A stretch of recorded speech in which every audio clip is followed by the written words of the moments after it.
A fresh breeze was blowing through the open window, and soft sunlight was falling as he woke up. He looked out the window and saw the familiar outline of the royal palace. That's when the guy realized he was in a game he had played 3 years ago. Archon's heroic adventure, as it was called. It included various dangers within the walls of the academy and endless incidents. Floods, fires, other disasters were constantly hitting the player. There was even the end of the world at the end. It was quite a sweeping story. But everything will be okay, because the main character will take care of everything, the guy thought. After all, in this world he is only a minor character, Corwin, a simple bot, a peasant whom the hero rescues in the initial quest. If everything goes the same way as in the game, there won't be any problems, Corwin thought, and went out to look around. He wanted to take a look at the main character, a happy-go-lucky Korean who would soon become rich and famous in this game.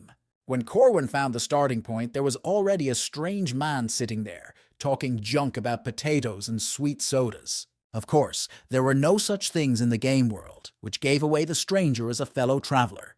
The guy jumped up from his seat like a madman and screamed that he would live for himself. Corwin grabbed his hand and supported him.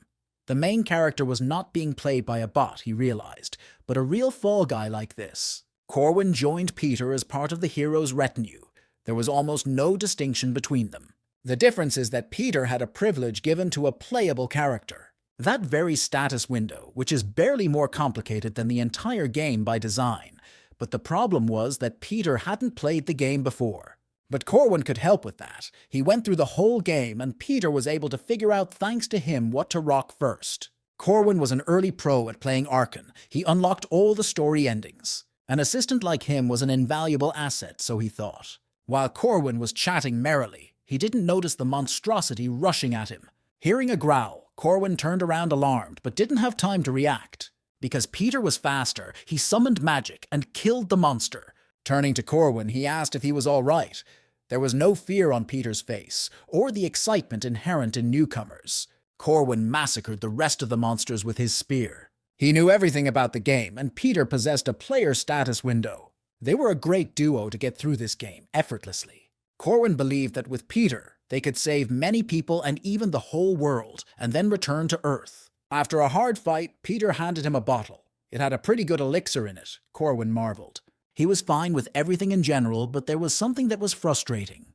There were only 1 sweaty man in the hero's retinue, and it was strange. The allure of this game was that it had fantastic action and rich fan service, with dating simulation functionality for nerds.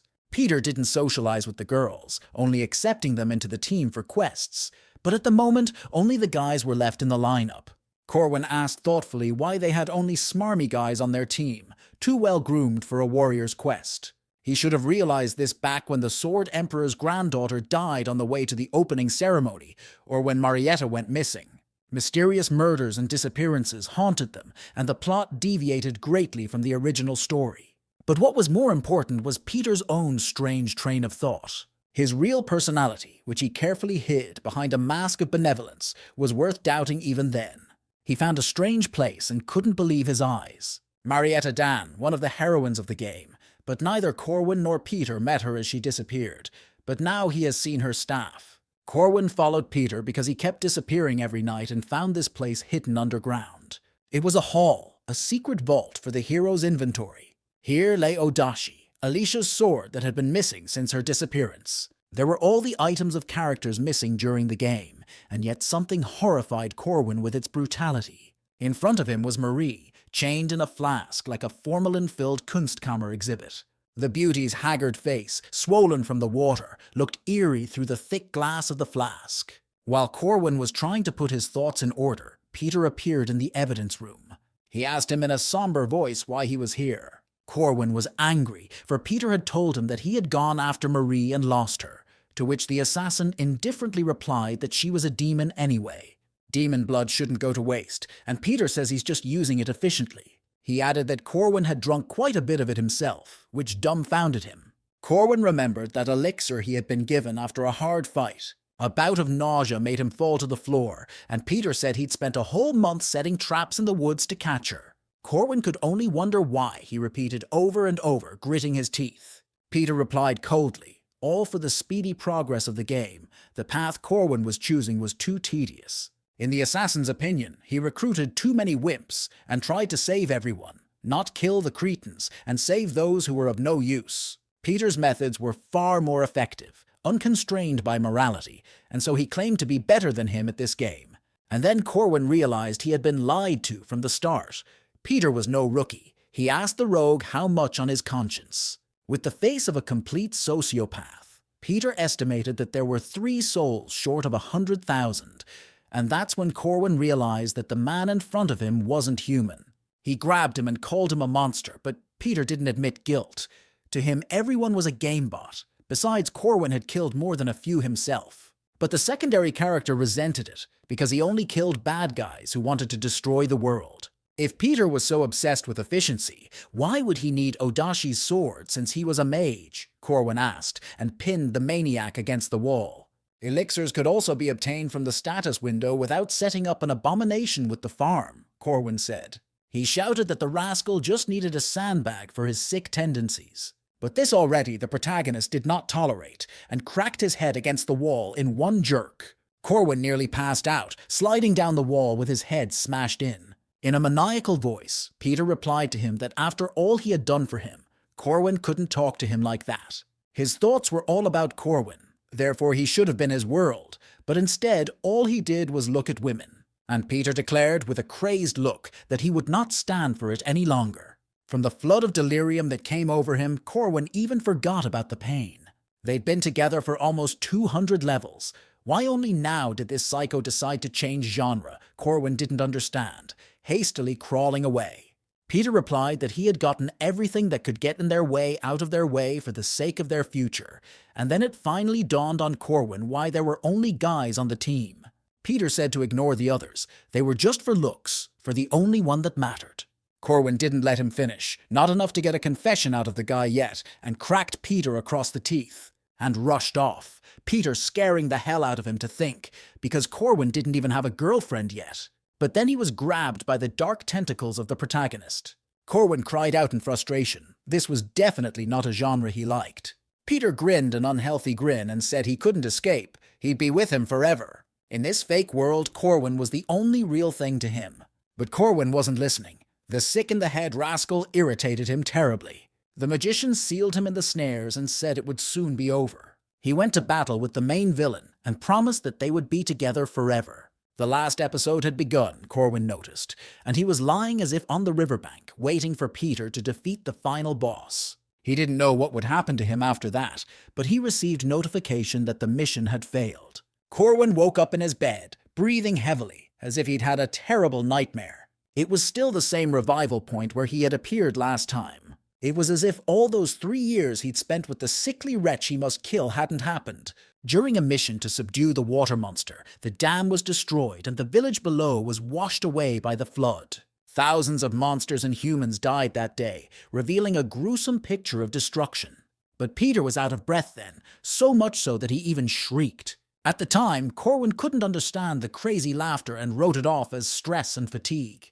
But now he realized that even if countless people died, Peter always thought of his own benefit. A devil who killed 100,000 people by his own admission. He must stop Peter, Corwin decided. They were both level 5 homeless now, and all subjects could be obtained at the academy. So after getting there, Peter will be much stronger. He hasn't become a monster yet, but who knows how quickly that will happen. The admission ceremony should happen in 5 days. That's why Corwin ran with all his legs. Now was the only chance to kill Peter. He reached the place of the tutorial quest. The carriage that was going to the academy had broken down, and he had to protect it until it was repaired from the monsters in the forest. The knight killed a horned rabbit, and his partner praised his skills. Peter did well too, and deserved the praise. He still pretended to be good. The coachman informed them that everything was fixed and they could return. The guards were content, all wanting to get out of the damn forest as soon as possible, when they heard an eerie howl behind them and anxiously turned around. The knight saw the log flying at them and pushed his partner to the side. They miraculously managed to avoid serious injury, and the knights grabbed their swords again. A level 2 monster, a werewolf, appeared in front of them. The horned monster roared in a fierce roar throughout the forest, making its presence known.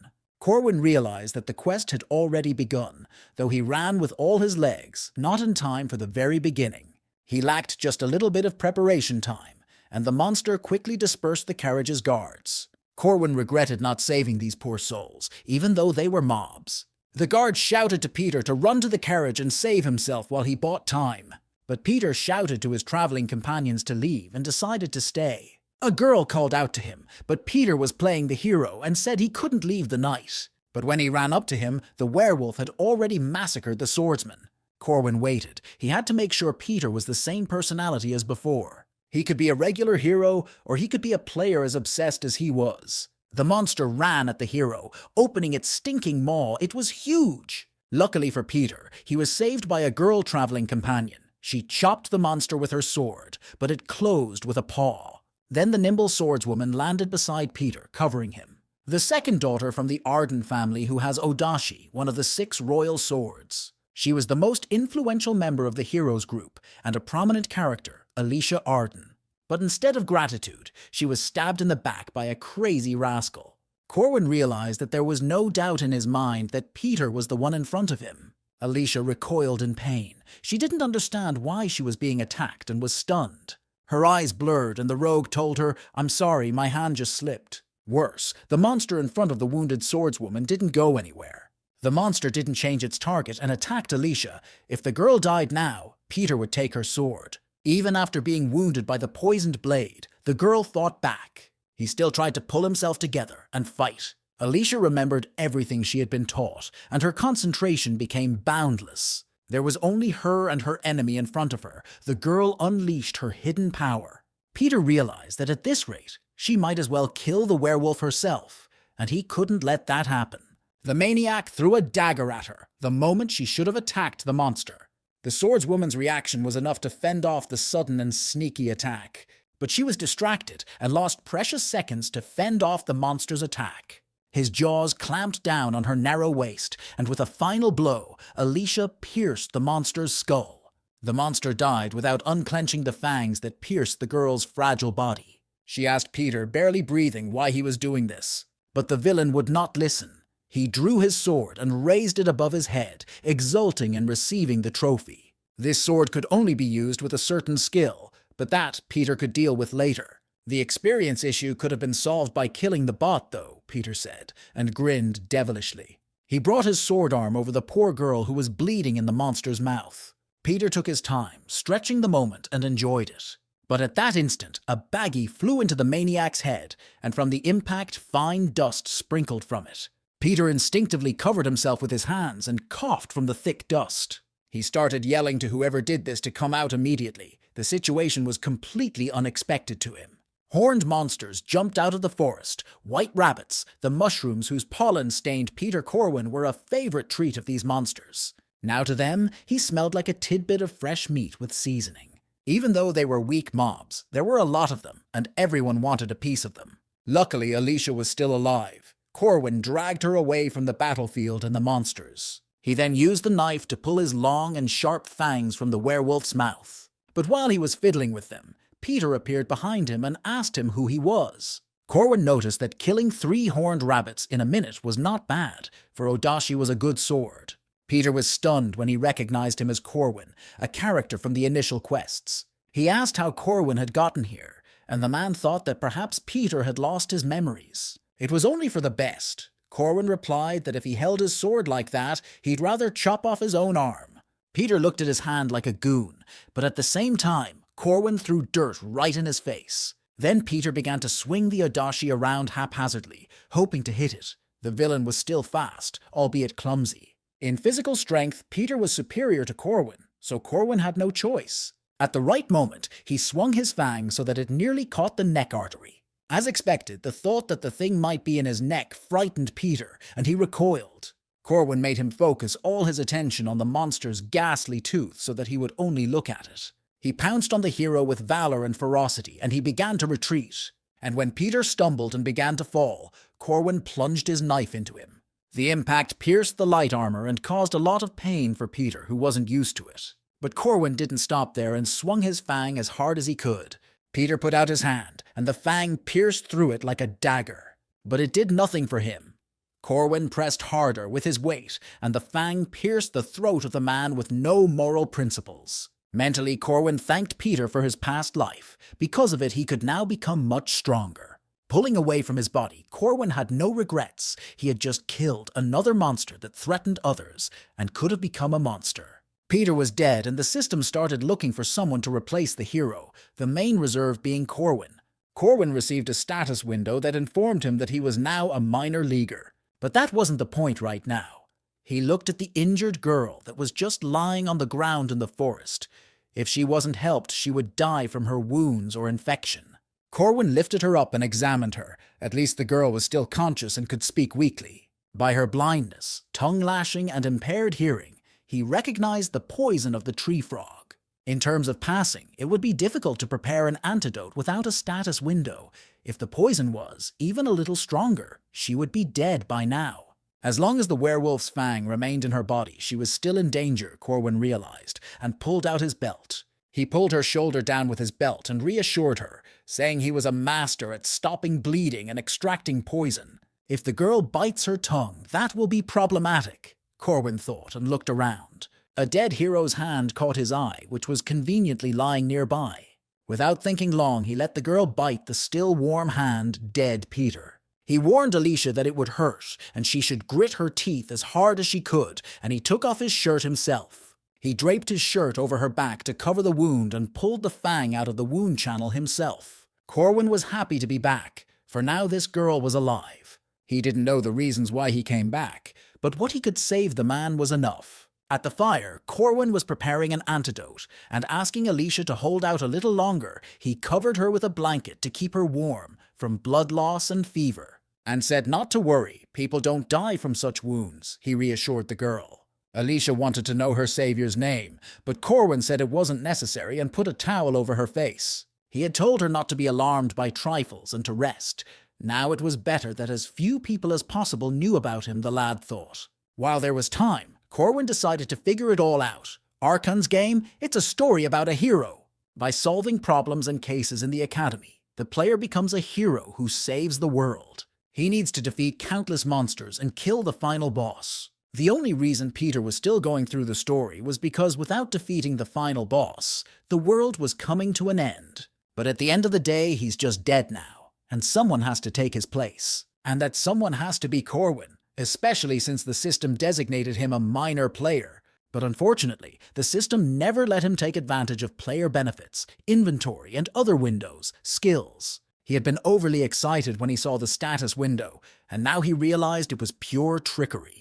Corwin had been practicing for 3 years. He was no longer a mere bench guy, and he'd made a sign in the sand. After that, the fire in the bonfire flared up much stronger. This magic worked as it should, even without a skill. Corwin was glad it had worked out. He desperately wanted to survive in this world. As someone that had studied magic a bit, he was able to use runes, ancient signs with magical power. Duty, restraint, oath, the runes of the 3 main commandments, the 3 most powerful laws of this world, the source of its power. So biting down on his finger until it bled, Corwin drew them all over his body. The first was duty, blood-burning fiery letters on his skin. This commandment gave the caster extra powers if he kept his oath. One could make promises, even simple ones, not to eat chicken.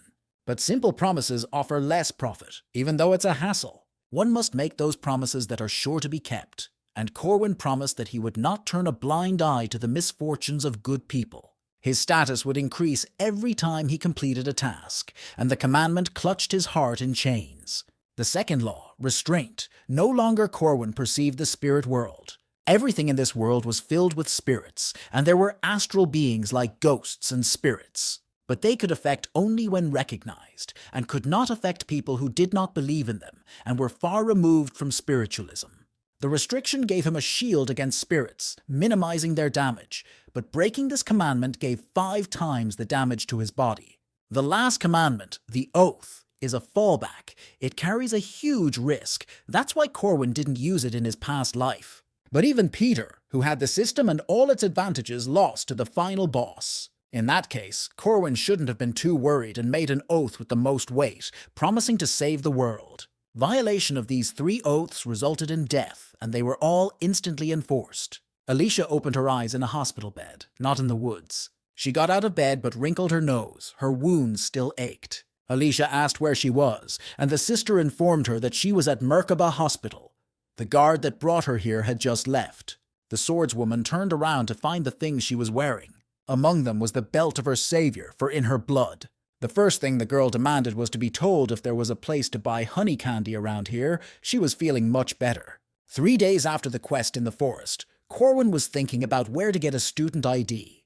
In the purse was a letter to her dear son. His mother was proud of him and his friends' protectors. He was surprised to find this letter. Corwin was just a normal, forgetful child, but he had a family too. Being in a new body for the first time, he behaved unnaturally, but his relatives treated him as usual. Because of this, Corwin was able to love his family in this world. In this world, that was the main difference between him and Peter. The station was crowded with people. Most of those who had arrived were Merkaba Academy students. A girl with blue hair greeted all the newcomers. She held a basket in her hands. She approached Corwin and he introduced himself. The girl noted his tall stature and complimented him on his good appetite. Marie held out to him the potatoes she had brought to treat the newcomers. She gave them a little tour while the magical streetcar took them to the academy. Mari was everyone's favorite mage that was in charge of levels and floors in her second year at the academy. Life went on. Marie has a lot of challenges to go through. In the future, she is the final boss of the first level. She handed out potatoes to everyone when they got there and waved goodbye. The main hall of the academy was breathtaking in its scope and opulence, because his ceiling had space expansion magic working on it. Suddenly the hall disappeared and they found themselves in another space. Many students panicked, but not Corwin. He heard a powerful voice that made everyone wince and said that the academy students shouldn't panic over such small things. Old Man Hom's voice, Corwin recognized. The man always acted the same, just moving them to boot camp. Just like in the legend where humans fought the evil tribe, the best weapons were those who studied at Merkaba Academy. A curly-haired man appeared and introduced himself as Fred. He was in charge of welcoming the students this year. Corwin grinned. It had been a long time since he had seen the dean of the Faculty of Chivalry. He informed them that everyone was to receive a certificate. Professor Ferda was annoyed that they thought they were better than they really were. Still, he decided to look at them, and a screen lit up in front of each one. There, Corwin could see his characteristics. They looked boring. All were low level or worse. Their overall level was labeled with a number from 1 to 6, where 1 was the highest rank of power. The academy had a cap on enrollment, and Corwin had gotten to the bottom of the list with his rank. Fred wished them luck in their battle and smirked. He liked to weed out the weaklings. The next instant, magic worked, transporting them to another place. The professor immediately recognized the uncut diamonds among the students. The lady in the hat told Fred that there was no point in comparing first and second level students, and we should wait until everyone was admitted. She spotted Alicia, the granddaughter of the swordmaster, among the students. The druid Elel, the sword-wielding mercenary Draco Varsky, the golem caster, Cornelius. Standing apart from them was a single level 1 girl. The demigoddess of heaven was Yaksha in a nun's cassock, and her name was Helen. Then her gaze slid toward the not-so-newcomers, and she resented the fact that the headmaster was accepting such. The other gray-haired professor agreed with her. In his opinion, even level 5 looked bad. He wanted to get the weak ones out of the way faster and get started. But the lady in the hat insisted that since the principal told them to give them all a chance, then that was what they had to do. The mustachioed professor agreed with her, and crates of weapons appeared in front of the test subjects. The test was to fight in an empty space with monsters of your level. Most students would definitely take everything they had out of the closet, take their swords. Corwin would have done that in a past life too. A small hound, a level 5 monster, but there were 3 of them, and they knew how to hunt in a pack. Sure, swords were good weapons, Corwin realized, but a spear required incomparably less time and mastering. So he chose what he was best at, a short spear that could not only be fought in close combat, but could also be thrown. The first hound vaporized before he could even run up to him. The guy smiled and apologized to the monsters. The remaining monsters rushed over to him, but they suffered the same fate, 2 thrown spears nailing them to the virtual floor. Corwin had a lot of experience in killing such monsters. He pulled the spear out of the monster's body. Killing them took a little longer than he thought. In his previous life, he would have died before he reached these monsters, but this time was different. Now he could outkill everyone and increase his level, the guy thought, and waited for the next wave of monsters. But he waited a full 5 minutes, and the monsters still didn't show up. so he began to think that maybe the system had malfunctioned. Professors watched everything through their screens, the beating of inexperienced and weak students, most unable to even kill their opponents. Even level 5 was weak, so the mustachioed man decided not to look closely at level 6. But one of the students was chilling in his room, and there were no monsters near him. Then the professor thought it was some kind of bug and called the same hounds to him. All these students were pathetic lowlifes in the professor's eyes that he didn't want to waste his time on them. The first test passers appeared to have killed their monsters in a minute. Of course, he hadn't seen Corwin dispatch his enemies twice already. The third level would need a couple more minutes, and he turned his gaze back to the 5th and 6th. But the little bugger was idling again, much to the professor's indignation, and he thought there had been a glitch. Another colleague recalled that Madame Josephine's instruments never malfunctioned, so there could be no mistake. The mustachioed man's colleague immediately realized what the matter was, for the latter had not even seen how the monsters had been summoned. Enraged, the mustachian called for the same unfortunate hounds again. Now it was Corwin's turn to be annoyed. He had no intention of training the dogs and loaded 3 short spears at once. Throwing them all at once, he hit 3 targets as soon as they appeared. Everything took 7 seconds. This result stunned the professors. So they called up Fred's colleague to have the dean of the night faculty take a look as well. On the 3rd level, a kid named Yeager passed the test in 3 minutes, 30 seconds. Fred told them the best time. The professors assumed from his spear skill, Corwin was the son of a hunter and summoned a whole 4th level boar for him. The boar didn't even have time to grunt before he was sent to the kebabs. Then, giving in to excitement, they threw an owlbear, a level 3 monster, to Corwin. It was a ferocious predator that struck with powerful paws. Ducking under the blow, Corwin approached. He punched the monster in the side, but was forced to dodge the furious blows again. Then Corwin applied the rune Kanaz, the 6th sign of the runic alphabet, and the owl was engulfed in hellfire. Corwin surprised everyone watching with his skills. But the owlbear wasn't so easy to defeat. The fire only made him angrier. Corwin realized that his magic was of little use so far.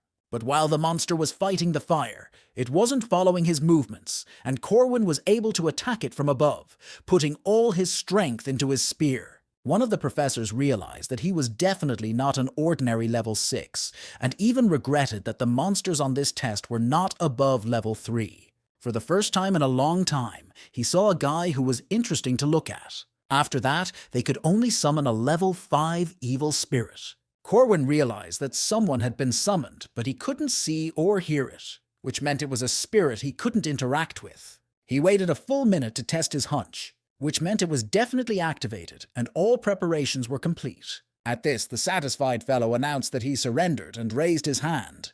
The mustachioed professor was surprised that Corwin just backed off and missed all the spirits, and updated the records on killing monsters. And then it came to the professor's attention that this kid had just praised him for a job well done. After the test, Corwin joined the other students who had passed the test that had gathered in the hall. He listened in passing to their conversations, all sharing their impressions of the labor. One guy that looked like the boss of the jocks stood out among them and was clearly proud of himself. His name was Yeager. In the beginning, the bully would start a fight, for which he was killed by Peter in a past life. Yeager is an arrogant, prone bully, but that was normal for his age. He openly mocked the level 5 weaklings who had managed to lose to the dogs. The bespectacled guy among them was called Lark. He never overcame his inferiority complex in the last upload. He suffered the same fate as Yeager. The director took the microphone and asked for attention. He informed them that Eri Kassad was calling for him. He told them that they all let them into the academy to gain experience, though some were already good. Kassad told them he couldn't guarantee they would get what they wanted at the end of their training, but hoped everyone would find their own way. After his inspirational speech, Yeager was looking for someone to backstab, and his gaze fell on the bespectacled man with the book, Lark. He walked up to the squishy kid and asked the one what level he was, and the shy kid said 5th. The big guy immediately started bullying the skinny one for not being able to defeat the dog, and Corwin noticed this. He stepped in and grabbed the buffalo by the neck. Yeager immediately asked him who he was. But Corwin shifted his gaze to the cool tattoos Yeager had everywhere, the one on his back signifying his blood type. Yeager got a kick out of the fact that Corwin was on the subject, and said that his mother was the master of the tattoo parlor, and it was all her work. Even though Corwin already knew all of his tattoos, he decided to ask to further distract the bully. In the last upload 3 years ago, Yeager's mother came to the academy looking for her son. These tattoos were not for show. He had carefully prepared them before his son's enrollment. Yeager began enthusiastically showing each tattoo and talking about its purpose. That's how they met, Corwin introducing himself as well. Then they shifted their gaze to Lark, and he too said his name. The atmosphere was already different. They didn't know that Alicia was watching them. She liked how Corwin casually helped his classmate avoid getting bullied. Corwin seemed like a kind guy, and her gaze also didn't avoid his pendant. But the secondary character's goal was to make a good impression on Lark, who had the ability to memorize. To Corwin, this guy was a free walking book of skills. It was interesting that Alicia thought his smile was cute. Most of the amenities at the academy were given for free housing, cheap food, and of course the best training facilities. The reason is simple. By practicing here, the impossible became possible. Corwin worked his spear through the air, trying to hit the glowing dove. Fighting with spirit bodies was out of his reach. Elsewhere, even the other disciples had come to watch the newcomer. Usually second-year students have this kind of training, so the students thought Corwin was overconfident. They laughed when he got a kick in the head from the spirit pigeon. Corwin breathed heavily and took a breath. He hoped he could pull it off. An instructor came up to him and asked why a novice would want such a training session, and Corwin replied that he wanted to hone his spear technique. The instructor asked if the kid was sure he'd defeat him, but Corwin didn't doubt it. He was a little nervous about being approached by this old man and thought that something had happened during the exam. But the instructor complimented him on his good attitude and held out a dozen food stamps. He invited Corwin to stop by when he was coping and promised to praise him. It made the guy nervous for no particular reason, but as long as he got approval, all was well. Corwin continued to hunt with his stick for a small, very mobile target.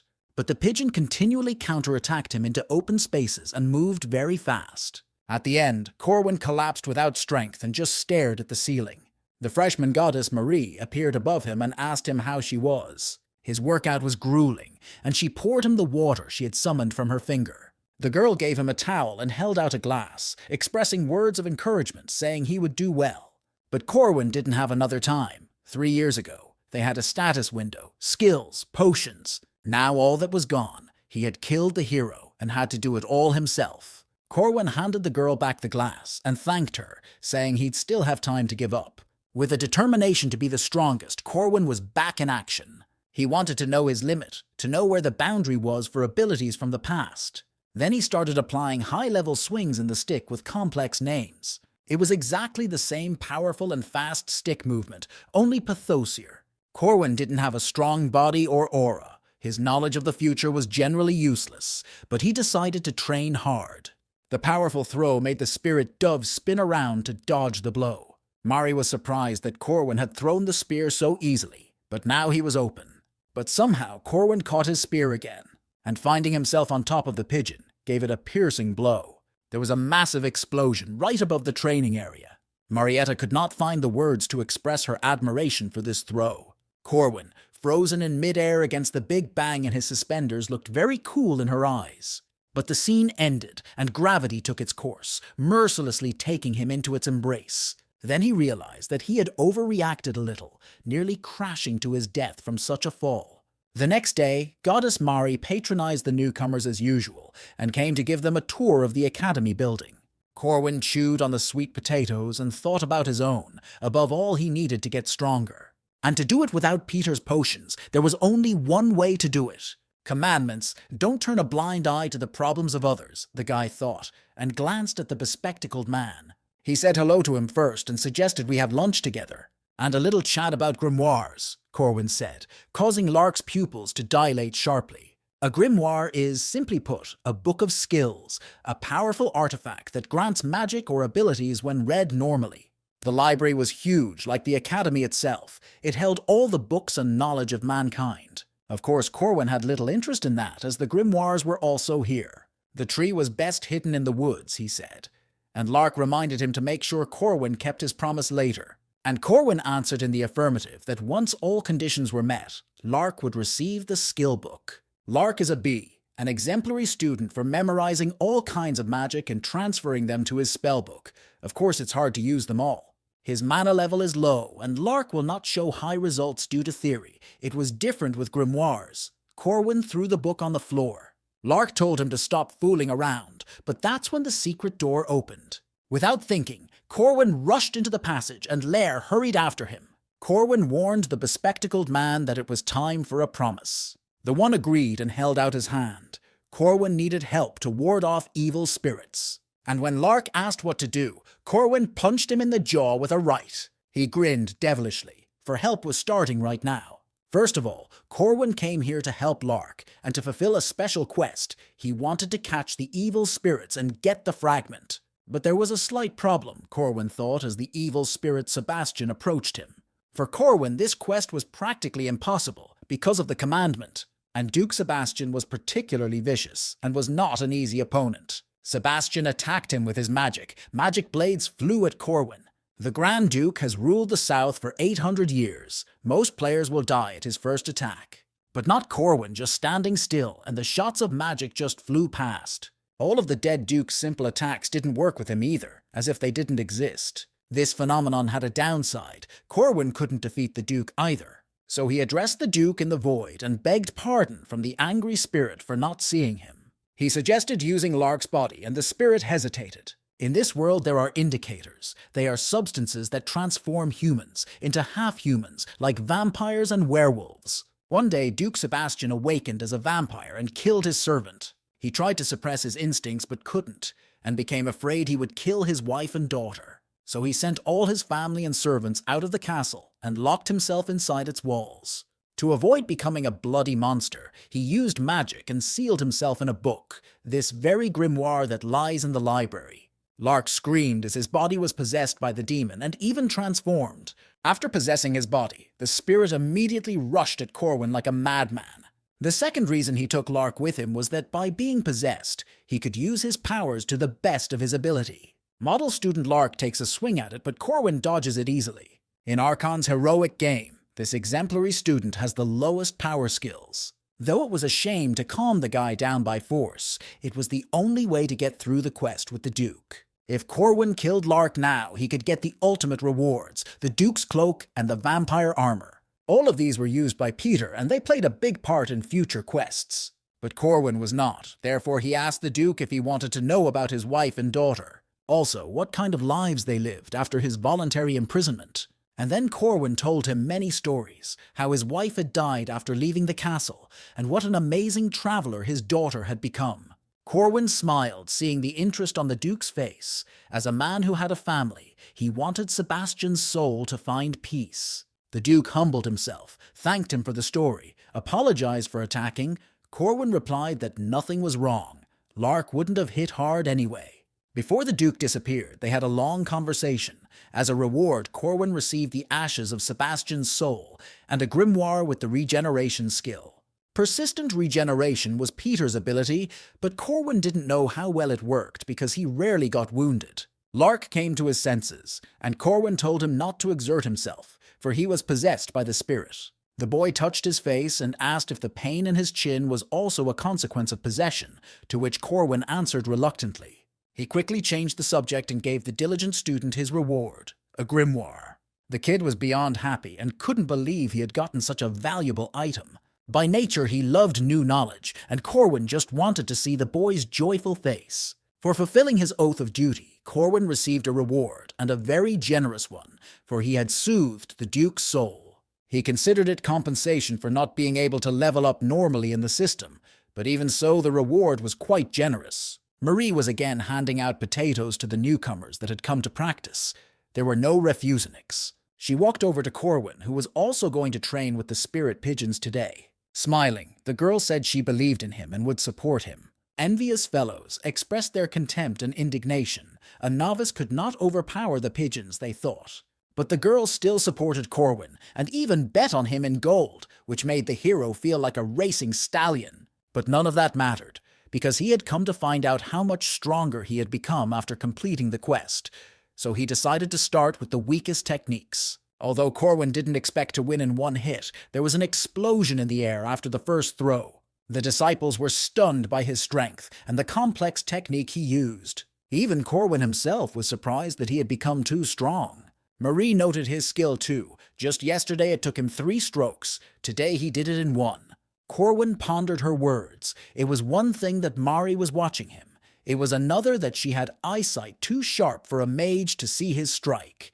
The girl handed him a leather purse without a backward thought and told him it was his share. Thanks to him, she capitalized on Guy's desire to make her a debtor. And asked how he felt about it. Of course Corwin accepted the award. What man doesn't love money? They laughed a pure, innocent laugh of economic gain.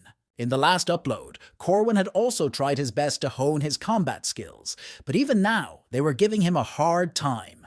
There was still a lot to learn, though there was no hurry. The main problem was rune magic, or rather the lack of magical powers. In his previous life, he hadn't solved this issue either. Runic magic required a huge amount of mana. But if he could solve this problem, he would become much stronger, though no matter how much he trained, the Academy was someone who couldn't be defeated. The only female character that even Peter couldn't beat, and she's one of the strongest in the game. The infamous balance breaker, Celestial Yaksha Helen, was sitting under a tree with a book in her hands. Moreover, she also turned her attention to Corwin. He didn't know why she would, so he decided to just ignore it. It was a bomb he couldn't handle, Corwin thought when Helen said he was united. She also said he didn't own the body, and Corwin was stunned when he realized what she might know. Helen was a living corpse, with the souls of a human and a monster combined in her body. She was on the verge of life and death. Because she could see the color of his soul, Helen asked how it felt to absorb and destroy the original soul. But Corwin answered, almost without thinking, he wasn't hiding anything, and said he didn't know the answer. He had worried a lot about it in the past, whether they were really different people from the original. Their memories merged, and who was real was hard to figure out. But it was all pointless. Whoever he was still himself. Of course it was different for Helen because the original was still living in her body. The girl told him that he wasn't the real owner of that body, just a thief. He told her about his neighbor. His name was Bruce, and he turned into a green giant when he was angry. But the funny thing is that this man's 2 personalities hated each other, even though they were both good at different things. The new soul, or original soul, they are both different and can coexist. It was not of their will, and there is no sin in being born in the same body. Corwin's words struck a nerve, and Helen replied that there were those whose birth was a sin in this world. Corwin thought it was just the way it was right now, but said nothing aloud. He left her alone, just saying goodbye. The next day, Corwin arrived at the south end of the academy. There was one reason he left the dorm before the birds even started chirping: the assignment board. Big quests and small quests helped him prepare for the main quests. These quests were important to his progress. But Corwin's goal wasn't to level up, so it wasn't worth it to go hard, just to check something. And yet there was another man who was also awake, and he was studying the board inquisitively. Corwin reflected on the fact that he didn't really know Alicia much. In the last upload, Peter had dissected her like a deer. He said hello to the girl and she bowed back as well. Alicia was in 2nd place in the academy, which meant she wasn't interested in experience at all. The girl admitted she needed money. The support fund was inadequate, Corwin marveled. And Alicia revealed that the foundation turned her down because her family's income is low. It was like his home school, Corwin thought. No help for poor children there either. Her parents were supporters of permissiveness, so Alicia had to earn the bare minimum herself. Corwin decided to help her with advice and offered to take a sentinel assignment. The pay was not bad.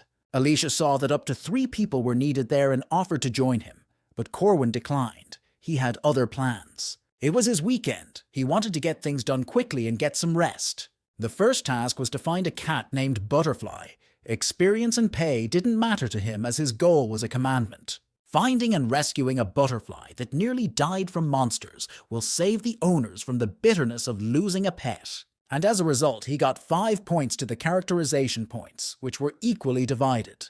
The commandment is active, which means even simple tasks will benefit him greatly. Corwin laughed, which startled the girl. He walked through the city and collected all the easy quests. Glasses were his charm, which he could only get through the commandment system.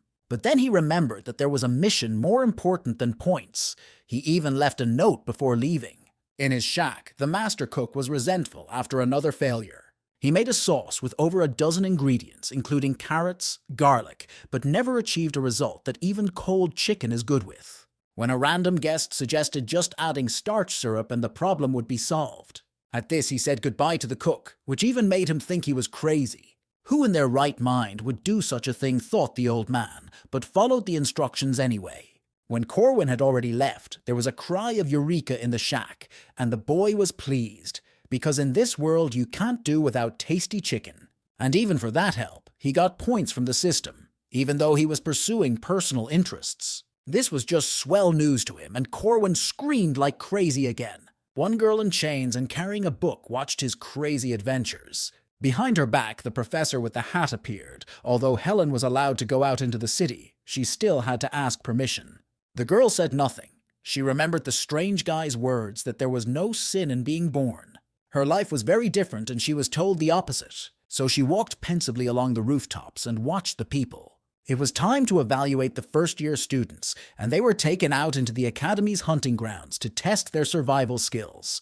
The assignment was to get to the cabin on the other side of the forest. The main thing is not to remove the shoulder bandages. You can return them at the hut. Depending on the time spent on the passage, they will receive points, and they can be exchanged for prizes. Corwin looked around at the contestants and noted that Helen wasn't here, which made sense, since she would break the balance of the entire contest. He was approached by Alicia, who thanked him for helping her choose a task. She was able to capitalize. Corwin treated her to a candy that he supposedly picked up for his sister, but they were too sweet. Of course, Alicia couldn't resist. After all, they were her favorite. At that moment, the hat-wearing professor struck her whip and announced the beginning of the test. Corwin had seen quite a few mages, but the only spatial mage of this level was Madame Josephine. The Great Witch moved them to random locations to the starting positions of this rat race. Barely had the test started, someone had already started fighting in the bushes, Corwin heard. They were in the hunting grounds. Even for the pros, it was not an easy terrain, and still had to survive the royal bandage battle. But these weaklings were of no use to him, so Corwin ran on. The most dangerous right now was Alicia, and since Helen wasn't here, defeating the swordswoman, the rest would be nothing to him. Corwin had carved a tracking rune on the candy he'd given her, and it would help them meet again. He grinned. With a frantic face, Corwin ran through the forest, picking his way through the thicket with his spear and the rubble of Alicia. Josephine told the principal that she would also go into the woods, because it was better to be on the lookout. It was only then that she noticed that the student she was supposed to be watching the most was missing. Cassidy told the professor that he didn't send the girl, she went on her own. And right now, Helen was stalking Corwin's heels. For some reason, the girl had changed her mind about participating in the battle. Alicia screamed at the goofy guys that attacked her that they didn't know the word honor since they attacked her all in a mob. But the dead men objected that her abilities were beyond honorable. Another goon attacked her from the back, but was also shouting loudly. Alicia could have taken care of him herself, but at that moment a flying boulder hit the poor man. Alicia turned around and saw Corwin, who had just saved her like a noble knight. But the guy, calling her Sweet Alicia, attacked sharply to take away her blindfold. The girl cried with resentment. She thought he was a kind man for giving her candy. Alicia had not yet fully mastered her sight, so her abilities as a swordswoman were mediocre, which Corwin was glad of. Now the girl was incomparable to her brilliant sister, but she was still among the best. Up until this point, he had easily defeated a bunch of third-level opponents, and therefore didn't consider Corwin as such. But the girl had to quickly change her mind when she felt his speed, his strength. He was constantly counterattacking and playing with her. But she was finding holes in his technique. All she had to do was match the interval between blows. The girl made a sharp, stabbing lunge that got past Corwin's defenses. But she relied too much on her abilities. She lacked experience because Corwin easily moved her attack down, knocking the girl off balance. He charged at her with a simple combination, throwing her weapon away and attacking her open body. The spear struck the swordswoman in her uncovered chest. Block grabbing the throw, she flew backwards, missing a clean punch. Worse, the girl lost her precious sword Odashi. If she hadn't blocked the blow with her aura, distributing its force, the injuries could have been more dangerous. Corwin wasn't that strong or fast, but his skill was excellent. Alicia didn't realize what kind of monster was in front of her, who said it was only level 6. As the girl was utterly defeated and surrendered, Corwin took her blindfold. He grabbed it with his teeth as he was nearly destroyed by a thrown heavy sword. It was a magic sword, 4 times heavier than ordinary steel. The strike would be effective even against boss-level monsters. The swordsman put his projectile back in his hand and told him to put the bandage on and leave. It was Draco, the troubled warrior Corwin didn't want to face. Even after defeating many disciples and monsters, that one was not tired at all, nor was he even injured. This warrior was clearly different from Alicia, but what could be done since they had met? Fighting him made no sense, so Corwin just rushed to escape. But Draco only got angrier. He could clearly see the bandage in Corwin's teeth and began to chase after him. To top it all off, Alicia ran after him for some reason, saying she didn't want to die and didn't know where to go anyway. There was no point in fighting. We needed to get to the hut and trade there, Corwin thought. But his path was blocked by the red-haired boy and his stone golem. Cornelius smugly demanded that Corvinus give him the bandages. They were now cut off from the exit of the forest that led to the hut. Corwin was caught between a tiger and a lion. He wanted to avoid a fight, and now he got two opponents at once. Alicia was surprised that even in this position, Corwin was going to fight two at once. He still couldn't avoid fighting, so he decided to meet them with his chest. And so he was the first to come to the house, and brought 3 bandages at once. The exchange shopkeeper praised him for the 3 bandages. Corwin said he was just lucky and told it like it was. He intercepted Draco's sword before it gained maximum strength, using telekinesis to claw more firmly into the ground. The swords he couldn't reflect passed him by and aimed at Cornelius's golem, and then hid behind Draco's back to protect himself from his counterattack. And while Draco had to restrain the golem, Corwin shattered its core. His reactions, speed of judgment, did not go unnoticed by Alicia. It was as if Corwin had been in hundreds of battles. Basic spear skills and techniques made up for weaknesses. Alicia thought she was watching her sister. She remembered Corwin's words that she only had basic skills and a talent calculation, and decided that she would train harder. Draco hesitated. He was attacked so quickly that he couldn't even show off his skills, as if Corwin knew of his abilities beforehand. Leaning over Cornelius, he told him that golems were easy opponents for strong but agile enemies. He needed a friend for cover. But the boy whined that he had no friends, and Corwin realized that his advice was more of a slap in the face. The 3 notable first years remembered Corwin differently that day. Now of the strongest students in the forest, the druid Elel was the only one left. However, she was opposed by the strong Marie, which caused a huge water balloon. She was the strongest in attendance in all of academia. Since the older students were taking on the role of monsters and helping with training, Elel was not an equal opponent at all. And so ended the ordeal in the hunting lands. After the battle, Mari greeted Elel with a hearty welcome. They thought it was over, but Helen appeared behind Marie's back. Mari looked around at the lying fighters and realized that Helen must be looking for someone specific, picking out those who looked like Corwin.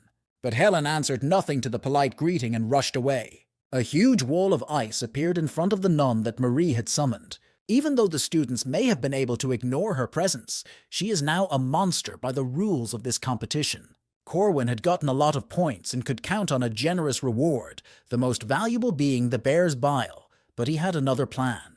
He took the mandrake seed and the shopkeeper complimented him on his good choice. Corwin still had some points left, and it was suggested that he take something else. He chose nutritional supplements and headphones, useful little things for him. He was pleased with his lucky investment. He had not been able to get such a good outcome in the past. Moreover, he saw for the first time that things had ended well for others as well. Lark and Yeager worked well together and were able to get their points across. The bully offered to practice tonight. Corwin told Yeager that if he had powers, he should help find the golem core, and Cornelius wondered. The core was expensive, and Corwin promised to help. The red-haired boy started to recoil, but he said that at times like this, you just had to say thank you. In his past life, he had worked a lot with Cornelius. There weren't many who were capable of fighting golems. Things were slowly going as they should. Second-rank mage Cornelius had found his core, which he needed urgently. Alicia had been injured after their fight and needed time to recover. Draco smashed his swords against the golem's stone and lost his combat power for a while. The second-level druid mage Elel was like a dead person. But even for Mari, it was too much, Corwin thought. Luckily, the druid girl was fine, just exhausted. She told Corwin to run when they heard a mighty scream in the forest that made all the animals scatter. Marie had a natural talent for recognizing magic in addition to inexhaustible mana. They had never experienced despair or failure. For her, helping the younger ones had always been just a game and had never been difficult, but that wasn't the case now. The girl desperately tried to defend herself from Helen's attacker and shot out ice arrows. But Helen easily broke up this attack and continued to press on. Mari belatedly summoned an ice shield to at least contain her opponent. But even when she was putting her best foot forward, Helen still broke through her defenses. After a heavy blow, Marie landed on the ground and could no longer stand on her feet. What stood before her was not a knight or a mage. It was not a human, but a natural disaster in human form. Marie couldn't admit defeat. She just didn't know how to do that, and screamed for Helen to stay away from her. The nun stopped only when Professor Josephine appeared and covered Marie with herself. Though the girl said she was fine, she collapsed without strength. The training yielded some unexpected results, with Corwin taking first place in points and Marie losing. That scared Corwin. He thought Mari had already awakened as the boss. Now she was fine, and he hoped the game script hadn't changed. He decided to think about it later, for Marie was not due to recover until 3 weeks later, and now there were things he had to prepare. Corwin returned to the forest to meet the creature that dwelt there. First he took a few drops, which caused tears. With a cartoonish slip, he pretended to drop a mandrake seed into the pond. And when he began to cry exhaustively, about how sorry he was, about the lost thing, the voice asked him why he was crying. The game had a passphrase that only appeared once, the golden axe of a Taoist hermit. One day a woodcutter dropped an axe into a lake, and a hermit appeared and asked him if the axe was of gold or silver, and it made no difference which to drop. You could have thrown anything expensive into the lake and gotten out a level, but Corwin threw a seed in there. The old man took turns offering him the increasingly valuable mandrake seed. But Corwin knew he had to say no every time. The Taoist always admires honesty, and therefore gives all 3 seeds at the end. This was how objects could be multiplied, even if only once, but Corwin was overjoyed. These seeds increased mana levels. In his previous life, Peter had eaten the gold one, and he had eaten the silver one. Now both enhancements belong to him. In 3 weeks, there will be a mission after which Marie will awaken as a vampire and boss. Corwin believed he had time, and so he was gradually getting closer to important characters, or they wouldn't have wanted to join his squad. In a week's time, the important heroes will have recovered, and they'll be ready to raid the first boss, and Corwin can unite them. Marie was a special vampire, and she was weeks away from awakening. When she woke up, the girl who was sleeping by her bed got up too. A friend was worried about Marie, who had gotten in a fight with Helen. If Corwin had enough training, time, and men, he could safely save Marie. Until then, he must train Alicia, in whom he has already ignited the fire of rivalry. And take the others, Draco, Elel, Cornelia. If they are properly trained, it will be easy to win, exclaimed Corwin. Marie's eyes were all blurry as she stood up, her friend looking strange. Her neck seemed so tantalizing, and she was also terribly thirsty. Josephine said only that she shouldn't have been sent and offered to share her knowledge. She told Helen to stay in custody and think about her behavior. She didn't know what she was supposed to do to Marie, or why she was being punished. The girl flinched when Corwin suddenly appeared at her window. Corwin said hello and brought her some goodies and reminded her that they had seen each other recently. Even though it was a surprise visit, he handed her a cake. Helen said his act was against school rules, but the boy said that since Madame Josephine wasn't there, it was okay. Still, he wondered. It was obvious at a glance that Helen didn't have a scratch on her, even though she wasn't human. Locking her up for a week was harsh. And Helen complained that Josephine wasn't just gone. She hadn't visited the girl in 24 hours. Hearing this, Corwin snapped out of the tree and collapsed down below. Luckily, he had regeneration. He yelled to Helen that they would see each other again. Obviously, since Madame left leaving the most dangerous person in the academy, something had happened. The other teachers were also alarmed. Corwin approached one of the guards that guarded Marie's door and informed him that the visitation request had been denied. Corwin said he was fine. He had just brought him some food at Madame Josephine's request. The guard rejoiced at such concern for his subordinates on the part of his mistress. The guard didn't notice that there was a rune on the food. He was forbidden to see Mari, and her friend was missing, further raising suspicions. Corwin noticed the guard's stomach twisted and said there was a restroom nearby. Toth asked him to keep a slight eye on the door while he ran back and forth there and back for the need. Corwin assured him that he certainly wasn't going to go in. It was still a month before the main events. Corwin really wanted to be wrong in his suspicions, and when he lifted the sheet, he found another girl there. Isabella was lying in Marie's place, and there were distinctive fang marks on her neck, exactly what Professor Josephine was trying to hide. The worst happened. Marie awakened as a vampire and the boss of the first part of the game. And it happened much sooner than expected, just when he's least ready. To defeat it, you have to go through 4 phases. In the first phase, you have to deal with a wave of monsters. On the second one, Marie's power needs to be contained with magic circles. The third phase is a battle against a powerful enemy that runs rampant in a sea of blood. When an enemy is knocked down, a switch to the last scenario occurs. Even without a cheater protagonist, just with a team of notable characters, the battle was easy, until the third phase. However, Alicia is out due to the wound he inflicted on her himself. Draco's weapon is broken, as is Cornelius's golem. They were one step away from failure, all because of his own interference in the plot, Corwin realized.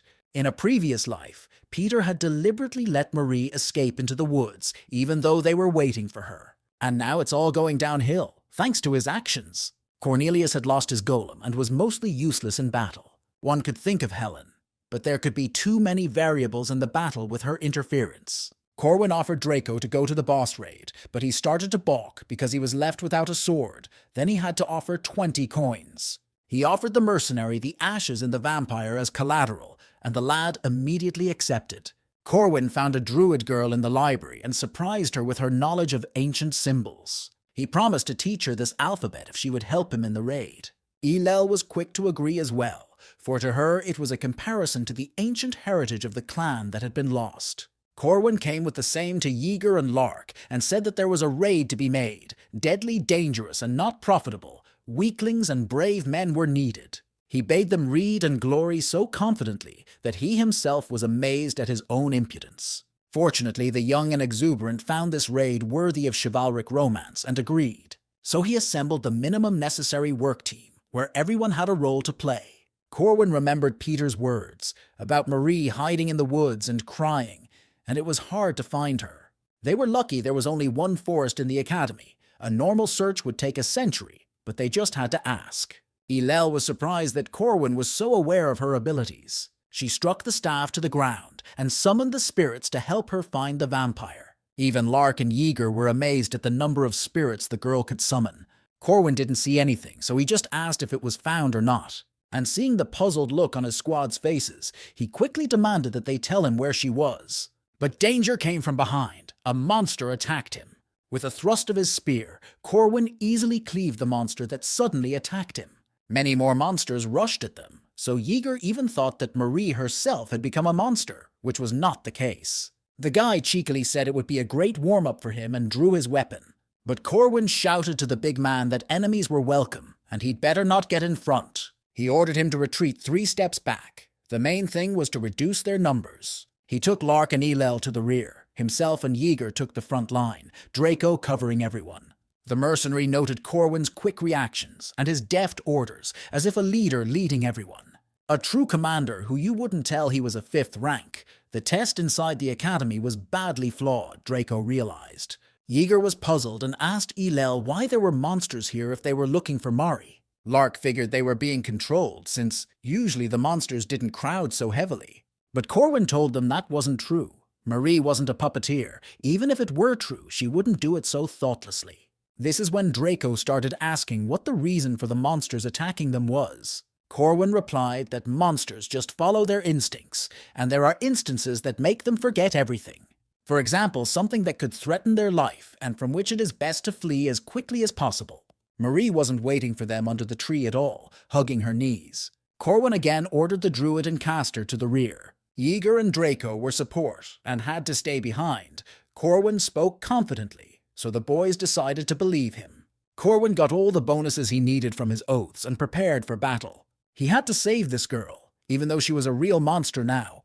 When she came closer, they saw that her crazy red eyes were crying. Elel was touched, but Draco said it made no difference. He threw his huge sword at her from the vampire's blind spot. But it turned out that Mari was protected by a red dome of magic, and she blocked his attack. Lark realized that the man before them was just a familiar born of vampire blood.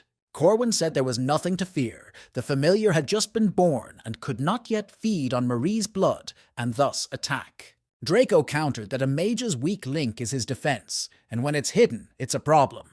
Corwin said everything was fine and warned that a major attack would begin. Corwin shouted to Eilil, and she already knew what to do. She started drawing signs. The forest was her element, so she grew a protective wall in the way of the familiar's attack. but even her sturdy wooden wall was beginning to crack at the seams. The girl had spent half of her mana in one fell swoop. She hadn't fully recovered from the last fight yet. Corwin asked the druid girl to be patient a little longer. He promised he would right all the signs soon. The girl held on with her last strength and hoped he would pull through. Meanwhile, Mari was gathering mana around her, preparing a powerful attack. The battle was proceeding as Corwin had anticipated, the first stage with the wave of monsters they had already passed. Having defeated the monsters, they must fight Marie. Corwin calculated that if Lark left right after Ailel, he could use magic 2 more times. He praised the druid girl when she was done, and told the team to run as far away as possible when she joined them. Until now, the size of the crystals in the wooden wall were not that big and dangerous, but then they began to rise dramatically. Alchemical magic was close. Everything was crumbling. Bloody ice crystals ripped through the wood, and then they saw a shadow above them. Ailel read the spell, in an ancient language, in the letters Corwin had drawn for her. Though he engraved the text, only a true druid could activate the ancient magic. It was like a rune text that could only be obtained by completing a quest with a girl druid. The forest sages, the protectors of nature, have kept this text for thousands of years. They froze when they saw it. A wicker man, a huge willow doll, grew out of the ground and came together. The druid girl exclaimed, glad that the spell had worked. Corwin smiled. Even though he had helped her, he had no other choice. He shouted to Yeager to throw the surviving owl to the wicker giant. Corwin planned it all out while they were fighting, so the guys didn't notice it. Yeager did so and threw the still-living monster into the giant's jaws. When this happened, a reaction began, which became the source of energy for the wicker man. The golem will move until the victim inside the wooden prison is completely burned. Mari's spells poured into the walking titan, but bounced off like peas off a wall. But the strain was being transferred to Ailel herself, and in that case, the girl wouldn't last long. Corwin shouted at her to hold on as long as possible. Without the golem's control, they would just die. Mari also shrank in front of such a giant. He looked overwhelming. She threw another 100 spells at him that did the rugged man no harm. Titan was an undead creature. Holes in his body wouldn't hurt him. In a battle of ice and flame, the flames wouldn't lose. That's what Corwin thought, but a huge bloody spear broke their golem. The golem's fire went out and it began to fall, losing its power source. He collapsed, nearly crushing them with his mass, never getting far. The general idea that Corwin had was instantly shattered. This was the difficulty of Mary's special level. Corwin shouted for the druid to retreat. Ailel could do nothing more in this place. Her presence would make no difference, and Yeager asked, dumbfounded, what they should do now. Corwin grinned. Their opponent had just used their main skills, which meant it was time to attack. They rushed toward Marie, and she met them with needles of red ice. But Corwin and the guys left in the line easily made it through this rain of needles. Draco threw his sword at the core of Mari's defenses, and it cracked. This power, however, was still not enough, so Yeager jumped from above, swinging his mace. His blow had already cracked the impenetrable dome of blood that protected Mari. It was his special cumulative attack, Corwin noticed, hitting with an accumulated layer. But now they should have been more careful, for the third phase of the boss was coming. Mari summoned a huge sphere that encased them all within itself. The boys flew away without strength, only Corwin remained. Once the sphere of defense is broken, this trap is activated, which is what they fell into. He was now under tremendous pressure, and a blood werewolf appeared in front of him. The sphere forcibly took Mari's mana and blood from her. To create this creature Corwin never imagined would be the last one left. The third stage needed at least 3 more people, but it didn't matter anymore. Man is able to distinguish cattle from people. It is natural for man to squint and cover his eyes. Marie could feel the cold coming from her spine, to the tips of her toes. It contrasted sharply with her burning throat. The unknown man's neck seemed attractive to her. Marie gave in to her new instincts and bit her friend. Fangs ripped through skin and blood vessels so easily the girl shook in her teeth. Marie didn't even cover her eyes. She didn't feel it needed to be done. The sounds of painful moans drove her crazy, the warm liquid in her throat intoxicating. It was only then that she felt she could perceive the world again. Isabel fell silent, and all that was left was the sound of Marie's heart beating and the smell that disgusted her. It was only then that Marie realized that there were no cattle, there were living people. She realized she had committed a crime, killed a friend, but in the end, she couldn't accept it and just ran away. and hid there until this kid came to get her. The werewolf growled fearfully and blocked Corwin's path to his mistress. He threw projectiles that looked like spiked balls at it. Corwin swung his spear to apply his technique. With quick movements, he slashed the projectile balls and attacked the werewolf. Then the werewolf summoned 2 small hounds out of himself at once. They were just dogs, so Corwin tore toward them. He deftly slid between them and just left them behind, and then strung his spear with a mighty throw, defenseless monsters. Turning around, he asked the bot if he had any more crops of these mutts. The one moved so fast it was impossible to see him. Corwin realized that the dog was moving too fast for him to notice him and decided to teach him a lesson. It's not 100 strikes that are important to win, but knowing your weaknesses, he said, and struck a precise blow. The werewolf didn't stand a chance, for he had shown everything to Corwin beforehand. And then Corwin began to brag about his spear skills. A powerful blow with a long name made the trap sphere crackle, and then he could see the starry sky above his head again. The dog coughed, lying in the large hole left by Corwin's blow. The dog kept trying to move to protect his maker to the last. Such was his sin. Corwin told the dog to just wait and promised to protect his mistress. Marie, in a frantic guise, was slowly approaching him.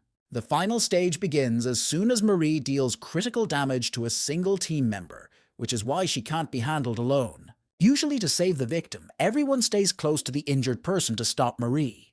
But with no one to help him now, Corwin let her bite herself, and the girl began to regain her strength. But thanks to his persistent regeneration, he could take it all. Corwin clenched his fists. All he was doing was returning the girl's kindness that she was shedding on everyone. That's what grown-ups do. He gently stroked her head and told her to take her time or she'd choke. Marie pulled away from him as if waking up from her obsession. Sebastian killed his servant after waking up, drinking all of his blood. Even he couldn't resist his thirst. Peter spent a month catching Marie. She drank the monster's blood, which, like salt water, only made her thirstier. But this girl with a good heart still didn't kill people. She had inhuman willpower. It was too much for a boss who had a bad ending waiting for him, which meant there was another outcome. Corwin really wanted to believe that. It didn't matter how many times she crossed the line, or the fact that she was a level 1 mage, even the fact that she was a vampire, a minor issue. Corwin may have looked at this cutie too, only as a character in a game, but the teachings of his mentor from this world had changed him. She was a dazzling warrior, always protecting the weak like a true adult. His mentor had saved him, and as a student that had absorbed her knowledge, Corwin thought it would be a good idea to put it into practice. He mentally told Peter that his path would definitely be different. For helping Marie, he got a generous bonus to stats. Marie was placed in a dimensional prison created by Professor Josephine. The girl was now enjoying the baked potatoes she adored with gusto. Corwin appeared in front of her so quickly that she flinched at his greeting. He asked Madame Josephine if he could come in, and said he trusted Marie when she was worried. When he entered the cage, Marie was still coughing, but was surprised that she had been given potatoes without water. He thought her taste preferences would change after everything, but the girl enjoyed her usual food. Marie said potatoes are always delicious, no matter how they're cooked, as his face grew closer. Embarrassed, she started pounding him to move away because she hadn't been in the shower in a while, and Corwin reminded her that he hadn't been clean when he'd been bitten either. He reassured her and told her it wasn't a problem, but the downed Marie had already turned away in the other direction. She told him she was scared then, and Corwin didn't immediately know what she was talking about. Helen was pretty scary. Marie thought that time that she was really going to die. That's why she was scared. Corwin realized that after meeting Helen, he had awakened something in her, which was why she had fought Marie at full strength, and the latter had become a vampire. Marie asked how he was able to get up, why he didn't give up. Everyone laughed at him when he fought the spirit dove, but he did. To Mari at that training session, he seemed cool, though modesty prevented Corwin from accepting her admiration. He told her he just loves a good ending where the right people are rewarded and the wrong people are punished. Simple, touching stories. And Marie was a good senior for him, he added. She's glorious, and Corwin loves a good ending. The player smiled encouragingly. So he tried to say he just wanted her to be happy, which made Marie blush. She told him to go quickly, for she had to wash and finish her potatoes, and though Corwin had just arrived, that was the end of the date. He waved goodbye to her, and Madame Josephine accompanied him. Marie smiled, though she herself didn't know if she deserved the right to be happy. Marie will be isolated for a while, but then will return to the academy. There could be questions, but she is not the only half-human that studies there. So most people won't experience any threat from it. Principal Kassad materialized in front of Corwin and asked for a moment. It was the first time they had met in person. Kassad asked out of politeness how they were, and Corwin replied that they were fine. The principal said he wanted to talk to him about Marie's punishment. He had no idea there wouldn't be a happy ending to the story. Corwin insisted. After all, he was the one who had fought her and had the right to voice his opinion. The decision was made too quickly. But Kassad cut short his fiery speech at the very beginning. He smiled and said there was no punishment. The principal didn't think Maria was guilty. He just wanted to see his reaction in person, and now all his doubts were dispelled. He told Corwin not to worry because the isolation would be over soon. He just needed to make sure her condition was stable first. Of course, Kassad had listened to the others who had fought Mari as well, but he wanted to know everything in detail, so he asked Corwin to tell him everything. Then the player revealed that Mari was no monster. He didn't know how much Kassad would believe him, but the message was unequivocal. The director thanked him and said he would make an official announcement. Of course, they couldn't reveal all the details. Now that Kassad had listened to all the details, he was ready to do his job. And at these words he bowed low to Corwin, which even made him jump. Kassad was grateful that he had helped avoid the worst of it, or they would have been liable, and promised to pay. Kassad did more than honorable for an academy director. He always recognized his shortcomings. Just like his teacher, who knew many failures but took responsibility. Remembering her words in a past life, he trusted the principal's goodwill and asked him not to bow his head. Marie sat in her room, on her bed, and contemplated life, hugging her knees. The hand that stroked her head then was warm and the touch gentle. When the cold beast had gone away and she came to her senses, all she could speak were the words, "Forgive me." Had she any right to ask Isabel's forgiveness? She was the kind of girl who thought of others more than herself and tormented herself with guilt. That was why she did not resist at all the magic of Madame Josephine, who had imprisoned her. Then she pretended to be fine when Corwin visited her, though she herself was studied.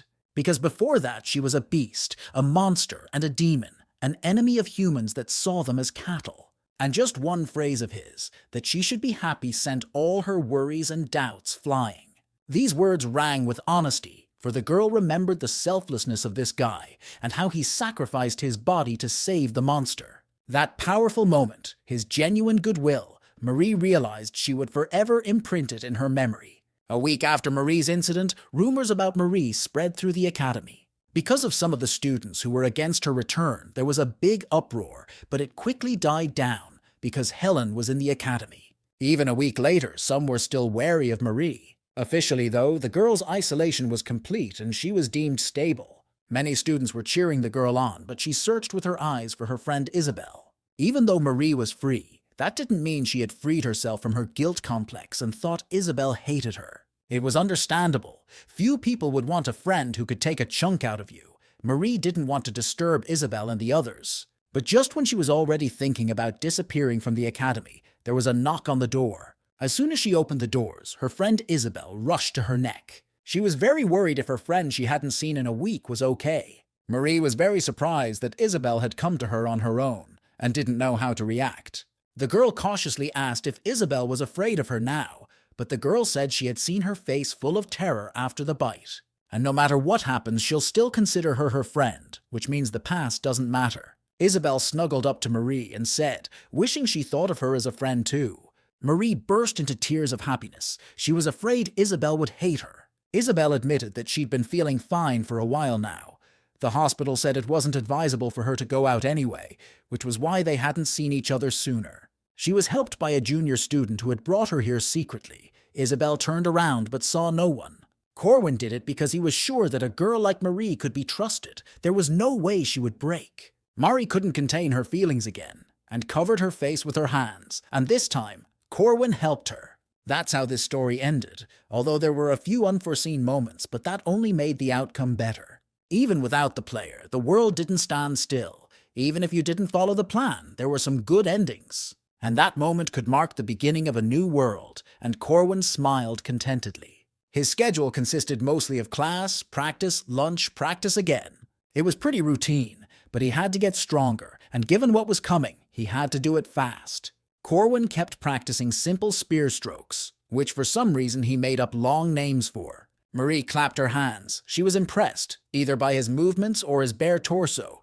Corwin was working hard today too, she noticed. The girl said that he would be rewarded for his hard work and set a whole table full of goodies. Corwin was hungry, so he didn't refuse and accepted everything gratefully. Marie wished him a pleasant appetite, but then she noticed the blood on his hand and drooled too. Corwin noticed her look and asked her the reason for it, but Marie only looked away embarrassed. She was now eating blood packets, and Corwin asked if there were differences. Marie said there were. His blood was particularly tasty. The difference was like between fresh meat and frozen meat, and Corwin realized she was doomed to eat like this for the rest of her life, and said there's nothing wrong with drinking fresh blood once in a while. He offered his own, but Marie immediately burst into flames at that. The guy stated that his regeneration allows him to give her blood if she tires of stale blood. This confused Marie even more, so she changed the subject and handed him a vial of her vampire blood, which was considered the best elixir. Corwin didn't hesitate to swallow her bodily fluids, and he did it right in front of her, which again added to the embarrassment. The elixir gave him strength, but he was even stronger than the last time he got that blood from Peter. Such a cool feeling convinced Corwin that he was now ready to start the next chapter of the story. Alicia Arden is a direct descendant of a famous family and a knight of the second rank. The girl's life has changed a lot from the past. After she felt the insurmountable wall between herself and a mere rank 5 knight, she realized that she had a lot to learn. Of course, Alicia was indulging in gluttony without a second thought. By nature, Alicia was quite lazy and didn't care much about her skills. She's a regular genius without any zeal. At the academy, she didn't have to go through hundreds of battles and grueling training, and most importantly, there was no sister here. So she enjoyed such moments, and Corwin clarified which ones. He noticed how hard she was dodging her workouts, and the girl started making excuses, saying she was just tired the last few days. Corwin offered her to join his band, promising that she could make a lot of money. Alicia almost cried. For some reason, this man was stalking her again, and she found it difficult in his presence. In front of this person, her lazy nature was obvious, and it cast a shadow on the genius second-ranked swordswoman. First of all, his methods were rigid. He kept going on and on about the basics, even though it was normal to learn techniques at that age. 2 groups, 2 gold coins, difficulty rank 2, said Corwin, and Alicia immediately counted how much candy she would buy with that money. Since she agreed, he informed her of the meeting place and time. And today he had another short-term mission for 20 coins, and the girl had agreed too, money being her main incentive. Corwin grinned, lucky the girl was so easily manipulated and it advanced the scenario. Alicia always liked patrol assignments, just following the route and seeing if there were any problems. The monsters that made their way to the city were at most of the 5th or 6th rank, although occasionally there were stronger monsters. They didn't have much to do, but selling the claws and teeth of monsters could make money. She loved the business because of its ease. Besides, the simpletons admired her all the time and sang her dithyrambs. It was a bit of a vanity boost, so Alicia enjoyed it. Her brothers constantly reproached her for her lack of endeavor and set her older sister as an example. Even though her family looked down on her, Alicia thought she wasn't so bad. Corwin told Alicia on the owlbear, and the girl claimed she could easily handle it. Everything was safe on this day, until a change happened. They saw a signal from another group of an encounter with monsters. Some patrols ended without work, but seeing the signal sentries couldn't go home. The other fighters were not discouraged after all. They had a genius second-rank swordswoman with them. The monster nest the other group had found was a gathering of wolves around a werewolf. It was about a monster that Alicia had defeated even when she was wounded and poisoned, so this time too, everything had succeeded without difficulty. However, then a rider on a ghostly horse, a black knight, appeared. It was Dallahan, a rank 1 monster, and the rider was quickly approaching Alicia. The girl immediately tensed up and unleashed her strength to fight back. She struck 2 powerful blows that dashed at the monster. What was her surprise when the monster changed its body and grabbed her with a tentacle like some kind of octopus. A fast and skilled enemy, a true rank 1 monster. This was no joke, Alicia realized. And since it went like this, she quickly put aside her pride, which was not there, and began begging Corwin to save her. But the goon shouted to her that Corwin was fighting another monster, and Alicia wailed in despair. And just when she thought she was finished, the skulls of the rider and his horse flew past. The tentacle monster fell down beside her, but the girl still couldn't get out of its grip. She thanked him for his help, but she saw the familiar sword, and the familiar voice told her she was still just as weak and cocky. The eldest daughter of the Arden family, and possibly the future heir, the greatest swordswoman of their generation, who is on the path of the Emperor. Lily Arden. Alicia stiffened at the sight of her stern sister, who she hadn't expected to meet here. The older sister was an elder by all accounts, and stood out with an appealing article and a large amount of mana. Lily looked at her sister with such disdain that she shrank back. She asked her why she didn't retreat when she saw Dalakon and analyzed the enemy properly. But most importantly, the way she bared her sword, so carelessly imitating. Alicia squirmed even more and apologized, but the stern Lily said that whatever happened was entirely her responsibility. Her spontaneous actions jeopardized the soldiers who trusted her and followed her, Lily said, and Alicia couldn't find anything to object. She didn't dare and got hit in the shoulder with the back of her sword. Arden swordsmen should always be confident, said a proud Lily. And then she turned to Corwin, and he thought he'd been caught, because he was looking after Alicia while pretending to fight monsters. Lily walked up to him and introduced herself with the full titular name. Corwin introduced himself too, giving his name and fighting style, and that he was a friend of Alicia's. Corwin saw the question in Lily's eyes, but he couldn't tell that he possessed a skill that only a few people in the world knew about. Besides him, there were only 2 masters he hadn't met yet. Lily calmed him down, telling him that he didn't have to tell if he didn't want to. Her elite retinue reported that the monsters were finished. They were 5 swordswomen. All were of Alicia's rank or higher. Lily said that there was no point in chasing the scattered monsters and wasting time on them. And when Alicia was about to sneak out, Lily told her to follow her. Swordsmen travel in groups. They are somewhat like a gang organization.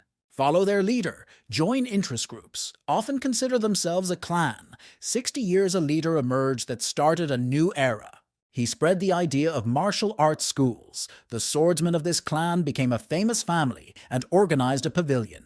The steadfast spirit, command, and swagger of the bandits persists today. Alicia respectfully greeted her sister by kneeling down. The disciples didn't understand what was going on, or why one great swordswoman of the family was bringing another to her knees. Lily held up a list of errands that Alicia was running, all of them absurd relative to her skills. Alicia explained that she was just handing out flyers at the cafe. Lily at first thought it was her sister's handmaiden doing it, but that wasn't the case. Embarrassed, the girl admitted that the cafe had a cute uniform. Lily called her sister pathetic, who would have thought she would use her skills as if she wanted to embarrass the family. On all these quests, she only met weak monsters, as if she wanted to be hailed as a hero.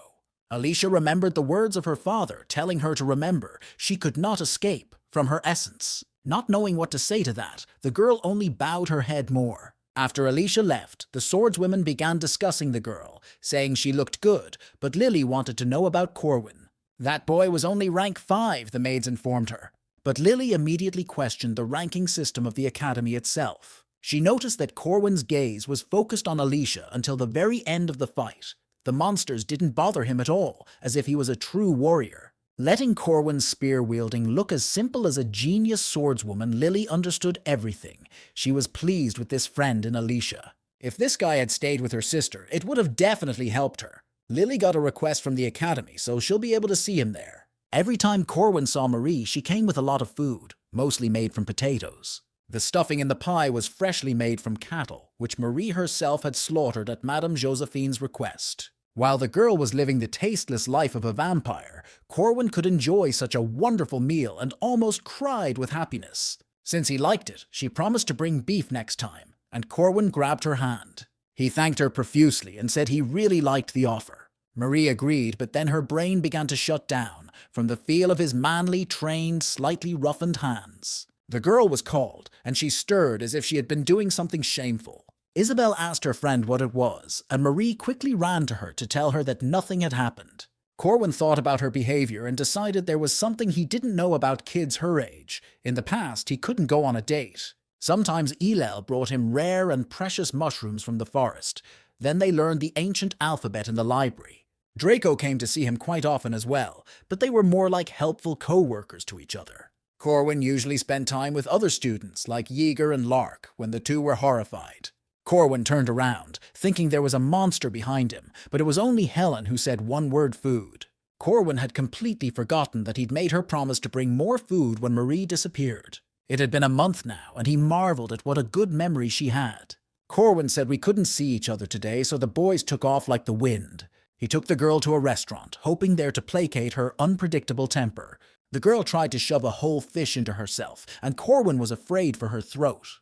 Besides, it was disrespectful to the food, he said, though Helen thought it was just chewing. Then the guy cut the fish and put a piece of fillet on the rice. He offered to smell it and enjoy the food.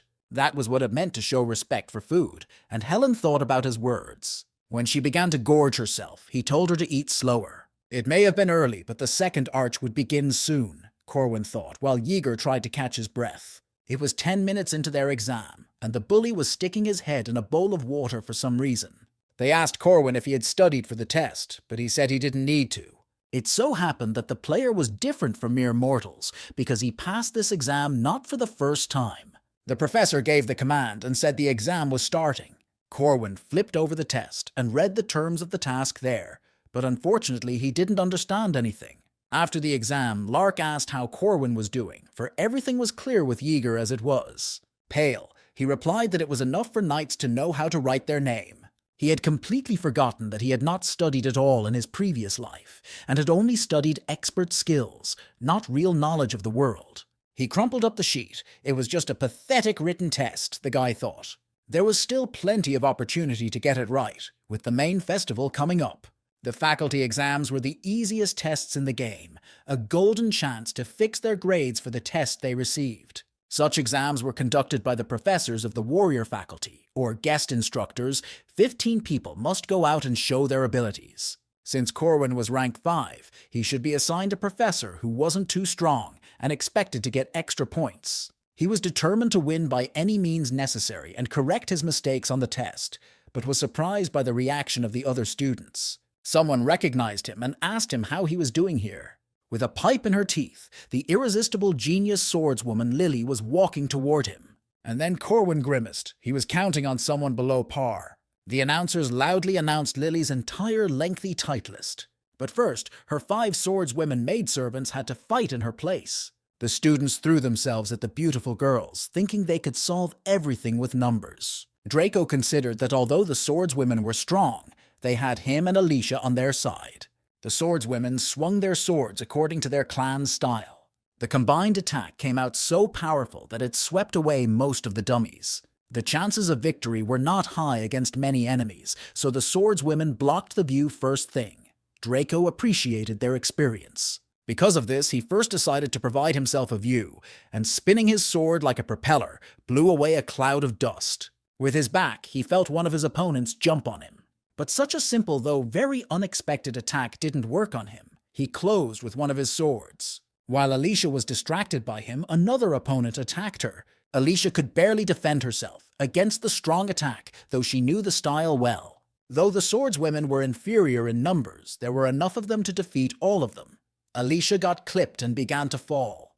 The opponent threw a poking blow to finish Alicia off, but the girl rolled away. The other 3 of Lily's maids quickly disposed of the weaker students. Apart from the 2, there was no one else left in the formation. It seemed so from the outside, but the reality was different. Draco's experience, facing off against 5 equally experienced swordswomen. The dust cleared, and he was able to accurately point his magic swords at one of the opponents. Alicia has so far been politely taught and mentored to work on her skills and be worthy of the title of heiress. In her current state, she shouldn't even graduate from the academy. It would be better to drop everything and study at home, the maid said. But Alicia wasn't about to go back to that sweaty nightmare, sans sweets and shopping. But even a strong tug didn't help her get rid of the annoying rival who knew her weaknesses. She still had a long way to go, and Corwin agreed, for it was different in the original. He didn't know how it was that Lily had become their examiner. Lily told them to begin, and to honor the experience of this fight. A great special rank. It's a monster that can handle an entire army. A catastrophe that even dozens of guards like Helen may not be able to handle. Most would never encounter such a monster, nor would anyone believe they existed. However, it's a completely different matter when it comes to Lily. Because Lily is one of those who can face such a calamity and not back down, she herself is a monster among monsters. From her sweeps, the entire arena instantly fell into disrepair. Corwin barely escaped this catastrophe. Behind a rock, chaos reigned everywhere. Yeager barely survived. Such a performance was too much for him, and Corwin reassured him that it was still their pity. Yeager had also managed to bring Lark, who would have died if he had left him there. Corwin shouted to Yeager to stay on because he wouldn't be able to carry Lark on his own. Lily told them that they were all too weak to learn anything from her, and told Corwin to get out, for he was alone. He immediately wanted to just give up. Lily was fine with it if he agreed to the lowest grade possible, but she knew he wouldn't do that, because he won't want to turn down a rare opportunity to fight a powerful opponent. He and Lily were partners in the last upload, and fought side by side many times. Master had taught him how to fight with a spear. Lily had given him actual fighting techniques, but even at the end of the last load, he was no match for her. It's a wall he'd have to work his way through someday, and since he wants to take over as a player, he has to beat it. Lily saw the determination in his eyes and attacked first. They crossed their guns, sparks sprinkled, and Corwin held on with great difficulty. But the swordswoman's attack didn't end there. She continued to shower him with powerful blows. But to the great surprise of everyone, he was able to stand with his 5th rank against the Grandmaster. Many could not believe that this was even possible, and watched the fight closely. Lily stopped after simple movements. Corwin's energy just ran out. The swordswoman was frustrated. Corwin noticed she put her sword away in its scabbard. He knew this was not the end of the fight, but the beginning of her technique called, dividing up the territory. The mighty Sword Emperor's most powerful technique with the intent to kill, Lily decided to test it. And Corwin could clearly feel his judgment in the aura she emitted. Even the professor shuddered, for she could really kill a mere student. Everything seemed to freeze, Lily's ghostly movements slowing down as if in a time-lapse movie. Corwin, on the other hand, attacked at full speed. Her sword was to him what transparent crystal was to him. This world didn't allow him to move. He could only watch. Corwin thought that maybe that incident in the fight against Mari's dog was just a coincidence, but pulled himself together. He needed to do one less than perfect step forward, and he was able to stop Lily's attack.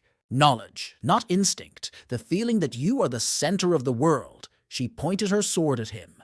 That was Corwin's response to her division of territory. Lily was fine with that. It was time to finish. She sliced Corwin's spear in half, and he was lucky the swordswoman stopped in time and didn't lose his arm. The sister turned around and saw Alicia frozen motionless.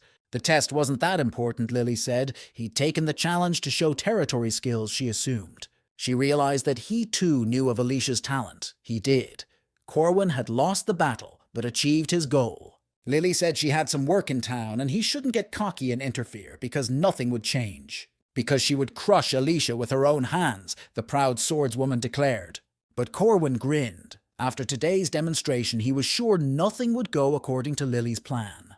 The instructor then awarded him the highest grade and marks. But for many people, it all looked like a farce. They could not believe in the reality of what was happening.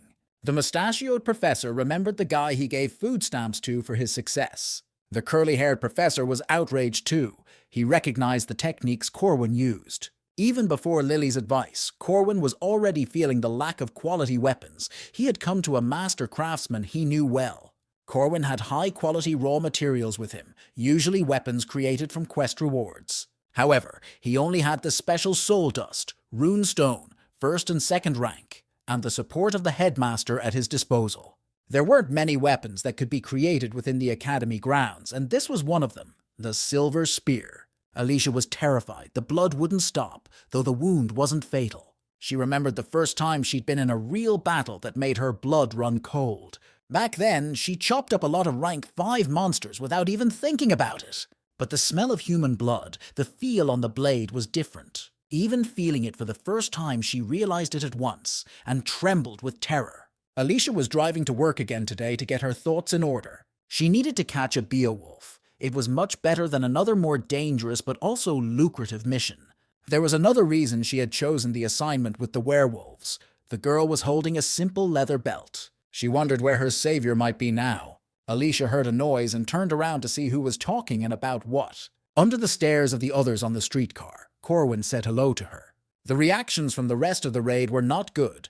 Corwin had gotten through to this mission by quota for students. The guards hadn't expected to see such a simpleton in their ranks, but Corwin was glad to have Alicia with him. He knew that they wouldn't dare say anything to him in front of the Sword Emperor's granddaughter, but the angry looks only became more. Leaning closer to Alicia, Corwin asked how her eyes were. "But everything was fine," replied an uncomprehending Alicia. But Corwin hinted at something else, and Alicia guessed that Lily had told him. He told the swordswoman to hurry, for Lily was serious about crushing her so that Alicia couldn't even lift her sword. To which the swordswoman replied that she could just give up her sword in that case. Corwin sighed. He wasn't sure Alicia was ever capable of doing such a thing. The capture team quickly and skillfully dealt with the monsters, and even managed to capture one. But then the situation took a different turn. There were more monsters, and they attacked more fiercely. The soldiers were worried about where that 5th-ranked boy was, but they didn't care about him now. They thought about how lucky they were that Lady Alicia was doing well. And then another wave appeared. This time, it was ghosts. Ghosts weren't usually attracted to places where there were few people. It looked as if the place was artificially created. Alicia sensed danger and turned around. Someone was approaching her. She sensed by the weight of it that it was not a ghost, but a knight. He was asking to be saved. Alicia didn't understand why she was being attacked, and warned that she would kill him if he did it again. But she was attacked from the back by a second possessed ally. He raised the heavy mace to finish her off, and the girl froze. But still forced to attack, with 2 swings she wounded the knight. When she came to her senses, he was already lying dead and chopped up. Alicia realized she had just committed a real murder. She was pierced by fear, and another possessed knight leapt in after her. But Corwin threw a rock at his head and asked Alicia why she was sitting here so long. After all, these weren't people. He explained to her that they were ordinary dead people who had been raised with magic. The main event from the second part of the story arc, the subjugation of a bloodthirsty assassin from the Foggy City. In the original, the heroes group is chasing the maniac that Marie missed in the first episode, but you could have chosen to do this assignment with werewolves. You can meet the assassin earlier and fight him. A few more dead people ran up to Alicia, and behind them she saw a cloaked figure with a baleful stare. Corwin told her that everything was fine and to get ready to run. He himself swung around and threw his spear at the ghost that hovered above them. The blow nailed his robe to the tree. The goons in the squad thought it was some kind of weakling, for it soured in one blow. Of course that wasn't true. Then he wouldn't be the boss of the next episode. Alone, Corwin wouldn't have been able to handle that monster. Spirit said he was impressed since he was able to kill Puppet and promised to meet again, his stealth being the main problem. Everyone saw ominous smoke billowing from beneath the red mania. Crimson haze, when the undead mage's vitals reach 0, a mist of death appears. What Corwin destroyed was only a puppet, just an undead using the corpse of a mage. The real puppeteer was hard to catch because he hid in his puppets and blended in with the mist. Corwin shouted for all of them to run, for the fog looked dangerous. Alicia asked if it was okay to leave the spear there since it was expensive, and he said it was fine. Corwin applied the rune of return, and the spear fluttered into his hand like a living thing. They heard someone shout and turned around, for their comrades were running behind them. One guard named Charlie Lucky tripped over a tree root in the woods. Alicia was the first to reach him to help the goon up, but he shouted at her to dodge because he saw a huge hand that reached for the swordswoman. A hand grabbed the girl and dragged her back into the fog. Corwin picked up the straggling underdog and told him to get out of the woods, but demanded he give up his cloak. Grabbing his red cloak, Corwin rushed to save Alicia. He didn't think he'd have to do it again. He'd gotten into it himself in the last upload, the condition becoming critical in less than a minute. He could regenerate, therefore last longer, but the problem was Alicia. The blood mist was quickly draining her blood, so she wouldn't last long. Alicia tried desperately to cut off the ghostly hands that were groping her. But there was no way to do that, and she was rapidly weakening. At such a moment, she remembered her sister's words about how pathetic she was. Alicia dropped her sword. She regretted her weakness and began to fall. She wanted to get stronger and save someone, to be a respectable person in his eyes, someone who saved her. Alicia heard someone yell her name and saw someone's shadow in the fog. That voice sounded familiar to her, like that time in the woods, but she saw Corwin's face. The girl was all entangled in red, misty hands, but he helped her up. Alicia was bad and couldn't move. She was begging to be saved and was on the verge. Corwin told her to calm down and threw the cloak he'd taken from Charlie over her. He told her that random blows wouldn't help here, and from now on he would protect her from the undead. She would know what to do. But the girl said she couldn't make it and she was dizzy. Corwin said confidently that she could do it. She was the most talented swordswoman he had ever met. She just had to make up her mind. Only a step was needed. One step would be enough, repeated the strange fellow. Corwin thanked her for her help and rushed forward. Alicia realized that it wouldn't last much longer, and wondered how Corwin was doing with a lesser rank of aura. But since he told her she could, she simply had no choice but to take it and do it, the girl decided. It's her grandfather's secret technique that can cut through anything, and to master it, she must awaken. A cursed ability that allows you to forcibly see other people's territories. Falling tears, dripping blood, and even overwhelming emotions become the energy for one step towards a frozen world. Alicia took just one step and drew her sword from its sheath. The beam of light cut through whatever was in front of her in one fell swoop. This was the division of the territory. All the monsters in front of Corwin were cut in half, as the entire forest in the path of impact, along with the main boss, became a sheared clearing. After that swing, the bloody mist that had been draining her strength dissipated. Seeing what happened, the other guards came back to help them. On the ground lay the shredded assassin from the Misty City. The guards couldn't believe the whole forest could be chopped up like that. Even Corwin was confused. He thought she would use a third form, a single cut or an iron wave, but the girl was able to strike ultimatum. Alicia ran up to him for praise, and he wanted to tell her that she shouldn't be able to do that yet. There were rumors in the ranks of the guards that Alicia would definitely be the heiress now, since only the Emperor and her could use the division of territory. They began to praise her, and Corwin realized that once again his plans had gone awry. He huffed, not understanding why things had gotten so twisted again. This news was so impressive that they even wrote about it in the newspapers. But the speculation of journalists on the subject of the future heir did not suit everyone. Lily's maids were angry and wanted to get rid of all the rumors. Mistress Lily herself sat on her throne, sipping tea and pondering.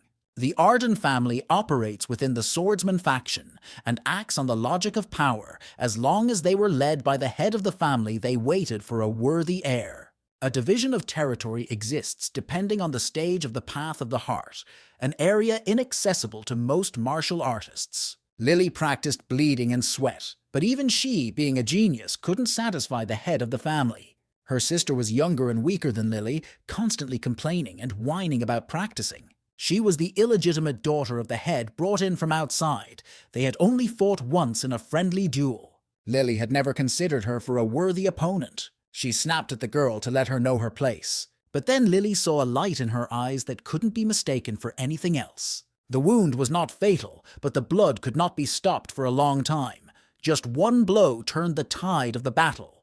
Lily didn't even have time to see him, the blow that finished her off. It lasted far less than a second, one flash of an eye, and the Lily was defeated.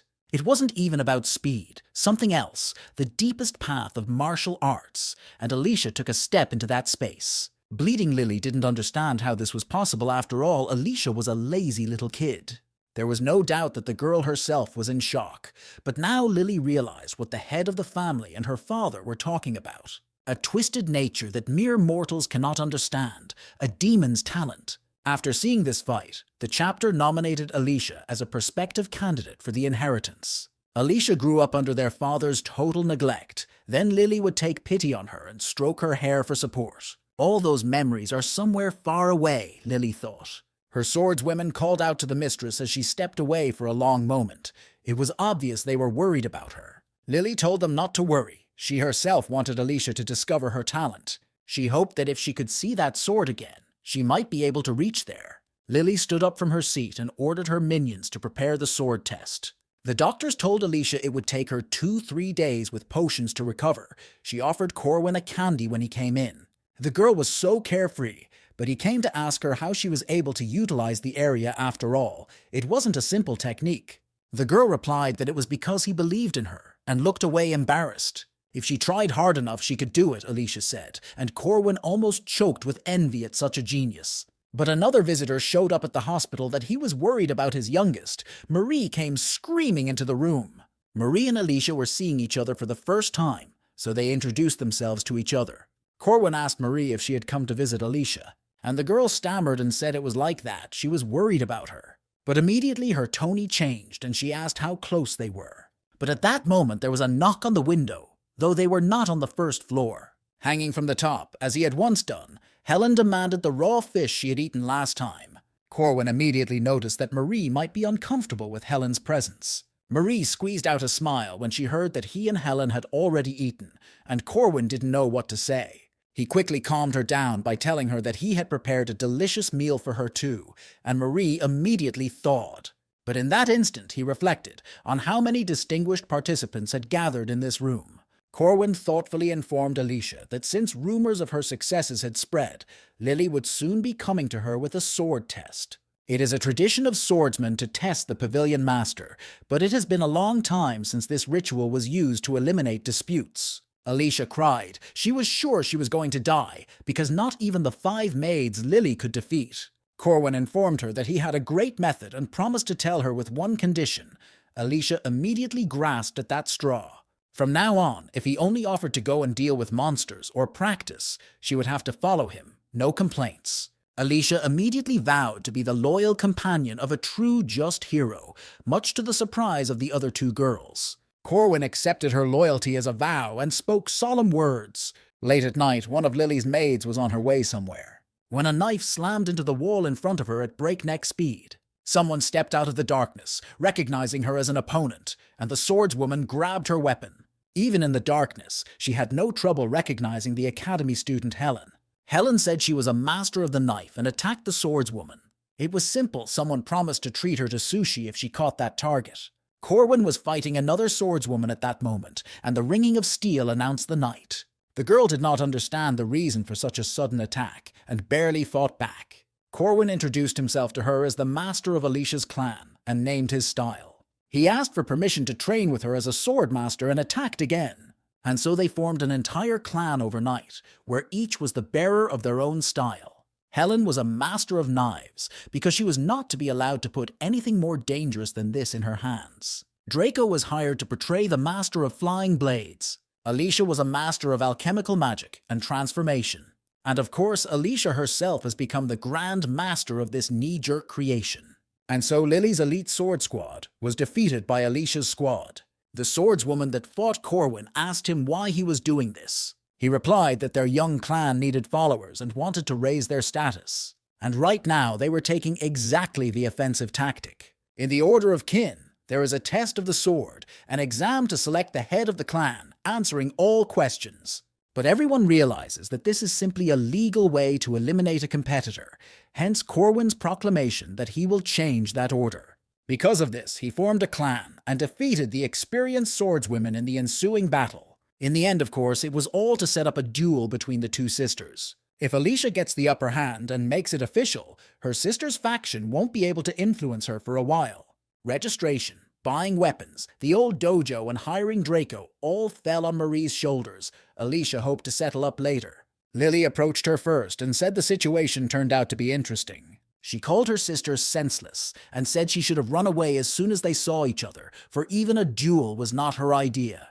The shrewd Lily immediately realized that behind all of her sister's shenanigans was a gray cardinal who was now whispering clues to Alicia. The girl still wasn't sure she could win. As a new martial artist, Alicia challenged her sister to a training battle. Lily accepted her challenge to a friendly sparring session but warned her. Training swords, treatment, except in emergencies, will not be used. The girls drew their swords and stood in a stance opposite each other. Lily really was strong. Even Mari wasn't sure she could win by turning into a vampire and using her full power. She was worried about the younger one and asked Corwin if everything would be all right, but he was adamant he had faith in the swordswoman. Marie immediately calmed down. She trusted him wholeheartedly. Lily tossed the heavy purse to Corwin, and the latter asked something of it, for even to repair the hall after the duel, it was too heavy. Lily replied that it was for a complete reconstruction and attacked first. From the powerful blows, their flimsy dojo immediately fell into disrepair. Corwin and Marie were horrified when the building simply lost its roof and walls. Alicia had always admired her sister, back when she still had a passion for swords. Lily was her idol. Even from an early age, Lily gained fame and success, and seemed like a hero from fairy tales to Alicia. She was an illegitimate child, after all. Her mother had died in childbirth, and her father considered her a disgrace.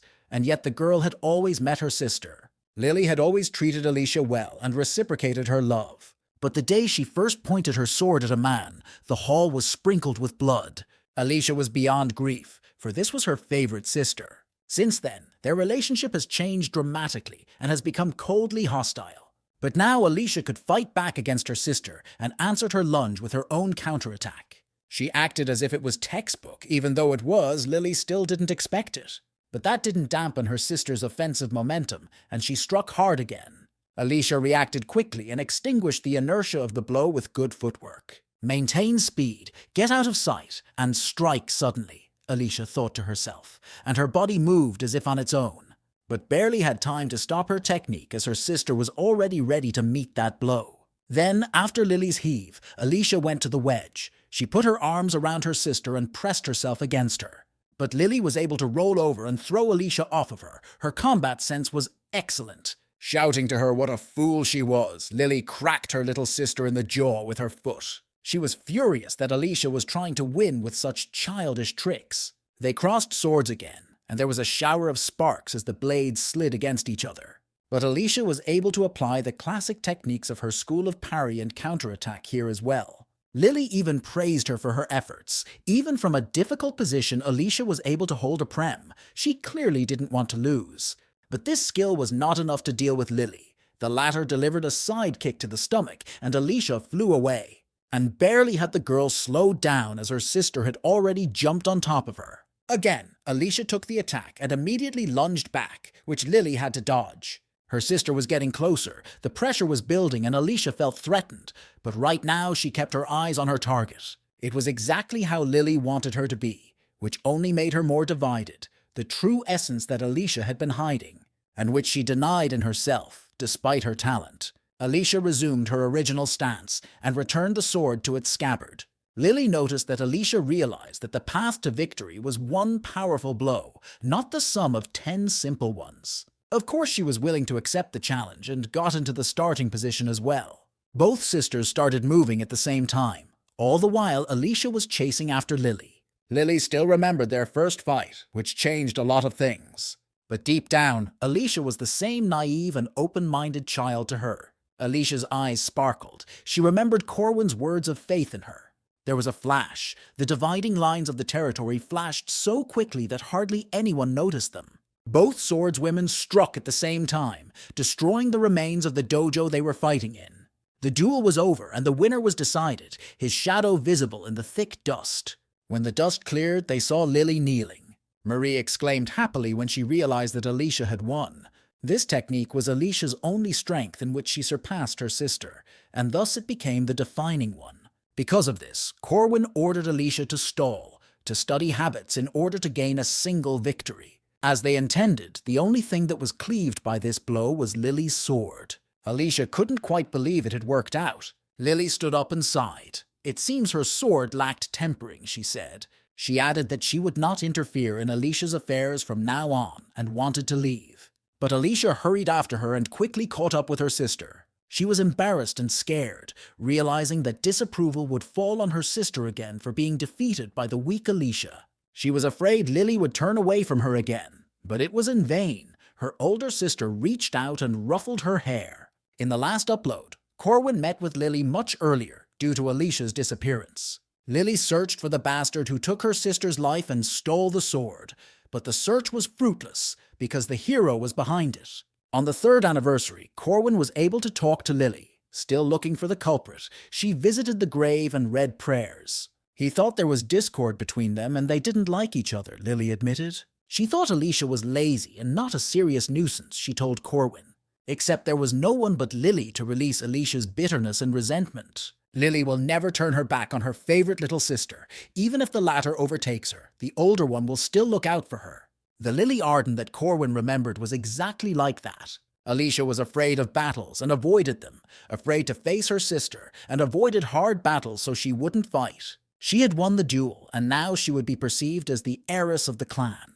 And now Alicia was worried that her connection to her sister would really cut off. But Corwin, who was peeling her apples, confidently said it wouldn't happen. Sure, they will distance themselves for a while. The relationship may be awkward, but their bond is not something that can be easily cut off. For as much as anything, they are still sisters, Corwin said. She's also a really good girl, because all he did as a kid was get kicked by bullies. Later, it wasn't this that tormented him at all, but the fact that he never dared to fight back and was angry with himself. Alicia called him strange. He sounded like an old man even though they were the same age. He smelled of maturity after going through hardships. So it was Corwin had lived 14 years longer, but Alicia just thanked him with a smile on her face. For that incident, and for that fight in the woods when he'd saved her, she stretched out in bed. After all, he was the one who saved her from the werewolf the first time, the girl said. Corwin wondered how she was able to recognize, and the girl said that thanks to his voice, waist, and her intuition. The guy just brushed it off, but the girl thought she owed him big time and said he could ask for anything. Then Corwin asked to be his friend, and surprised Alicia. The girl was embarrassed she didn't have any guy friends yet and agreed. Corwin smiled too and said he hoped they would get along. Alicia answered him in the same way, happy to have such a loyal friend. Punishment for the villains and a good ending for the good people. That's the way it should be, Corwin thought. Thanks to his actions, the sisters were able to get along over a long period of time. Isabel peered anxiously around the corner. Her friend Marie had had a problem as of late. The girl had been the center of attention before, and now even more so. Many suitors have tried to offer her their blood and feelings. Of course Marie refused, for she received it from Madame Josephine, and Isabel was angry that her friend was being embarrassed. It happened every day, but what bothered her more was Corwin, whose presence always made Marie lose herself, and her face invariably flushed when she saw him. Corwin was a very prominent newcomer, and often hung around Marie. It didn't matter that he was rank 5, after all, he could fight on par with Lily, and was therefore capable, but that made Isabel worry more. When Corwin offered the older woman his blood, she immediately accepted, and they secluded themselves in a private room. Isabel's imagination immediately painted a passionate picture of what might be going on behind the closed door. Isabel listened carefully to their conversation. Corwin asked if Marie had thought about his proposal. Corwin suggested that Marie build a hotel on the site of the destroyed dojo, and offered to invest her in the project. Isabel was biting her nails. The rascal was trying to do business with Marie and was acting very insolent. Corwin later saw with Alicia in the training room, the girl much more willing to attend classes now. Even though they were just the basics, Corwin wasn't going to back down from them. Alicia also agreed to do some simple exercises, something that had never happened to her before. As a reward, Corwin gave her a coupon to a nice restaurant, Holy Panda, and Alicia's motivation immediately skyrocketed. Isabel, who had been watching him all the time, immediately lost her temper, for this was a couple's establishment. The rascal did not miss a single skirt. Alicia heard some noise as if someone had fallen off the roof, but Corwin didn't notice anything. Not only was he chasing after 2 girls, but he was constantly interested in their wallets. Isabel resented him. In the evening, he met Helen at a fish cafe and treated her to fresh fish. Again, Isabel spied on him and overheard Corwin talking about investments. It became obvious to her that Corwin was just a fraud. All the manipulation of Lily's duel had cost 100 gold coins, fabulous money that Marie had paid. Corwin was surprised that students could manage such sums in this world. He received another 50 coins from Lily for damages. The reward for the Red Mist Ghost was another 110 coins. Even Helen had his own capital, as did all of his companions. So Corwin collected their capital and was able to use it to buy this land. Right now it's just a plot on the edge of town, in the middle of nowhere, but in the second semester there will be an exchange festival here. It will be the peak of the tourist season. In 2 weeks, Corwin's investment would be paid off. He was a time traveler, and he knew how to use the money. Principal Kassad spoke to Josephine. The stance of the church, royal family, magic tower towards the academy were not the best. Of course it couldn't be called an unsolvable crisis, and besides, the council was on Kassadi's side. The director told Josephine he wouldn't be on site for a while, but she assured him she'd handle it. She was supposed to take care of everything while he was gone, and if anything, get on the emergency line. Madame Josephine corrected her glasses. She was determined to do the right thing. There were many papers on the table, with matters that could not be delayed. But what shocked her the most was Corwin's suggestion that she was on to something again. Corwin left a request to collect mandrake juice and reported to the experimentation building. You needed headphones and an open space to pick mandrake because it screamed loudly if you pulled it out. Corwin was using the headphones he'd picked up back in the forest test, and here they came in handy. It needed a man to hold the plant and pull it out by the root, and a helper to cut off the roots and stems or it would continue to scream. Corwin was picking Mandrake for the 4th time and was a little nervous. Alicia couldn't hear what he said and picked up her earpiece. And at that moment, Corwin decisively plucked the unfortunate plant from the ground. The shrill squeal of the magic radish echoed throughout the neighborhood. Corwin turned to Alicia and said that now would be a good time to show off all of the swordsman's skills. But unfortunately for him, the silly girl didn't have her headphones on properly, so he had to do it all by himself. He too began yelling at the radish in response to her squeals. Then he tossed it up and cut off the sprouts in one deft motion. Then he started to wake up Alicia, who seemed to be intoxicated all at once. He was going to end it tonight, but even through the headphones it was so loud it hurt his ears, and Alicia might faint. Someone said hello to him, even though they had posted signs everywhere, no entry allowed. Of course it was the beautiful Marie, which surprised him, for he had told her about the experiments today. It was pretty noisy, so she jumped to see what he was doing here, despite the 12th floor. Realizing that Corwin was just busy cleaning up, she changed her anger to mercy, and Corwin said he couldn't get everything together today since Alicia was out. Marie offered her help then and stepped forward. Corwin warned that the task was not easy. But Marie had already plucked one radish without any preparation, without protection. Hearing the mandrake's cry could take one's life. Marie clutched a radish and said her family had a whole farm and got 30 grand in a year, and showed that it was pretty easy. Marie dealt with the rampant radishes with her bare hands and offered her help as well in making broth and stew. Corwin asked her what he should do, and she said he could rest. After all, she could do it all herself, Marie said, and bestowed a dazzling smile on him. Corwin didn't refuse such generosity, nor would anyone in his place. One way to use this radish was to prepare a decoction with many ingredients and simmer it for 10 hours. If done right, he will be ready. It may seem this game has ethnic explicit tendencies. Mari said everything was ready and all that was left to do was wait, and asked what he was doing. Corwin was bored and was drawing runes. Marie had seen them in culture classes, but didn't know the full meaning.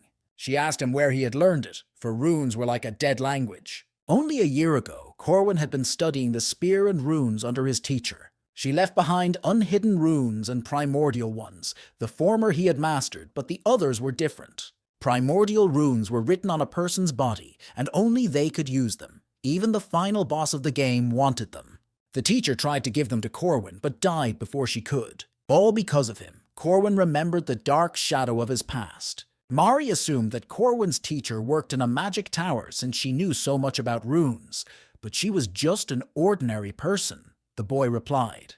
Just a simple good man who did everything in his power to help others. Marie sensed that the teacher was someone dear to Corwin. She offered him some potatoes, and he remembered that he hadn't even had lunch today. Mari snapped her fingers, and her highest summoned beast appeared, a dog that held a snack bowl in its teeth. Corwin praised her for training the dog well, all thanks to Corwin, for he had shared blood with her several times. Marie was delighted with her cute pet. The more she looked at it, the more she liked it. Corwin remarked that since the dog was created half from his blood, he was like a father to him, and Mari immediately felt a fire spread across her cheeks. She suggested he play with a good boy since he was his father. Corwin looked at the monster's strange face, for it wasn't even a real dog. But the dog had already pounced on him and plowed him into the dust for a fun game. This vampire breed puppy was very active. When the potion was ready, Corwin was the first to taste it. This decoction increased mana regeneration ability and also added the maximum amount of mana. Corwin told them to drink it too, after all. More than once the potion didn't bring bonuses anyway. He saved the leftovers for Eilel and Lark. The only thing left was the silver mandrake, which he decided to pursue. This guy should have been chewed raw with all the parts. This thing helped create an aura core. Normally you had to be at peak power to do that. He could get a second core later. Even the girls were surprised at his rapid progress. The silver mandrake was cool, and Alicia offered to eat the gold one right away. But Corwin saved it for later. You couldn't go overboard with the good drugs either, he said, though he had a different goal in mind. The mustachioed professor at the meeting said that the 5th rank of Knight Corwin was something that needed to be reconsidered. Many faculty members didn't understand why they had to revise, since Corwin's performance was poor. But they just didn't see Corwin fight against Lily, the curly-haired professor told them. Another bespectacled man suggested that Lily had simply succumbed to the student. She couldn't fight hard against a student after all. Then the mustachioed man asked if anyone thought, among those who had seen the fight, that Lily had succumbed. There were none. However, even so, without achievements and successes, it was still impossible to raise a student's rank. Such were the rules, objected others. The Mustachian then suggested that the establishment of the ranks of the association should be entrusted to him, and that the true rank should be established when issuing guardian papers. Since Prof. O'Harmon was the initiator of this process, he was assigned the task. That was exactly what he was hoping for, the mustachioed man answered them. At this time, the curly-haired professor was thinking about Corwin's name, something that kept popping up everywhere. In terms of performance, even rank 5 was a luxury for him, but he showed amazing sparring with Lily. Besides, Corwin possessed the special spear technique that man had, the curly-haired man thought. Alicia met him in the library and said hello. They had the same class today, so she asked to sit next to him. Corwin didn't have time to object, for the girl had already sat down, except that it was Yeager's seat. But as soon as he saw who sat on it, he immediately decided to sit somewhere else. Corwin noticed the boy was angry and asked him what he was unhappy about. For Corwin was surrounded everywhere by beauties, Marie being the kindest among them. Scary but cute demon girl in a nun's robe too.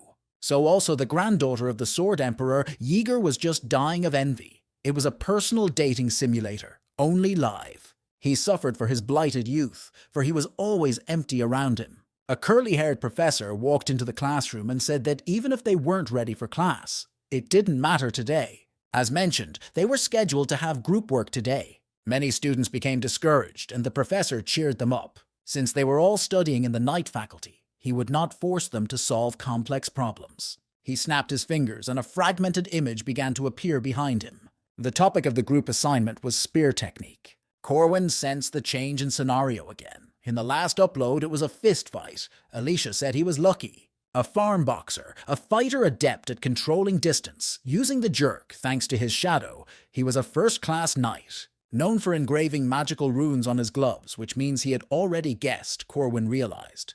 The professor wanted to test him. There was no doubt in the boy's mind. The curly-haired professor told them that the purpose of the training was to pick one style of spear and study it, and show off their techniques. Of course, for some of the students who had already practiced the spear, this assignment was too easy, and Ferma promised to adjust their grade. All groups are determined by lot and include 4 people. The purpose of the assignment is to find out the extent of student cooperation and to foster it. But the reality is that the most diligent students are always the losers. It was a game called Drag It All On. Corwin remembered his past years in school. That's exactly how it ended. He was always surrounded only by lazy and useless people.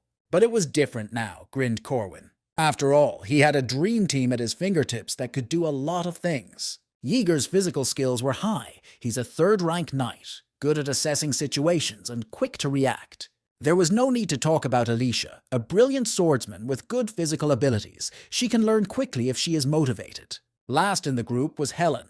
She didn't have the best manners, but she was the kind of person who works hard and knows how to focus in class. Who would have thought that this time he would get to team up with such hard-working guys? Corwin had already taken over the room for them and began to lay out the theory. So, he thought, they came to a hall they had been going to for 2 months now, and whose walls were covered with a special material.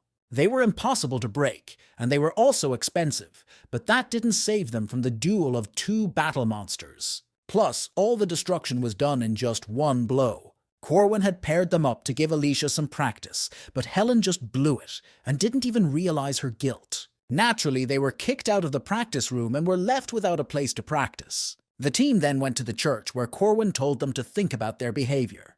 He told the guys to feel free to voice their opinions. Alicia apologized for not being able to control her powers, but Corwin told her she did a good job. Yeager wasn't confident in his spear skills yet. He had a hard time with rotation and couldn't apply any techniques. He turned to Helen to hear her opinion as well. The girl brought them grape juice and bread. A culture so similar to the earthly culture was brought into play. Therefore, it brought them everything for the communion rite. Helen was a volunteer at the church, so they were able to gather here on a day when there was no service. Corwin asked her about her religious affiliation, and the girl replied that it was out of her will. There was much to learn from holy men, and he advised her to read the Bible after all. There were many useful things in religion, words about love. Love your neighbor as yourself, said the commandment, Corwin said. Alicia agreed. The commandment about love appealed to her very much. In any case, Corwin asked Helen if she understood the reason for the past failure, and the girl replied peremptorily that it was a matter of their weakness. As soon as you used a little force against them, they would break. Even training didn't help them. The weak will always be weak. Corwin agreed. Her words made sense, but only the truly strongest had the right to speak like that. He offered the girl a wager that he would bring her to her knees in a minute, and if he won, she would treat him to dinner. Helen agreed, but said she didn't want a reward if she won, because she'd break something for him in the process. Corwin said they would start on Yeager's signal, and the guy was stunned at what was happening.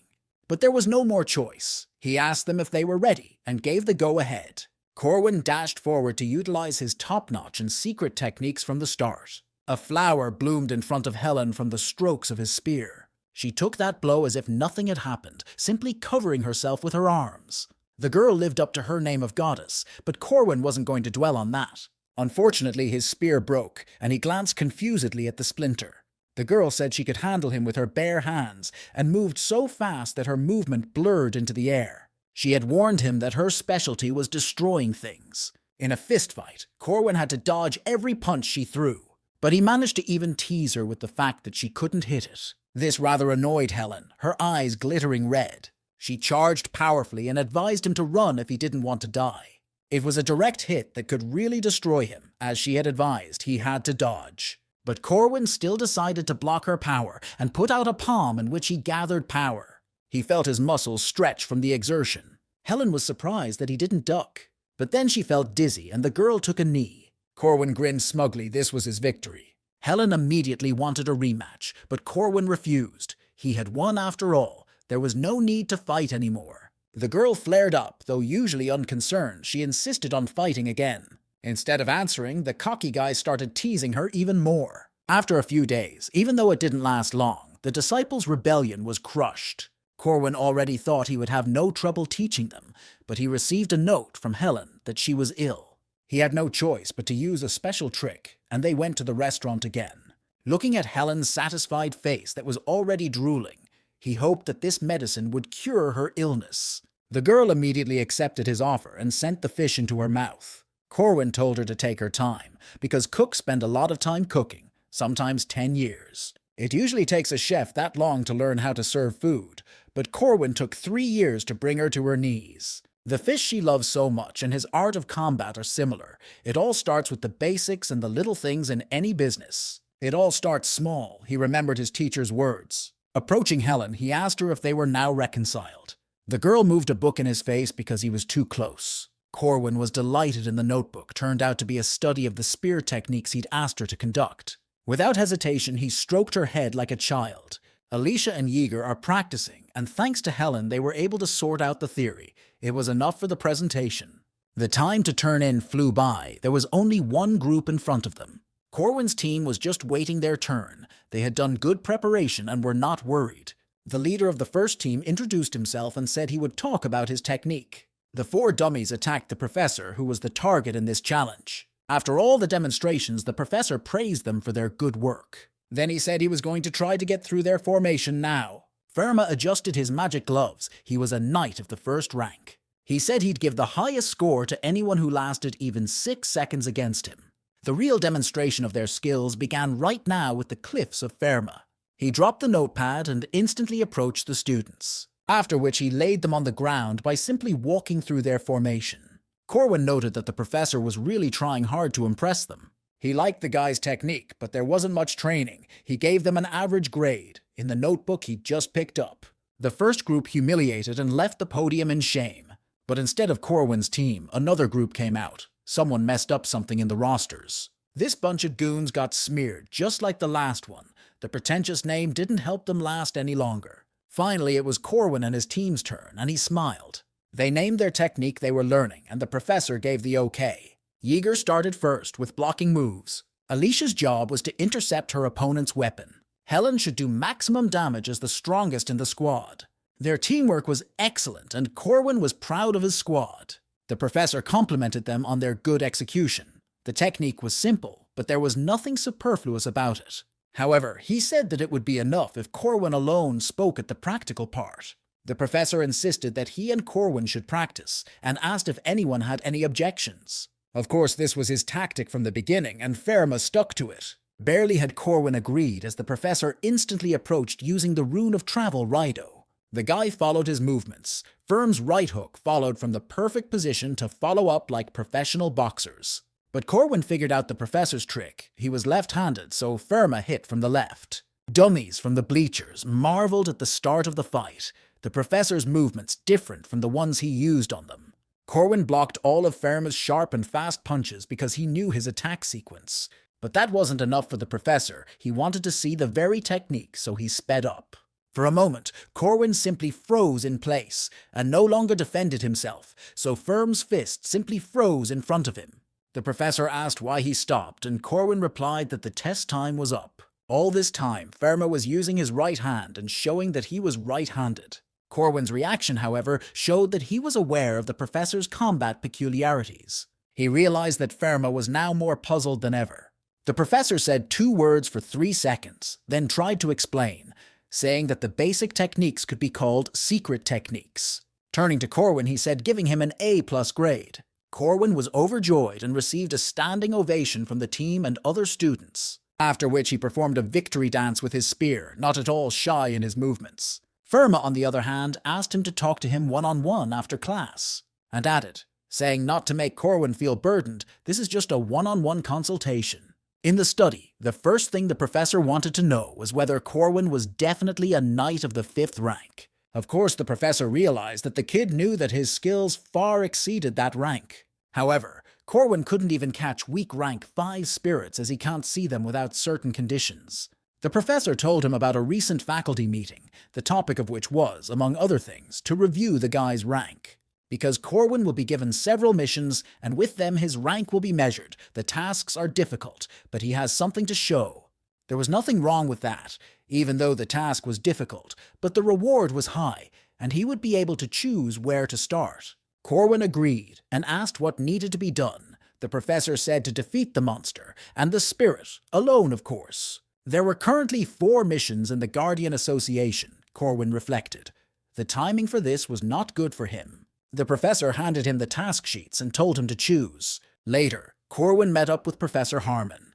They chatted merrily about the teacher's youth as they walked through the forest. The old man liked to talk about his adventures, even though he couldn't tell everything.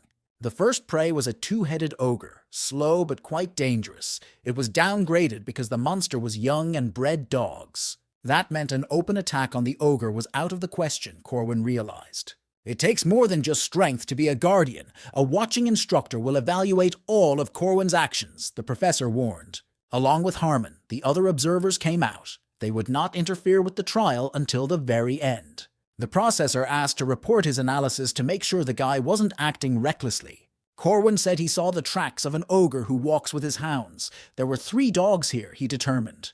Corwin also determined that one of the individuals was pregnant because the tracks showed prey being carried to the nest rather than eaten on the spot. Ogres couldn't store food, which meant there were those who needed food but couldn't move. A pregnant female, a cub, or a wounded monster. The professors were impressed with his skills as a tracker and asked how he would hunt them.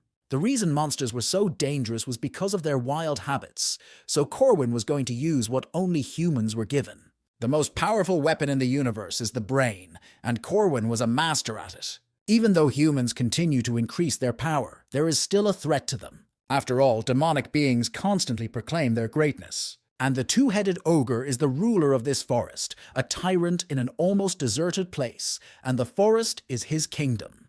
The hounds noticed the strange occurrence and started howling to call their master. The female that had recently given birth disappeared. The dogs were barking at each other and trying to sniff out tracks. Realizing that their most precious possessions had been stolen from them, the monsters went into a rage, the entire forest trembling with their screams. The hounds urged each other on by barking. They had picked up the trail and were in a hurry. As always, there was nothing in the forest to frighten them, which means the foolish intruder will pay for his crime, they thought. They found the female tied up with ropes by all 4 paws. The male of the pack was the first to check her condition by rubbing his nose, and just when they thought it was all over, wooden stakes popped out of the ground. One of the logs was rapidly approaching the dogs, who didn't know where to run. The activated trap crushed one of the hounds with a log, and more logs were falling from above, and the dog just froze in place with fear. It was not a battle, but a massacre followed by flight and survival.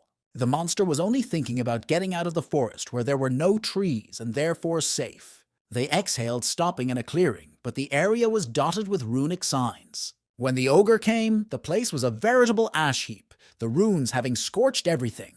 The hellhounds were all killed with extreme ferocity, even for monsters. Ogre lost his loyal followers and the friends that brightened his humdrum daily routine and went on a rampage. He was standing in the exact spot where another trap had been, which went off on cue.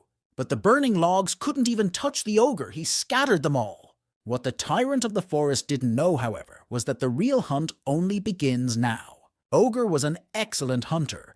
One head had good eyesight, the other a keen sense of smell. Now he was looking for traces of the killer of his hounds. But the ogre still couldn't find his target, though he searched all day that one led him by the nose, and the ogre sat down to rest.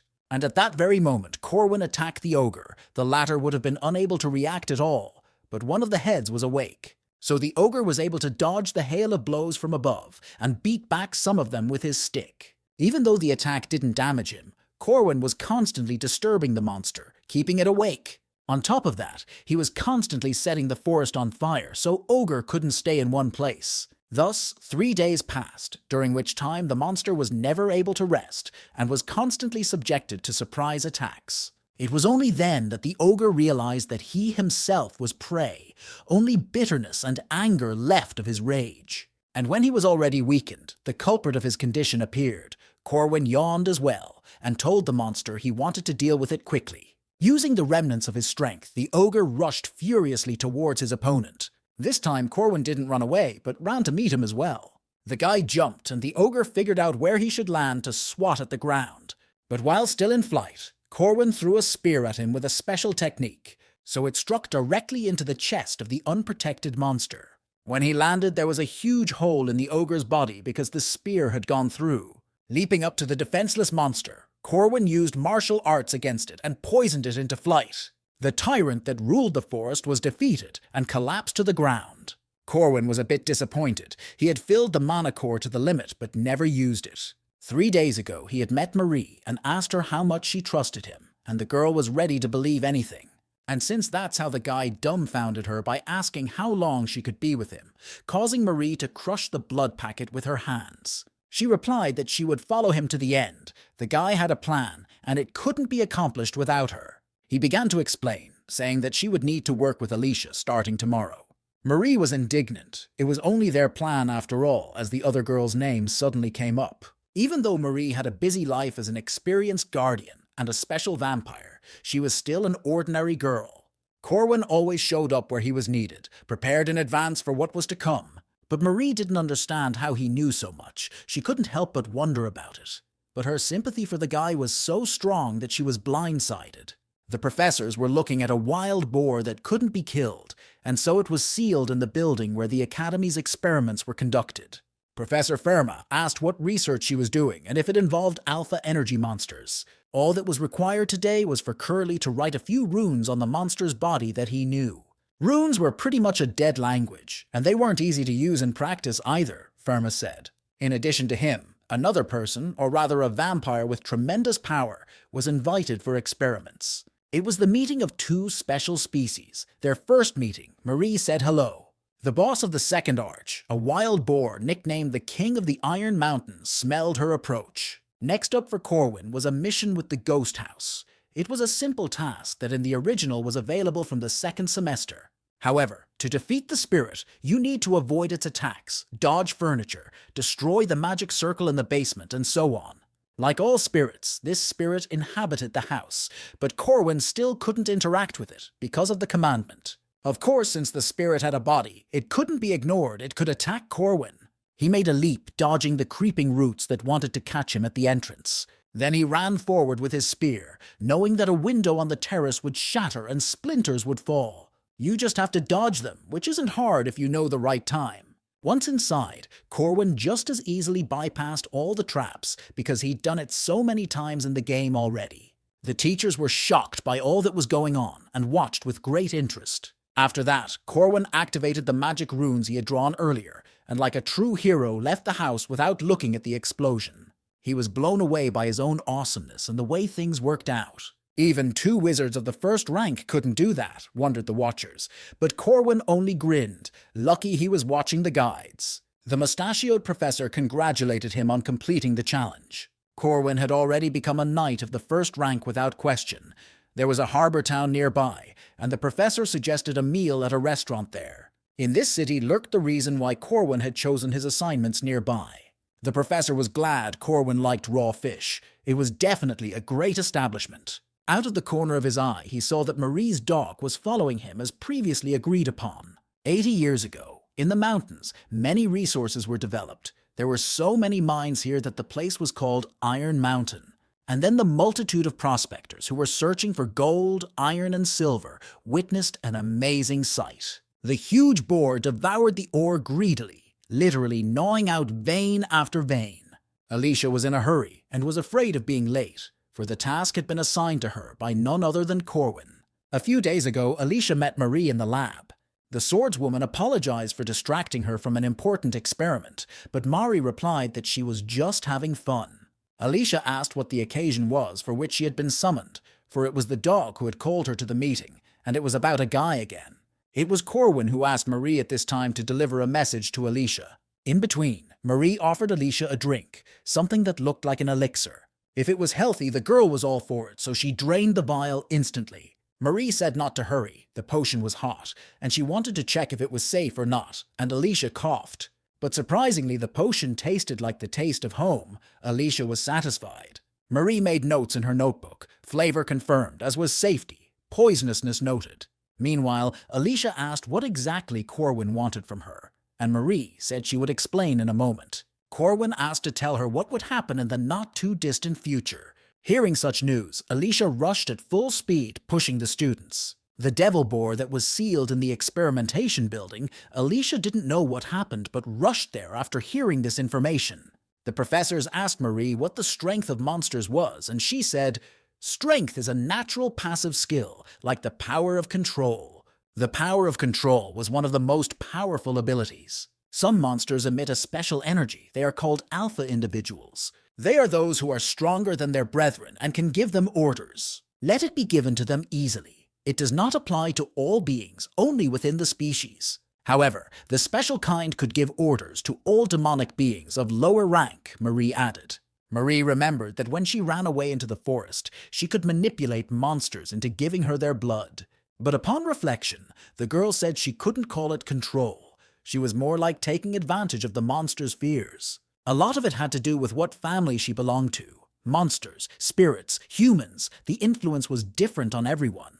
Mari thought about it. It came out that she could easily give orders to demonic people, though this was an area that required research. The professor clapped her hands and said that enough theory was enough. It was time to move the plot along and get to practice. The purpose of the experiment is to see how far and how much alpha control ability can be manifested. By learning it, you can control monsters. It was a larger experience than Mari had envisioned.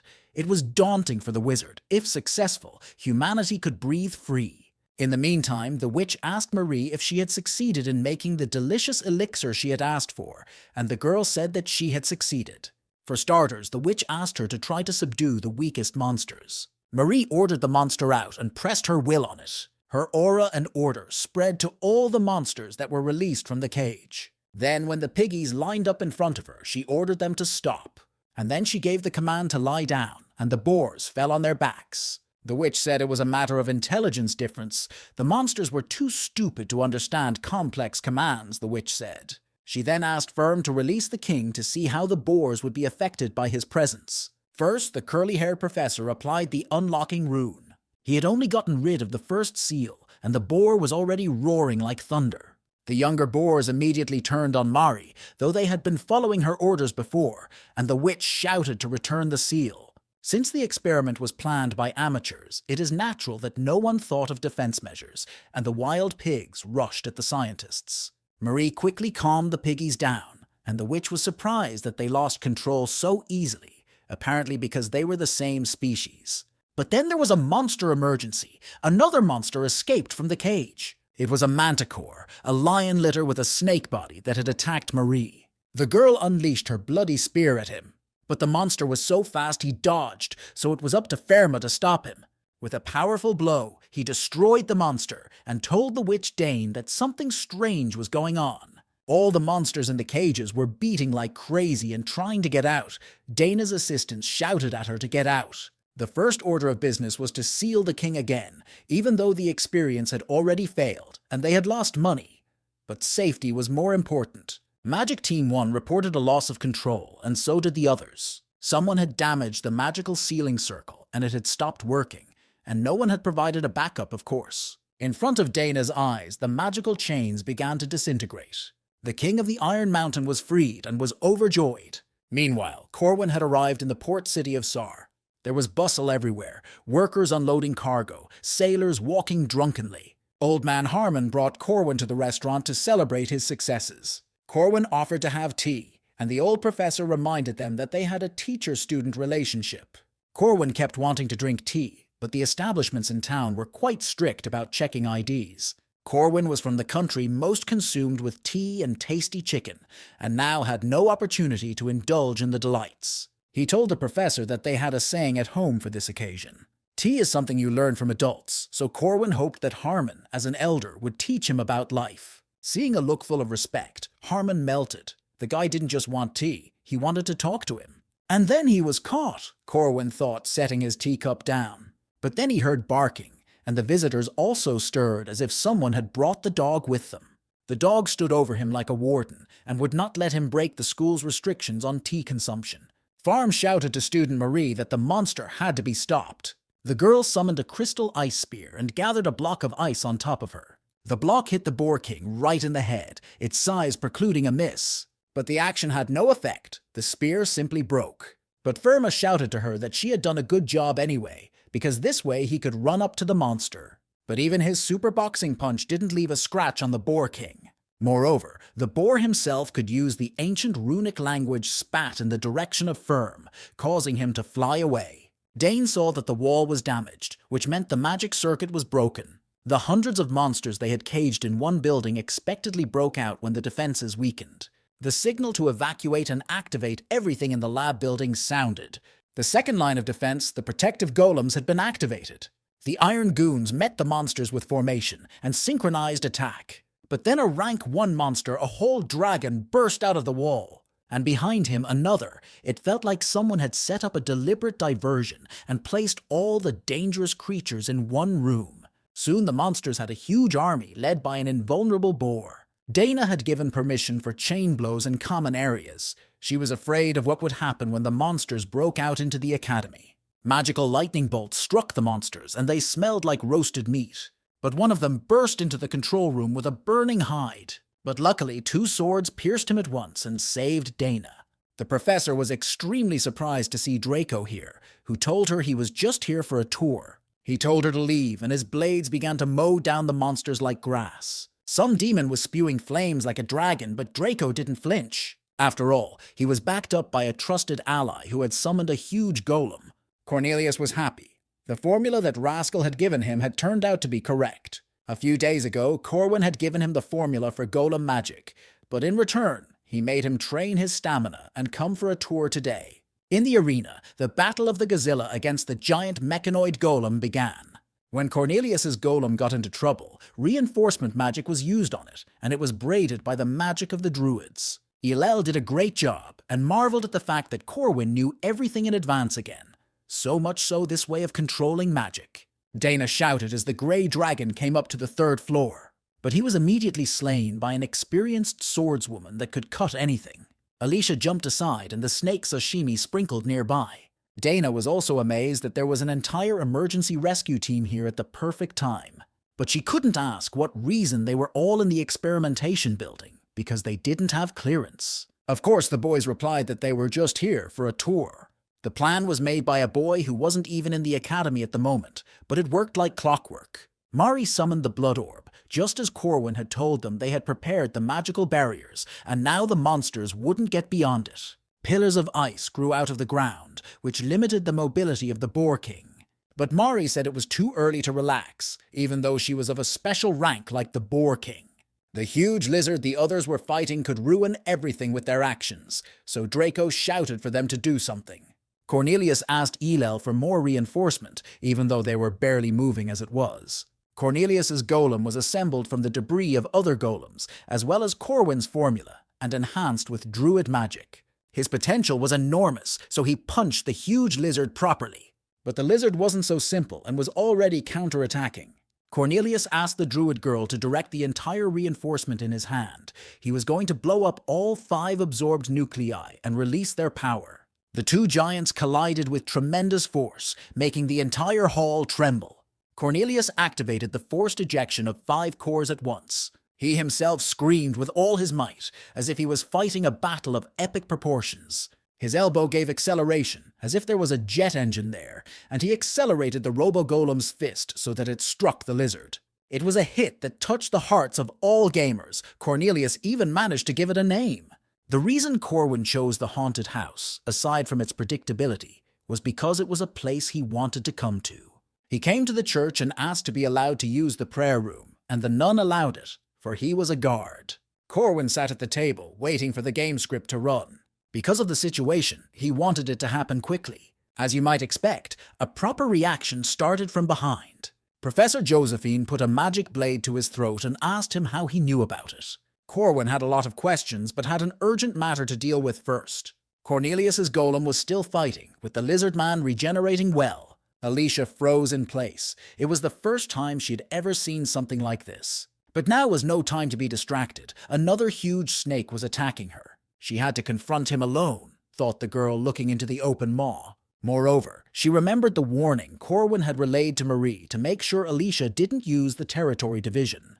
Because of that, the swordswoman needed to cope with ordinary abilities. Corwin may have seen potential in her since he made such a request, but the girl doubted she could do it. Then there was an explosion, and the sphere of blood in which Marie was imprisoned burst, and the girl flew away. Her barrier could not withstand the onslaught of the awakened Boar King. Marie lay there and didn't move. She was badly hurt, though she was the strongest among them. It was just as Corwin had said. Most likely Mari wouldn't be able to defeat the boar. The reason was that the boar chewed on the steel itself, and also used primordial runes, his resistance power making him invulnerable. For this reason, the boar was sealed because they couldn't destroy it. But Marie wasn't about to give up. Alicia was distracted again and wasn't looking at the head of the snake that was fast approaching. But she too had only to pick up and handle it on her own. Dana held her breath watching the fight that unfolded before her eyes. Mari used snow alchemy magic. The boar's face was covered in explosions again. But he was a legendary beast that didn't stop him. And even as an older vampire, there was nothing Marie could do. Dana felt she shared a moment that would become history, fate itself being decided now, and couldn't fight her fear and curiosity. The boar was bearing down on Marie and threatened to just crush her like a bug. The girl desperately threw hundreds of arrows at him again, hoping to slow him down at least a little. The arrows then turned into blocks of bloody ice that grew in the boar's path. But for him, this wall was child's play. The boar gained great speed and broke through it with its mass. Everyone felt that the end of the battle was nearing. No one ran because behind them was the academy and the disciple. The monster stopped against the wall after the impact. But Marie was not under his feet. She was saved by her faithful dog. Alicia was still unable to deal with the viper, who was deftly dodging her blows. She didn't know how to defeat the creep without using territorial division, and kept wondering what Corwin would have done in her place when the serpent went on the attack. Alicia dodged everything and returned the sword to its scabbard. If it were her, Corwin would definitely use the basics, dodge and Rossi. The rest should be thrown out of her mind, the girl realized. After which she unleashed a hail of blows on the snake, not forgetting to dodge. Thus she combined defense and attack in her dance-like movements. Alicia hadn't even expected such a thing from herself, but either way she'd done as well as Corwin had told her. And in that instant, she heard his voice praising her for a job well done. Cornelius and Eilel had handled their lizard as well. The red-haired guy was a bit taken aback when he said that with a golem like that, he didn't even need friends, even though it was exactly the kind of thing that needed helpers to create. Corwin noted that all the rank 1 monsters had been dealt with, and only the wild boar remained. Marie was still blocking it and needed help, Alicia said. Josephine asked him what now, for he must have had some plan, and the lad replied that they would just have to help him catch the pig. When Corwin discussed the plan with Mari, he asked her to feed the monsters with rune stones. And the monsters were fed a lot of these stones, which meant they were all like mines. The plan was to strike using the resonance of the runes. Resonance happened with the rune stone spear. Something like this is possible if you have the time and persistence. Corwin tore forward and beckoned Alicia with him. Now the way was clear. Under the boar's supervision, the monsters that had survived the resonance attack began to reassemble into an army of about 3 dozen. Corwin grinned. He shouldn't have been nervous about that. He shouted for Draco to join them, and he was glad to see his employer. He said the same thing to Cornelius and Eilel, to especially the redhead, to stop freaking out about winning. Marie turned around and saw that the dream team was finally in session. Now they could try again. The moral is simple. A mob quenches even a lion. The party has long since gone beyond all epicness and pathos, but not everyone is yet transfixed. All because there was a great wild boar behind the backs of the monsters. He was so vicious that he smashed everything in his path. Marie yelled for everyone to split up when she sensed the boar was going to attack. The evil Iron King rammed into them, threatening to sweep them away. Cornelius sent his golem into a frontal attack. Corwin shouted to the fool that this was not to be done under any circumstances. But the red-headed kid believed in himself after he defeated the lizard, for which there was instant payback. The boar didn't even notice the robot, from which Cornelius instantly lost face and was again reminded of the usefulness of friends. Corwin knew this would happen and told him to take over the boar since that was the case. Eilel had to get her plants back and by all means stop the boar. It sounded easier in words than in deed, but the girl was putting her best foot forward.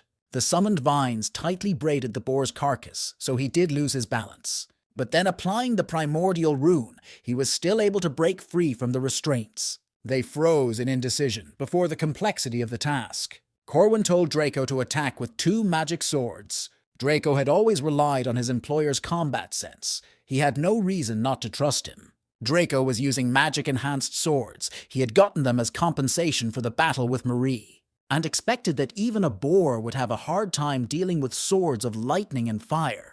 But the boar applied his runes again, and Draco's attack simply bounced off of him. The mercenary was stunned that he couldn't do any damage. Marie was worried, and Corwin gave the okay. It was time to use her dog. The dog hit the iron boar's thick forehead, despite its modest size. This attack passed, and the boar's head snapped back sharply. To defeat the Boar King, you had to split physical and magic damage teams. It was a pretty common move. Primordiality. It takes 8 signs to get to Paradise. Paradise ceased to exist and was given to the boar through the rune. It gives power to imperfect concepts. Red fur is resistant to physical attacks and blue to magical attacks. Gold fur, stealthy. Corwin shouted for Cornelia and Eilel to grab the boar. Even if they missed grabbing it again, Draco attacked up close, he and Alish from further away. Marie asked in surprise what she should do, and the hero said to leave all attacks to the dog. He told them not to think about anything else, for this was a crucial short-term battle. There was no need to conserve their strength anymore. They must give their all and win. Corwin was absolutely sure of that. The boar let out an untranslatable curse in his boar language. Eilel and Cornelius joined forces again to stand in the boar's way. The golem pressed its mass against him, and the druid called for the fetters again. The boar turned red and broke through their combined grip. But in that instant, Draco's magical sword crept up to him from the rear, and the boar had to turn blue to protect himself from that shot. The dog leaped at him, and Corwin's tactics became clear. It collapsed onto the blue boar's face, which couldn't contain the physical damage. Corwin exclaimed, this strike was deeper than the previous ones. Now the color of the coat did not change. The boar switched back to being physically unresponsive. It was a ploy by the boar to draw the strongest of them, in close combat, Marie's dog, into the attack. The boar used a rune that destroyed anything that came near it, and the dog flew off into the wall, nearly punching it with his carcass. Corwin tells Marie to retrieve the dog using a bloody spear. Red crystals began to appear all around, and Marie aimed them at the boar. She gently tickled his hams to distract him from the dog. and then Corwin himself burst out of the race. The boar stared at him in surprise, wondering what to do, and Corwin used his aura to charge his spear. He made a powerful throw that hit the boar like a harpoon shot from a cannon. One blow blew the whole thing to smithereens. Everyone was impressed by it. But the boar, sharp despite its size, was able to slip away from that as well. Corwin then signaled Mari to use a magical attack to use a physical one himself. Conversely, if the boar decided that the main threat was physical damage, it would be pestered by magic. But Corwin hit the wall after colliding with the boar. As they thought, the boar would repel both attacks and pull out their main trump card. Full resistance to all types of attacks, golden indestructibility, appeared on boar's fur. It was invincibility limited to 5 minutes. With this strength, no one could resist the king, and the boar attacked again. There was no way out, and Corwin told everything to retreat, and said that from now on, there was nothing to get the boar through. Even Draco experienced the excitement and told him it was impossible. They were pinned against the wall, and there was nowhere else to run. The building they were fighting in was thoroughly destroyed. The boar laughed with the corners of his mouth at having cornered the skittish mice. Cornelia and Isla's golem went into battle, as since damage couldn't be dealt, it was possible to slow the boar down. But it didn't give them a second of time. So much stronger the boar had gotten. Marie summoned her red ice, which didn't offer much hope either. Of course the vulture broke through these ridiculous barriers. Now he was sure he would escape from his prison and be free. It was the final phase for this boss, and Corwin held the spear standing in the thick smoke. Many users of the game were disappointed with such a strong boss in the beginning. But there was a secret strategy here. Corwin shouted to Alicia that her seal had been broken. The girl was going down. Whether it was magic or physical damage, her technique was beyond that. The boar looked up at the blue glow. He was sure he would make it through. In her hands was the best demon-killing sword, Odashi, and the best division technique. A huge shockwave hit the boar as Alicia landed. Corwin congratulated her on a good hit, though Alicia worried that the monster would go on another rampage. But Corwin reassured her, for it was time for Madame Josephine to act, and a huge magic circle appeared over the boar. This sorceress was able to restore the magic circle in a short time. Golden Wool is an ultimatum ability, but after using it, the boar could no longer create primordial runes. Corwin then gave a command to Maria, and the girl said she was ready. She reassembled the huge knight spear for a staggering strike. Corwin asked Madame Josephine to contain the monster without them. Mari reinforced the spear with her final magic, putting all her power into it. After the boar rested, it lost its primordial light, and the rune left its body, and the spearman didn't miss it. Almost 100 years ago, a boar devoured a rune stone. This thing gave him power comparable to immortality, and it never even occurred to anyone that the rune could be extracted. Mana runes that had lost their vessel head for a single empty vessel. A whole 10 years Ferma had spent on this plan. It was an ignominious end for the boar, to die at the hands of the students. But apparently he was weakened by his confinement. Now all he needed to do was go through the secret passage, Ferma thought. Corwin asked if Brother Balthazar was doing well. He was waiting for him at the exit of the passage. Corwin said he is a student of the teacher who taught Fermat's teacher, which means he is older than him in this convoluted genealogy. Ferma realized that his true identity had somehow been made known. Ferma was suspicious of Corwin for a reason after all. They used similar techniques. The only person who also used a spear was Fermat's teacher, so when he saw Corwin, he thought he was also learning from him. That's why he was suspicious of him from the beginning, because he was working undercover at the academy. So he made the safest move, just ignored Corwin. After Corwin performed well on the test, he sent him out of town and eliminated him from his plans. And he was going to successfully achieve his plans and escape from the city, for he could learn about Corwin later from his teacher. But he couldn't expect Corwin to instantly return from such a long journey, having made the moves with Josephine's help. Of course, Ferma had no idea that Marie was also part of the plan, and Corwin told him he wasn't leaving with primordiality. This was not the kind of information available to students, Ferma realized, and at first he thought Josephine had told him.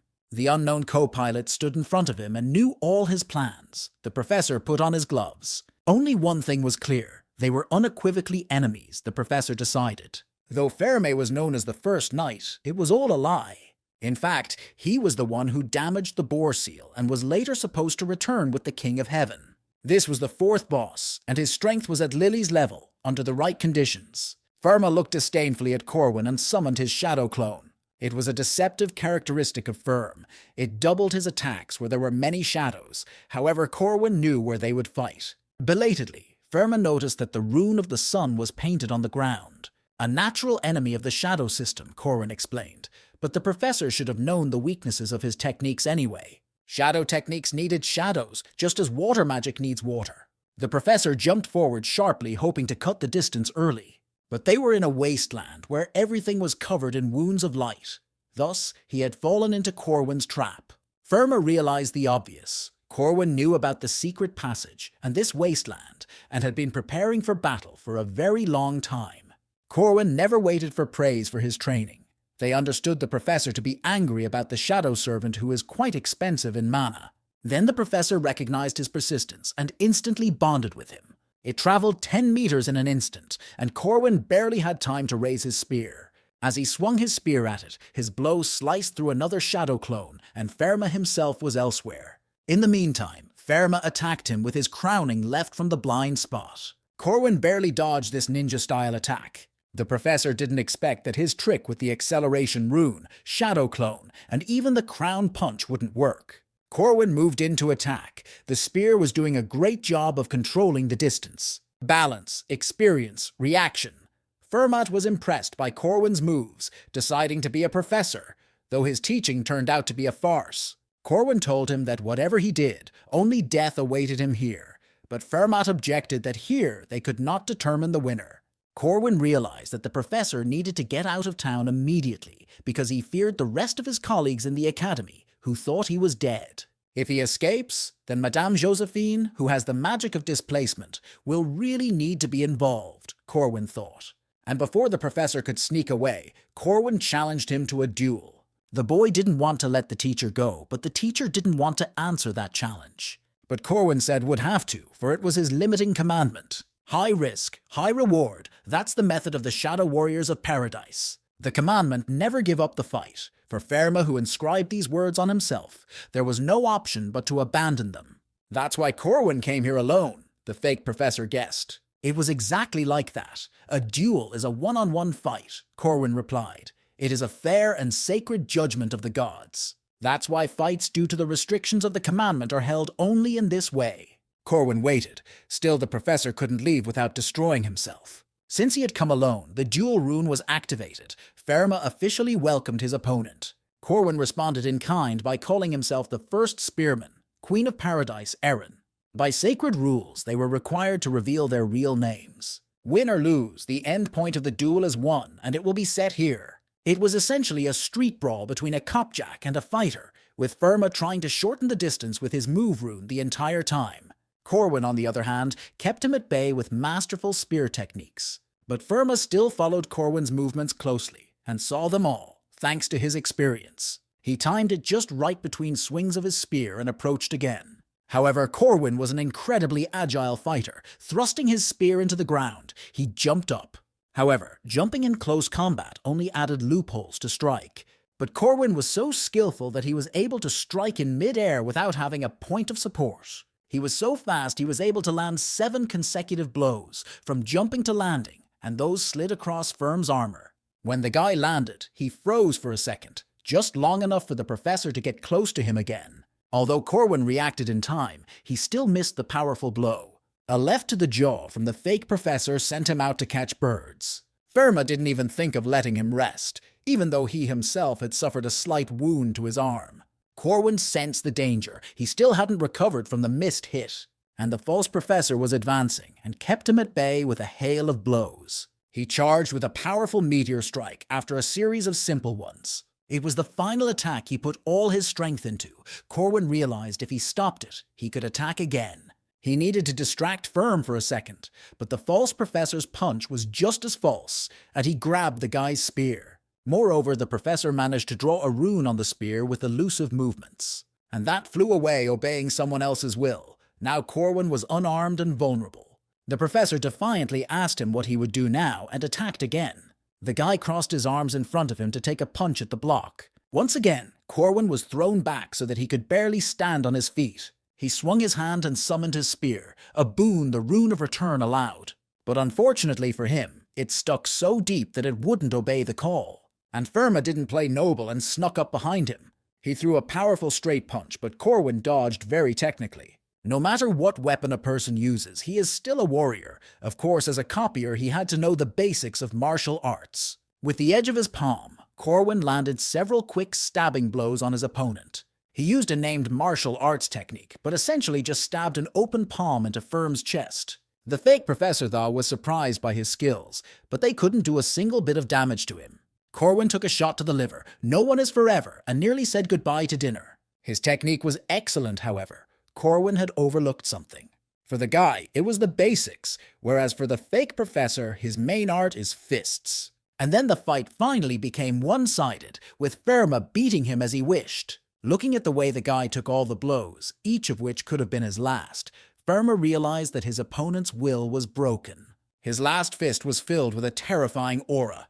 But the instant he struck, Corwin took the blow with the spear that had not long ago been thrust into the tree. Then Firma realized that all this time, the guy had been purposely leading him to where his weapon was. Finally, Corwin could attack again, and the fake professor had to defend himself. The guy's position was more favorable, so he was able to land a few straight punches. Just like that, simply and unexpectedly, Corwin turned the tide of the battle rocky. But Firma wouldn't be a professor if he was so simple. After skidding a little on the ground, he stopped. He again paid tribute to Corwin's ability to live without a spear and handle difficult situations, and took off his jacket. He was definitely in a difficult position, said Firma, and the guy replied that the latter was less of a professor. These words only made the fake professor more angry now that he was determined to really finish Corwin off. Drawing 3 runes, the professor summoned a world where the sun does not shine. Abandoned paradise citadel of death, he used his mana to create an entire fortress in the wasteland. His third commandment was shadow service. Corwin removed the shadows using the rune of the sun. It was a good move, praised him Firma. But with such modest skills, this shadow was not to be taken, the fake professor boasted. This place was only accessible to the great warriors of the shadow paradise, he said, and motioned to Corwin and his shadows. Now he would either be torn apart by shadows or finished off by fists, the fake professor told him, and rushed into the final battle. But of course Corwin was prepared for that too. He knew that at the last gasp Firma would use his trick, so he took out a golden radish. Radish didn't like being taken out of the bag, so she screamed terribly. A deafening scream stopped the fake professor, and his shadows began to retreat. The golden mandrake has a stronger voice than ordinary mandrakes, and these magical properties cannot be blocked by anything, so the shadows melted. The professor resented Corwin trying to survive with such stupid tricks, though his eardrums burst. Corwin was also hurt, for he was without headphones, but still told Ferme that it would all end for him here. The demonic shadows disappeared, but the mandrake didn't stop screaming. But unlike Firm, Corwin possessed the warrior's regeneration ability and a tolerance for pain. The longer this fight lasts, the more advantage he has, and realizing this, Firma called him a coward. He summoned his shadows again, 12 pieces at once, his Shadow Palace technique still working. The clones goose-stepped Corwin, hoping to take him by onslaught and numbers. Now he had to dodge multiple opponents. But while he fought off one, the other took him in a firm grip from his back. Corwin applied a spin, and somehow managed to deal with the attacks from the rear. But then the professor, who had gotten close with a rune, began to breathe into his open back. The fellow took his blow with his spear, but still flew away. And the professor was going head-on, charging 2 fists and directing the clones. Corwin said he didn't want to waste any more time on it. He pulled off his jacket and a flash flashed, making the Firm clones scatter. Corwin again told him it was a one-on-one battle and jumped on Firm, taking off his shirt as well. The professor saw the runes of the sun all over Corwin's body and realized why he was shining so brightly. But it was suicide, for the body was covered in flames. Corwin attacked from long range, and the sharp attack raced into the target. Firma bounced back, and Corwin suggested that he finish with the petty tricks and bring the fight to an end with a fair fight. There was no point in saving any more strength, and he asked Ferme to attack with all his might. With his inner gut, Firma realized that the warrior in front of him was his worst enemy, which meant for the sake of defeating him, he had to risk his life, sparing nothing he had on the man. He used a special technique and unleashed all the destructive power. This technique was burning his aura.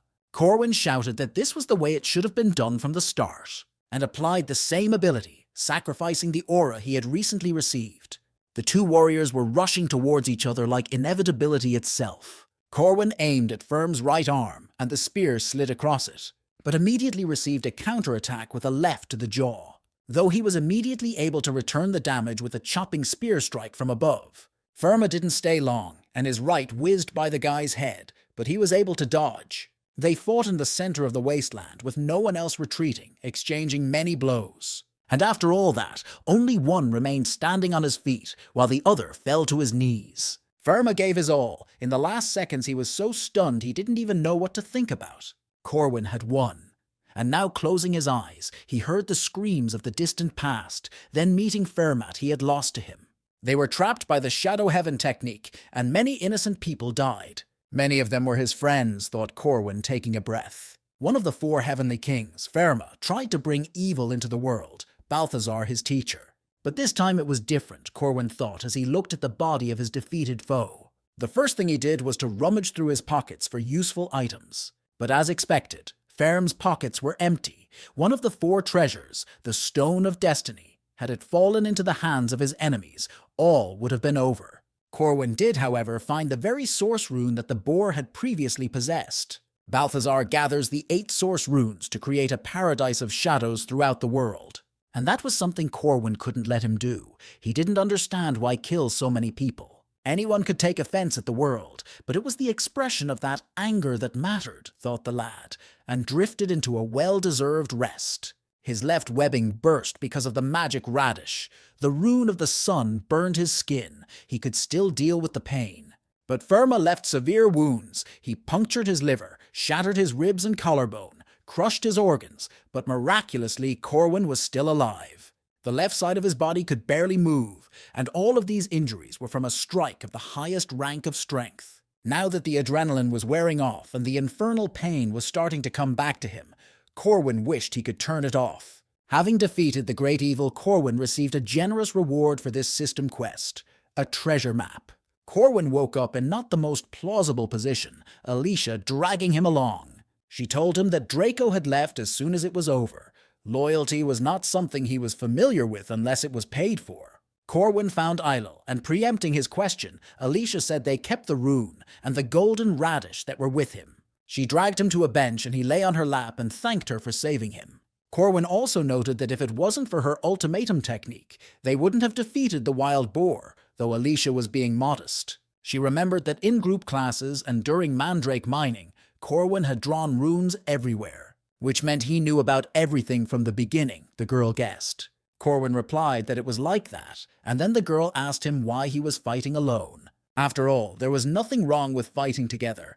Corwin dryly replied that it would be better if fewer people died. Alicia had resented his callousness, but it was all right now, so she praised him for his labors. Corwin was admitted to the hospital. He had multiple injuries that required long and skillful treatment. Yeager and Lark decided to visit the boy, because they thought he had no one else but them. Satisfied with themselves, they came to check on their friend, and brought with them various goodies. But when we got inside, we saw this picture. Helen brought flounder, Alicia brought desserts, Marie fed him peaches.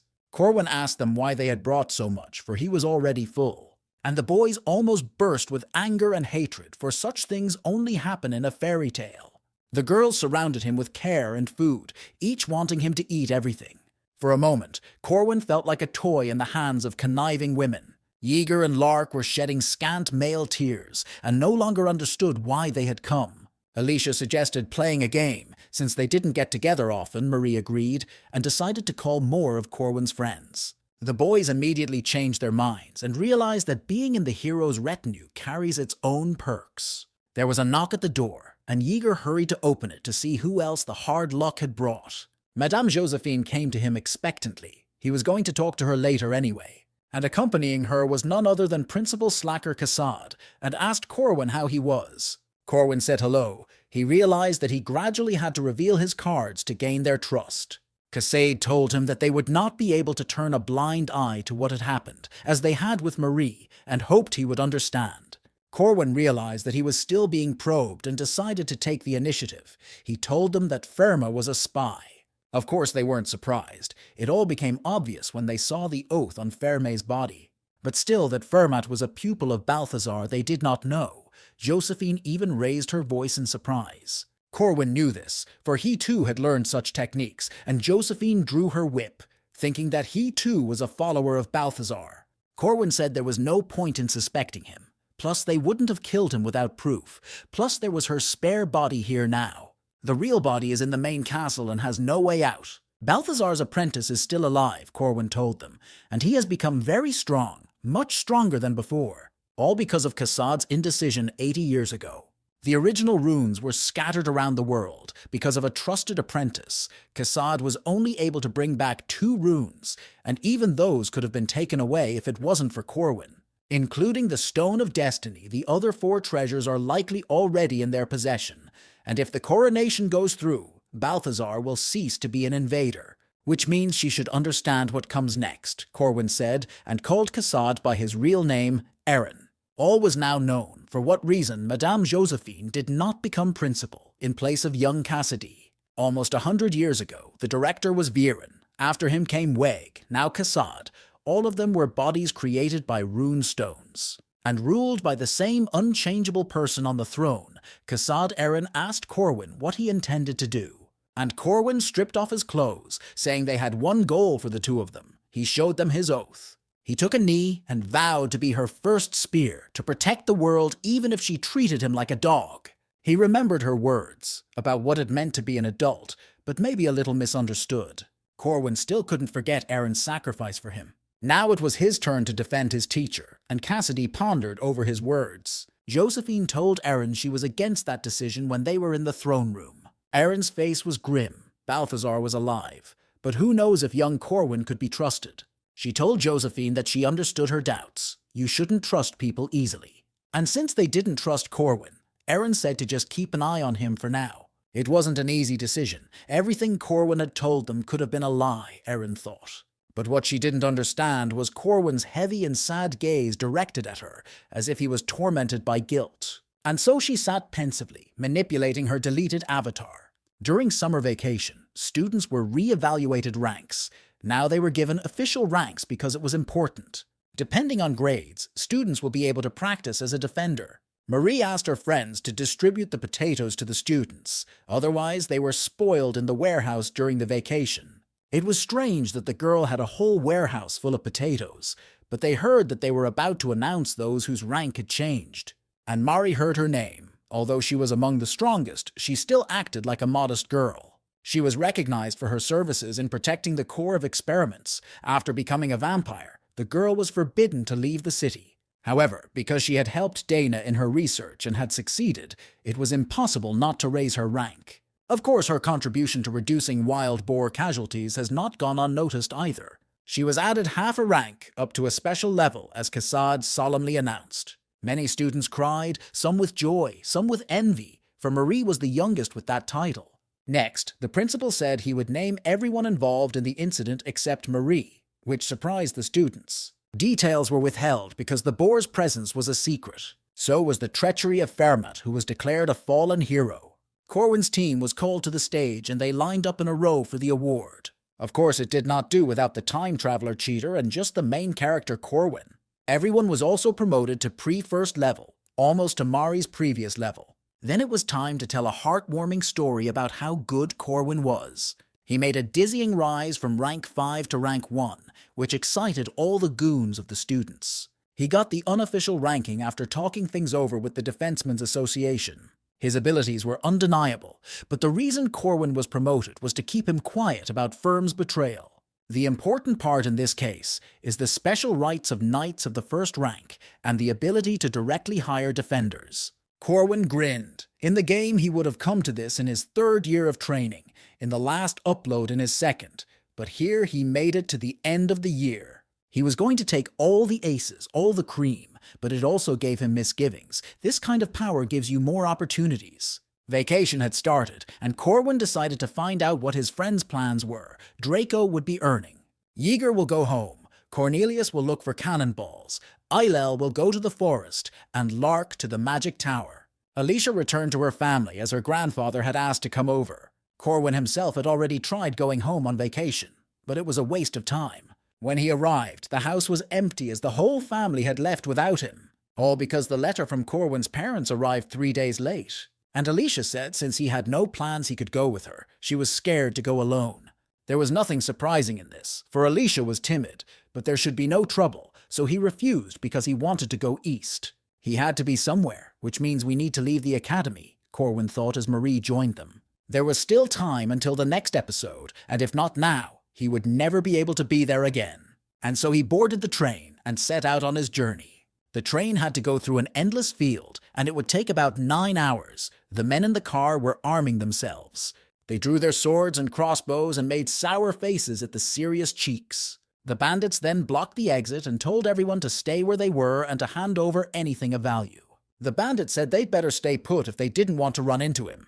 But at that instant, some passenger came into the carriage from a neighboring one. The bandit shouted at them to learn to read and demanded that they hand over everything, holding a sword to Corwin's throat. But suffered a deafening fiasco. The fair hero's fist sent him checking the air outside. This is how the defense of the South began, Corwin thought, catching admiring glances from people. The library at the academy, the place where the best books in the world were concentrated. Corwin was fidgeting with the grimoire of the resilient warrior that gave regeneration. Then he saw a warrior that he was at death's door, the book's author wrote. In the middle of the battlefield that was soaked with the smell of human excretions, this warrior stood like a disemboweled doll. And then he asked the warrior if he wanted his torment cut short. But the warrior replied that he would like water and would be grateful for it. As a sign of respect for the tough warrior, the author gave him water, after which something unexpected happened. The wounds on the warrior's body healed. Corwin didn't understand where ancient people got such cruelty. Yes, the book was country, but he liked it. Lark asked Corwin if his castle in the south was intact, and he replied that it was. Lark said if Corwin has a reason to be down south to stop by Lark's office. The boy was possessed by a vampire spirit, and the spirit told him about a rune mage Sebastian had met in a past life. For with this book, nothing will be impossible for Corwin. Not a hero, not a sage. A mere mortal that has sworn to save the world. Corwin always had the opportunity to escape, but he didn't, which earned him the respect of the ancient vampire. He said thank you for telling him the story of his wife and daughter and vanished. Following Sebastian's words, he traveled south, and since Marie was from these lands, she went with him. On the platform, the head of the train thanked them for skillfully dealing with the brigands. If it weren't for their help, the train chief said, they wouldn't have made it. He gave Corwin the purse, and though he said he shouldn't have, he accepted the money. Even for such nonsense, he received bonuses to his characterization points thanks to his oath. Seeing them off, the train chief was happy to see such kind and unselfish children. Marie led him to the station. It was going to take a long time for them to get to their destination. But instead of a normal station, it took him to a wyvern landing site. Corwin had flown them several times in the last upload. It was faster and more convenient than the train, but much more expensive. But Marie said she had prepared something else. And Corwin saw a passenger Boeing land nearby, judging by its size. This bird carried a palace in its paws and was worth as much as 20 wyverns. Dispatch reported that they were ready to receive this flight for landing. Even among professionals, it wasn't common to see such crews, and they realized that the princess had returned. Arrival was imminent, hence the meeting with Lady Maria. The servants rejoiced. The bird made a landing, and a castle appeared in a clear field. It was customary in Marie's family to travel in comfort. When the palace doors opened, they were greeted by hundreds of servants. They congratulated her on her promotion in rank, and Corwin was stunned by such a greeting. Marie had told him that her family was farming, and Corwin asked how big their land was. She gave a staggering figure, but then corrected herself that these were other units of measurement, and smiled like a true landlord who owned half the continent. And then Corwin realized where she got such wealth from, imagining these vastnesses. This was what the vastness looked like, land that could not be traveled in a month. And her family was a kind of icon of the South, and they were very well known here. Everywhere they went in the city, everywhere Corwin saw signs with Marie's family crest on them. Then they arrived at her family mansion, in no way inferior to the imperial estates. Corwin immediately felt tiny in a world of inexhaustible wealth. He asked her why she didn't say she was rich. But Marie objected that it was her parents' money, and the butler added that even though she said so, she would still inherit it as the first daughter. Paul the butler asked for her luggage and asked Marie who was with her, and she introduced Corwin as her junior from the academy. Paul immediately jumped up to Corwin and informed him that it was customary in this family for the son-in-law to live in the house and get his own place and help. But Corwin quickly turned the conversation to the subject of Sebastian's castle for which he had come here. Marie said someone bought this castle, a certain Count Cassius. Corwin remembered that someone had owned the castle in a past life too. A thoroughly nasty man, he constantly boasted of wealth and treated people badly. He and Peter had to spend the day and night to catch the snake that was thwarting Cassius, and eventually had a hard time reaching the castle. Corwin grimaced at having to go through this nightmare again, but Mari reassured him that she would go with him and had already warned Cassius. Since the Count liked to lick the boots of those above him, he was gladly willing to host his dear guests. Corwin drenched himself in tears at the fact that this stupid quest could be accomplished so easily. The next day, Marie had a shopping spree. He needed clothes, and whose husband they were bored with, and she paid for everything with a blank check. And then the guy started to worry that after such generosity, Marie would make him sign some kind of slave contract. Corwin didn't know what to do. The girl was scaring him more and more with her generosity. But they arrived at the forge and she handed him the order box. It contained the same material used to create Alicia's sword, an indestructible stone, an item that could not be obtained at the academy. This material withstands the division of territory. Corwin was incredibly happy about this acquisition. Just one pebble alone made him happier from all the previous gifts. Of course, Marie realized that this material could be used to create a powerful spear. It was her last gift, the girl said, and his happiness was making him happy too. Corwin simply said thank you. Words were unnecessary here. In the evening, he arrived for a family dinner. Although the family was not large, a whole table was set. Marie waved cheerfully at him from behind the table, which was so big it was a good time to get lost, and her mother appreciated his appearance. Corwin bowed. He knew immediately that the woman across from Mari was her mother, which meant that the woman in front of him was her father. But first his father said that Corwin had to answer one question, and it would determine whether or not he would stay in this house. But the question itself stunned Corwin with its inanity. Marie's mother was also embarrassed and began yelling at the head of the household for such a prank. But the head did not relent and said that his daughter was forbidden and he could not give her away. Now it was her turn to get a shove from her daughter, who was very strong. Her father didn't understand why she was acting like this because he just wanted to keep her safe, and the confused girl dragged him away. When they came out, Marie's mother told him she had heard a lot about him from her daughter's letters and was glad to meet him.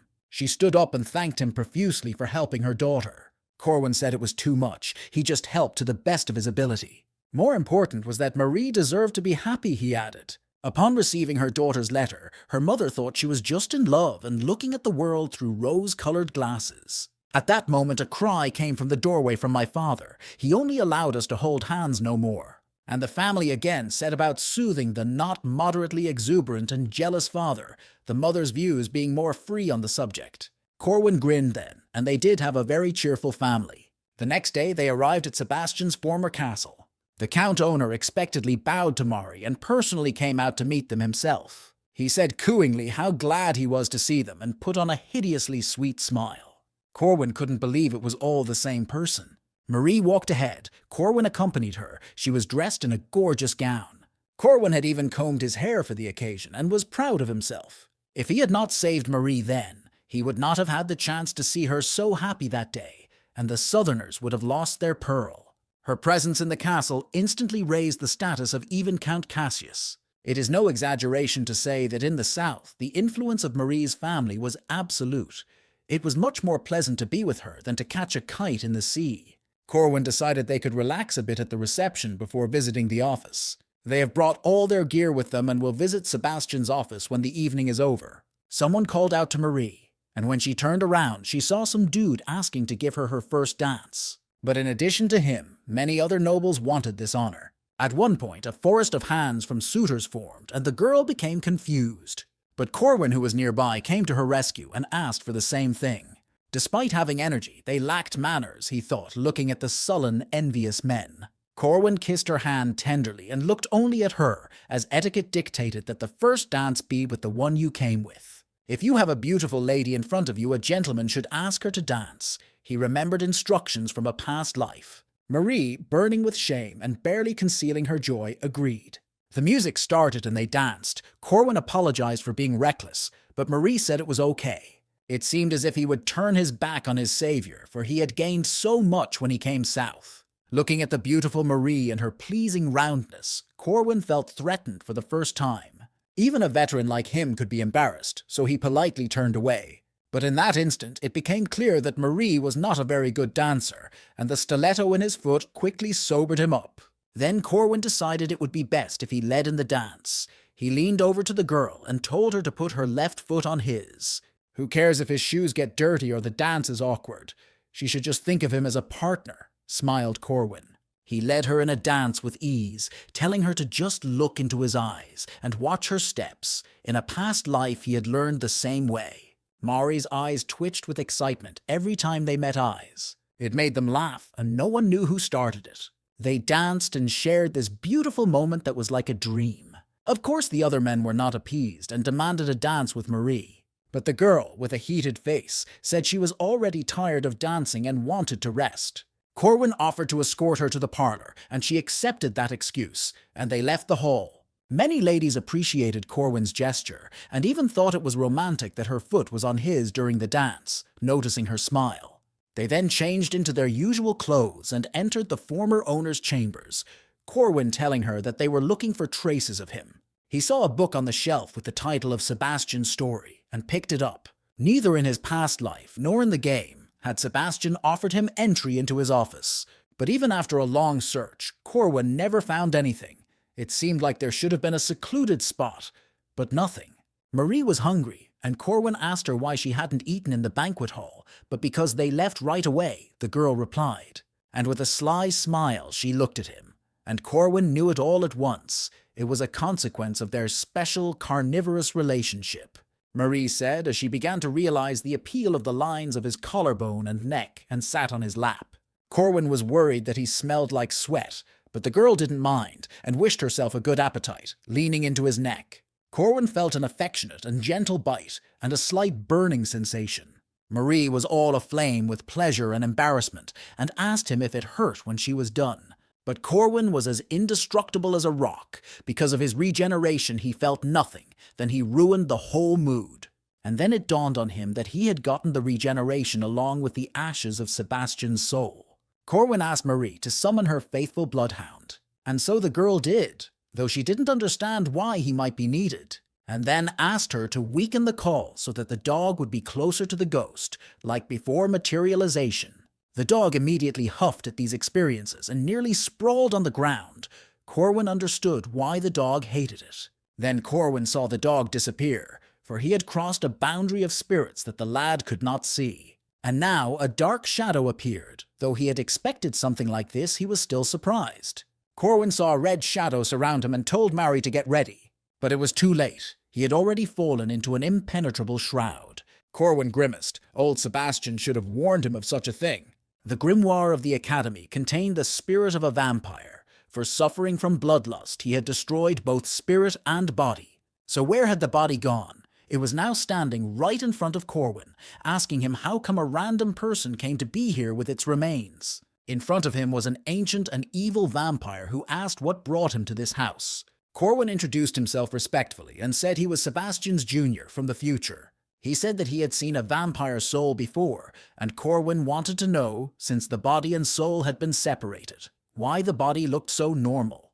But Sebastian pointed his sword at him and said he would ask the questions. Corwin thought it would go smoothly, but it didn't. Sebastian was a famous warlord of the South many years ago. Not just the strongest in his time, but the strongest at all times. When he attacked, Corwin barely defended himself. The vampire thought that since the guy had seen his soul, he must have destroyed it, but Corwin countered that he had helped it find peace and harmony.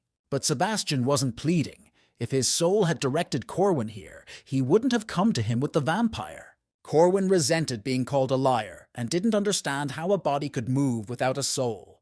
The vampire's body was immortal, but he needed a part of his soul connected to this place so he wouldn't become a monster like the one Corwin had brought. Then the boy objected that Marie was different and didn't attack people, and Sebastian said he had exhausted himself for centuries to get rid of his thirst. But even when he sewed up his nose and mouth, there was still one thing that kept him going: the smell of blood. Vampires can't resist it. He was like that himself. Sebastian just couldn't physically believe it, and said that if Corwin planned to stop him, he'd be in danger too. The Duke was completely surrounded by a grim, bloody aura of might. This was something the guy didn't expect, and regretted coming here with Mari. The hero's body was completely destroyed because of his hatred for vampires. Corwin realized that he was no longer in the mood for jokes, and prepared to use a powerful aura-burning technique. His spear struck the ancient and dead vampire with a snake. It was as if Sebastian had been waiting for him to strike and didn't move. Corwin's eyes burned with fire. He had to stop the dead man before Marie was hurt. But the Duke could use different techniques too. As a young man, Sebastian gained this power after slaying a dragon. And then Corwin realized how badly he had miscalculated. The vampire was a monster beyond the first rank. Sebastian told Marie she was a pathetic monster and was closing in on her. What she could count on living a human life. Afterward, the vampire grabbed Corwin and bit him on the neck. Even if she's overcome her thirst and doesn't consider herself a monster, does she really think it's through sheer willpower? The vampire asked. After all, she would just as surely want her lover's blood, the ancient vampire thought. He knows this firsthand because he's killed people he cares about. Sebastian shouted for her to disappear and rushed in, raising his sword. Marie barely dodged his sharp, stabbing blow. The girl denied these attacks. She wasn't that kind of vampire. Marie called for her dog, but Sebastian cast a binding spell on him. Golden chains tightly braided the dog so that he was defenseless. After all, counted only on strength and had no strategy, so the vampire was able to hit the bloodhound with his sword. Seconds before impact, Marie cancelled the summoning to save the pet. But Sebastian used the sealing sword of a Romanian vampire. This weapon was created to seal immortal beings. And in front of this sword, her immortality means nothing, and it pierced through Marie's body with magic blades. He told her that he was about to cut short her miserable life, because a beast is always a beast. Marie replied that it was all a lie. Nothing had changed then or now. Corwin himself had told her many times that everything was fine. Then Sebastian summoned to her prison of blood Corwin himself, who was unconscious. He said it was the best path for both of them, and Marie was horrified. She collapsed on top of Corwin and covered him, her hands shaking with despair. The girl was deeply shocked at how her friend looked. But from the excess of emotion, her control loosened for a second, and she felt thirsty. Plus the girl was weakened from the fight, which further clouded her judgment. She slowly approached his neck. Sebastian clenched his sword tighter as he expected. Vampires shouldn't live. Even in front of a dying lover, Marie couldn't pitch her nature. But then he saw her press her lips firmly against the guy's as if for the last time. And then Sebastian saw that she was not drinking his blood, but giving her own, which was an elixir. She had clearly gone beyond her limits. Tears ran down Marie's cheeks. She did the best she could and asked the guy to wake up. Sebastian remembered himself and his sin. He had failed then, and saved no one, killing many people. But these two were beyond his comprehension. Even that shard of soul inside the dead body that filled it with life was touched. Sebastian stopped and sighed heavily. He realized he had no right to judge everyone. Then he pulled out a magic sword and stabbed Corwin's heart with it. An involuntary scream escaped Marie's lips, and the magic blade melted into the air. Marie pleaded in vain for him to stop, but the vampire wouldn't listen. She screamed at him again exhaustedly not to take Corwin away from her. A red mist filled the room, and a circle of power appeared around them.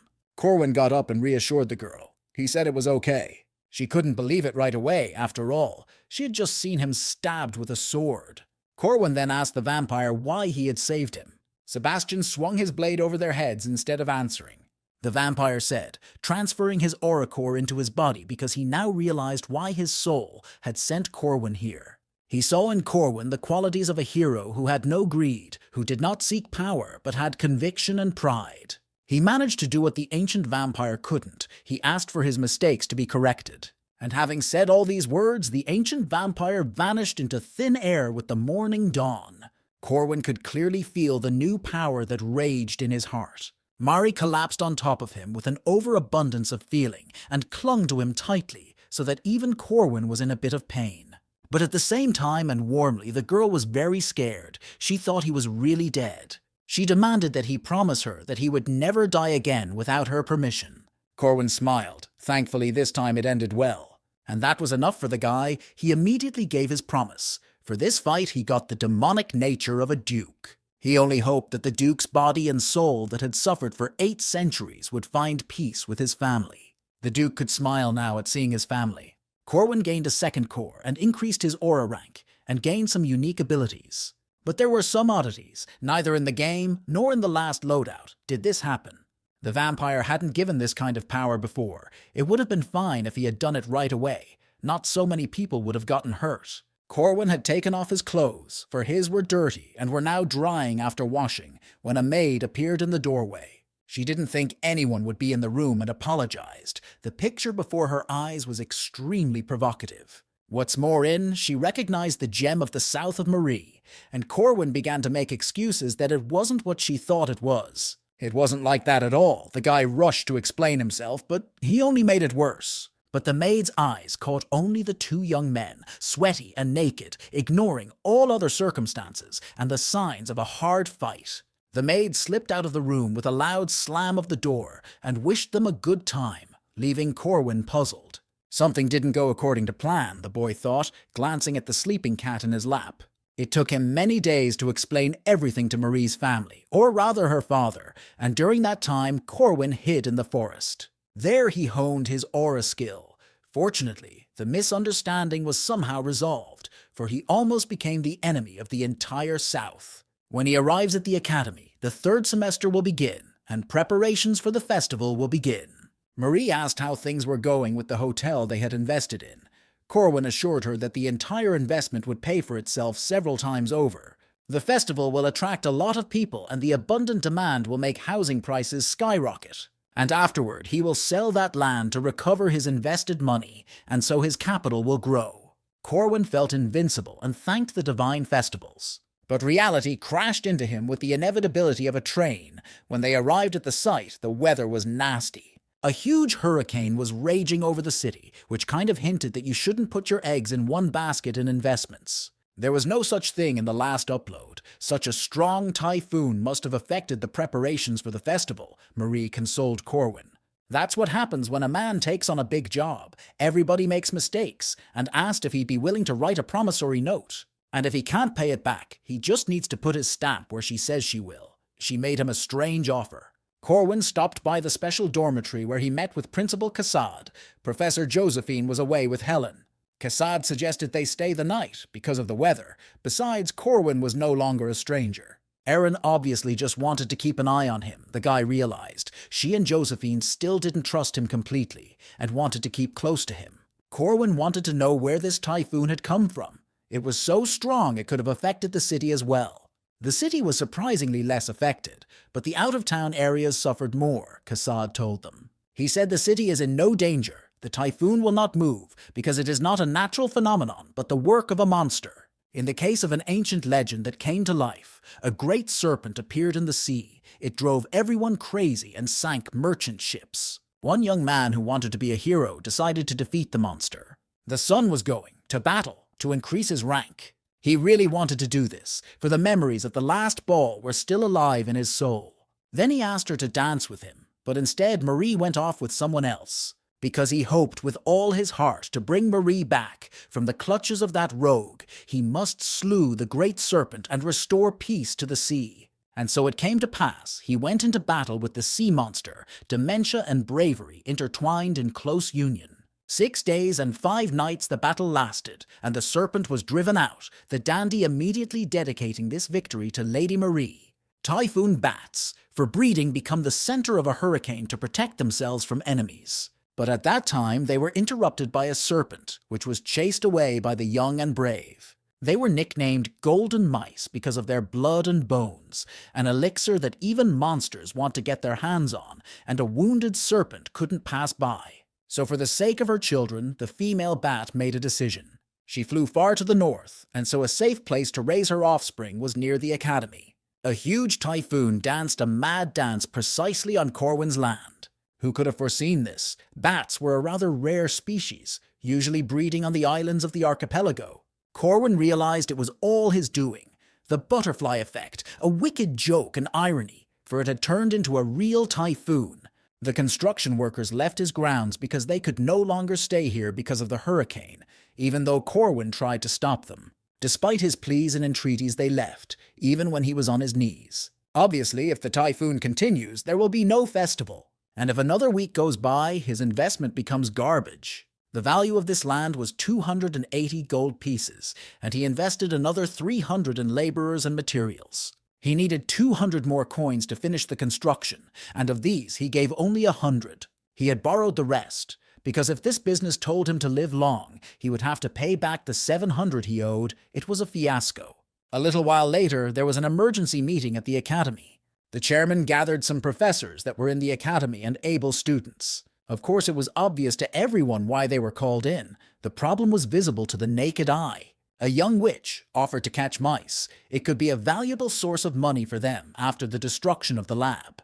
The mustachioed professor was in agreement with her. The mice needed to be subdued, but there were voices against. One red-headed professor said there was no point in putting ourselves at risk, as the typhoon would end in a month on its own. Another professor with 2 advanced degrees immediately started arguing with him, and she asked him what his opinion was based on. But Ginger knew that the breeding season for these mice lasts a month. In that case, there really was no reason to put yourself at risk. But the Dean of the Night said to that, we should at least try to stop the typhoon. Otherwise, they will delay the return of students, disrupt the festival, and furthermore, people may think they are sitting on the sidelines. Disputes did not subside. Some thought that the academy is an educational institution, and monsters should be dealt with by specialized organizations. Corwin listened to their arguments with a heavy heart. He could barely contain himself. But his patience came to an end, and Corwin slammed the table and rose from his seat. He reminded them that they had taken an oath to be brave and do good, and that they would not give up their convictions, even before death. Toward the end, he actually switched to shouting to make his proclamation sound brighter. They must destroy the monster. The red-haired professor immediately objected that it was all youthful maximalism. Corwin, with tears in his eyes, asked, do they not see the victims that lost their homes, the people that lost their jobs, and someone could become a beggar? He started a shtick about starving children and orphans, as pitifully as possible to make them uncomfortable, and said that people's lives can't be counted on money. Grasping his heart, he said that you didn't have to take an oath to do this, or be a knight. There was nothing grand about it. He just wanted to save people's lives, and one in that people's lives depended on. Corwin corrected himself. Of course, such a proclamation resonated with the romantically inclined professors, though they didn't understand what the hotel had to do with it. The Dean of the Night faculty immediately offered to assemble a squad. Cassidy told them they had come to a decision. It all worked out thanks to Corwin's acting. They immediately assembled a squad to conquer Typhoon and advanced to the location without much assembly. They just had to wait for the opportune moment. Corwin was barely breathing, and the Dean of Knights noticed it and thought the guy wanted to save people so badly. Of course, Corwin sincerely wanted to protect and save everyone. After all, he's also a man with the risk of a debt of 700 gold and a slave contract. The plan was simple. Catch the golden bat that was in the center of the typhoon. You had to create a window for the others to pass through. In that case, the invasion team will go inside and subdue the bat. It would be fine if it really ended like this, but at the same time, the inside of the typhoon was already full of monsters. The monsters that came to eat the bat were trapped here, and because of the prolonged hunger, they were angry beyond belief. Of course, Corwin wasn't really worried about it, since they had a strong Professor Harmon with them, and other professors from the chivalry department that could wield huge axes better than a spoon. Even the red-haired sloth was helping them with his magic. He had good skills for destroying such easy targets. And most importantly, with them was a second-year student, a knight from a barbarian tribe, Berserk. It was ridiculous to think that they wouldn't defeat the monsters. The barbarian was taller than Corwin, and he asked him if he was half a giant, but Berserk only grunted in response. Corwin was also quick to deal with the monsters, but more important to them was catching the bat. They had to get into the center of the typhoon and subdue it before the damage increased. Of course, he was only thinking of his hotel. The restraint team moved forward confidently, all led by the mustachioed professor. But inside the big typhoon was a small one. The mouse, sensing danger, created another one to protect himself. They were surprised that a mouse could do such a thing. Perhaps motherly love played a role. The redhead asked the knight next to him if they could go inside, and the knight said yes, if they survived the pain of their bodies being torn apart. Toga, the red-haired professor, said they would lose too much and decided not to bother. He fired a flare into the sky and requested reinforcements. And that's when the sorceress Dana stepped in. It was time for her to show off her skills. The typhoon was filled with red discharges and seemed even more dangerous than before. The red-haired professor sheltered everyone behind his protective dome. He indignantly reminded Dana that he had asked her to eliminate only the typhoon, not them at the same time. A huge red lightning bolt exploded in the sky, the air hissing like a soda bottle that had been shaken and opened abruptly. Harmon resented it. "That's why they hate wizards who are forever trying to destroy their knights," he shouted at the ruins.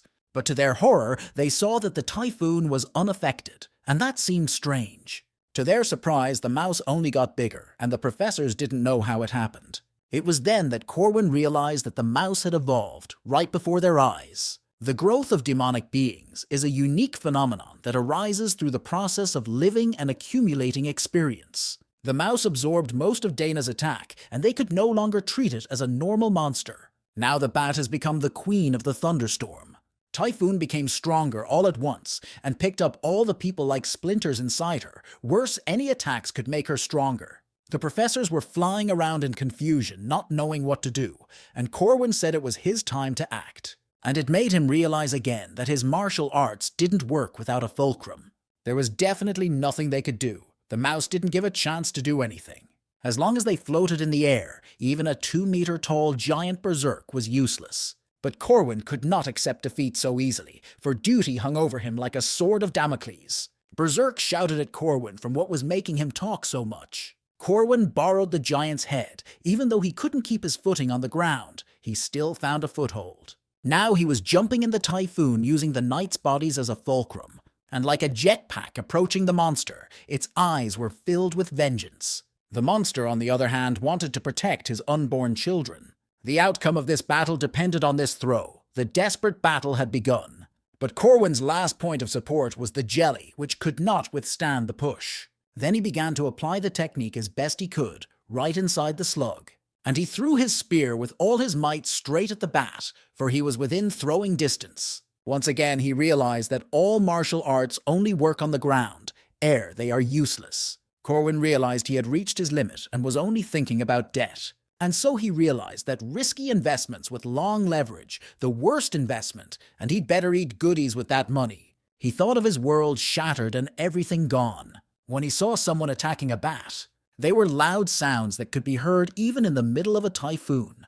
He glanced up to see who it was and caught a glimpse of the mouse being defeated in one motion. A girl with a nun's cassock with tremendous power was fighting unhindered in the air. She delivered another powerful blow to the mouse's head. A huge explosion formed at the center of the typhoon that blew away everything underneath it.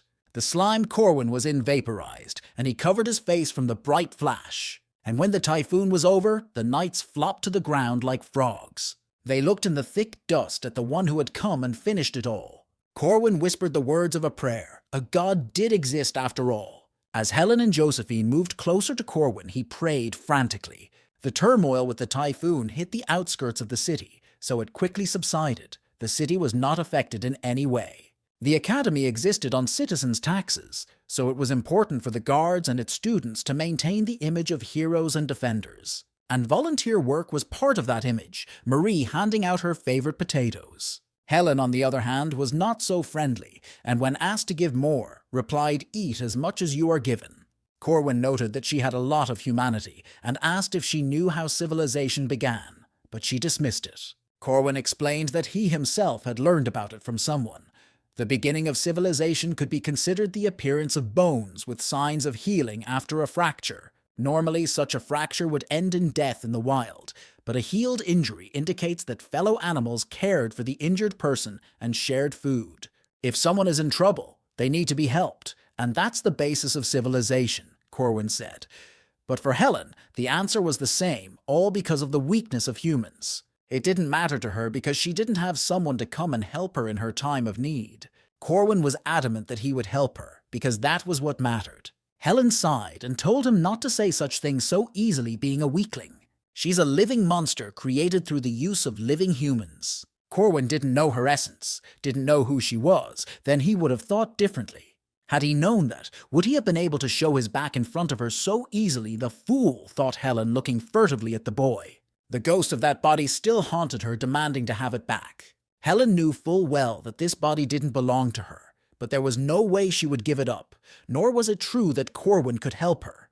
The town where the academy was considered safe, but that was hardly the case, because there was a crime of its own here, like this black snake gang that ruled the slums. Sometimes they performed special assignments to assert their power in the region, like eliminating overly noisy people in their establishments. Corwin demanded that more strong tea be brought to him, then alarmed all the visitors. Then the goons entered the hall, demanding to be shown the troublemaker, but they were the ones the guy had been waiting for. This bar bought illegal tea from the gang and also paid them protection money.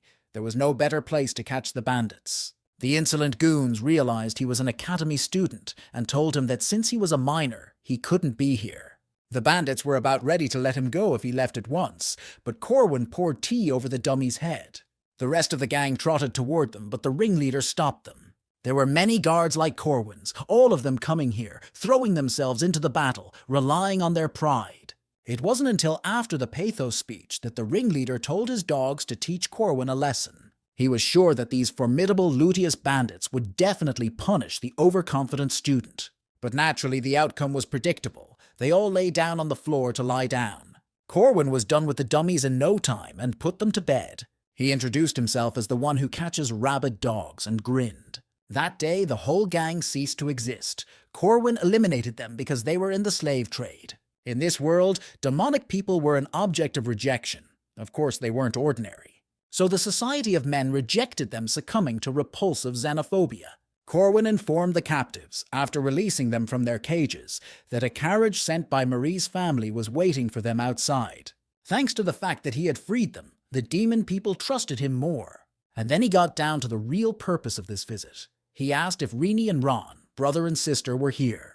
The girl with flowers in her hair pointed a finger at him, and Corwin saw 2 demonic breed pups that hissed and growled. In his past life when he had met them, they had been 20 years old. Of course, beastmen's bodies grew faster, along with development. But he wasn't going to leave them in this place anyway. The girl was protecting her brother. It was obviously Ren's older sister. These people were awakened right after birth. That's why they were sold as children. The atmosphere was very different from what Corwin remembered. She was a powerfully pumped up and rough sister, and this in just a year. In the past, they were villains acting as henchmen of the church. The churchmen wanted to set up a political conflict with their help. These 2 weren't simple enemies, but still, Peter had killed them last time. Even though they were different from what Corwin remembered, he still called the children with him. But Ren refused his help and brushed his hand away. Corwin hugged them anyway, and told them that no one would ever hurt them again or beat them. Children who had known no love and affection and had to build spikes around them for protection were now crying. Corwin asked their names, though he knew them well enough already and could easily tell them apart. He told them he was a guard and noticed that Ren had stopped being nervous. He'd calmed them down to begin with, but now he really needed to make guards out of them. The bar employee only pretended to be a waitress, while she herself was a valuable information gatherer and a guild leader. Corwin thought about how these were not the beasts he knew. He was going to use them to keep his enemies at bay. But now that was out of the question. He told the spy to take the children to his hotel and feed them. After all, to save Helen, he would have to act on his own, Corwin realized. There was a tall tower on the southeast side of the city that served as a landing site, and there landed a 1-legged board, white in color. The dispatcher greeted the important guest and asked for her ID. Some white-haired man in oriental garb jumped from the bird. It was Professor Kang and his students from Borum Academy. The oldest of them introduced themselves. The guy's name was Jin, and the girl's name was Yuri. The dispatcher welcomed them into the kingdom and pointed to the exit where a carriage was waiting for them. They were greeted quite hospitably and boarded the magical streetcar. As soon as Jin sat down, Yuri put her sword to his throat, for the insolent man had done so before the teacher. But Kang told them to sit down and stop arguing. It was empty words. Jin then asked if the teacher was sure that the one they were looking for was in this place. Kang said that she was definitely taken by the academy director, and the emperor guaranteed it. He had told them to hide their identity. Now it was necessary to forget everything and accomplish a great deed. At those words, the kid was hit with a wave of flashbacks. How could he forget what he saw, all on fire and piles of bones? And that foul thing he hated, he gritted his teeth in anger. It had been a month since the mouse incident. The academy was buzzing with the festival, although it was more like a four-school cup. Jaeger and Lark were excited and hurried to form a team. They were thinking about which competition to choose. You could only participate in 2. Corwin told Alicia that he and she were going together for a doubles competition, and the girl hiccuped. The team competition was determined randomly, so Corwin prayed to be in the same group with her. Although the pair bouts were determined just as randomly, Corwin knew that anyone of rank 2 and above was guaranteed to participate. Alicia huffed. Once again, he would treat her like a slave. This was a fun festival, and the girl wanted entertainment. But Alicia was surprised that he didn't want to participate with Maria, but Corwin knew that she would want to fight the single battles. She also really wanted a prize for winning, and that's when Alicia realized everything. A murmur went through the hall, and everyone turned around to see what was going on. Everyone turned their attention to the guests from the east, who stood out in their clothing. Corwin had been waiting for these characters, and thought they had finally arrived. Professor Kang, Fighter Jin, and Swordmaster Yuri looked exotic, therefore attracted a lot of attention. These were the main characters of the third arc in this long story. Prof. Kang demanded to be allowed to transfer one student to his academy, but was refused, even though he claimed to be a relative. A year ago, they had a tragic accident and the culprit was his niece. In the midst of the battle, taking advantage of the moment, they kidnapped his niece, Khan claimed. He now knew where she was and wanted her back. But Madame Josephine told him that Helen's student was in a special position and thought to herself of Khan showing up here as soon as he arrived. He knew there was a beast living inside that girl, and he just wanted to take his niece out of the clutches of that beast. But thanks to him, the body was still alive. Besides, it was the will of the girl's father and friend, Director Cassidy, Josephine replied confidently. Khan said to this that they would take care of everything themselves and asked if she thought a beast could live in a community. Josephine said the first semester went smoothly, and the fat bishop the sea sent wanted to know if that was true. Bishop thought it could all be a demon's plan and said he didn't believe her words. He offered to let Helen participate in the festival. If it was evil, it would be revealed in front of everyone. Josephine caught a glimpse of their intentions, but didn't want to implicate her student. But there was nothing to be done. The church was behind the bishop, and even Madame Josephine could be burned as a witch at the stake. On the other hand, it wasn't a bad opportunity for Helen. If she passed the test, it would be an argument for her humanity in the future. And Josephine said she'd help Helen compete individually, and added clearly and unequivocally that where Helen was to remain would be up to the girl herself, and no one else. Here on their land, Josephine was Helen's guardian, as well as principal, and a great saint from the island of Zion. After they left, the professor brewed herself some coffee. Everything happened just as she had been warned. Then he told her that Balthazar's dogs were hiding at the festival, and she even shrieked. Corwin knew what was about to happen, but he couldn't specifically state it. There was only speculation. Catholic Church and the Eastern Academy, which one, or rather both of them, were up to something. Of course, Corwin knew the correct answer, but he couldn't say so. The church was losing influence and struggling, but it was still in decline. The Eastern Academy, represented by Khan, joined them, and Helen was the main target. Further, the fate of one character and his choices can determine the entire future fate of the continent. Corwin advised Josephine to watch the church, and Madame asked what he would do. He asked that the Easterners be placed on the outskirts of town, where he could conveniently keep an eye on them. Josephine couldn't help but ask him why she should believe. Even afterwards, she couldn't just believe him. Corwin said they may disbelieve and suspect, but his goal wouldn't change. The guy stripped off his clothes. Josephine saw his oath carved on his body. It should have dispelled her doubts. The professor remembered that the hotel on the outskirts had been built with student money, and Corwin replied that he certainly had nothing to do with it. Josephine said she had received reports that a certain student had gotten investments from others, and the guy again assured her it wasn't him. And even more recently, student Marie transported groceries there and set up a market stall, providing for 100 innkeepers, their needs with their backgrounds, food, and so forth. Everything was planned carefully. People need to be more flexible and not be too strict, Corwin thought under the professor's inquisitive gaze. And so the time to the festival flew by, except now a couple of nerds and a bully were noticeably nervous. Among the crowd that filled the square, only 16 people will qualify for the team competition.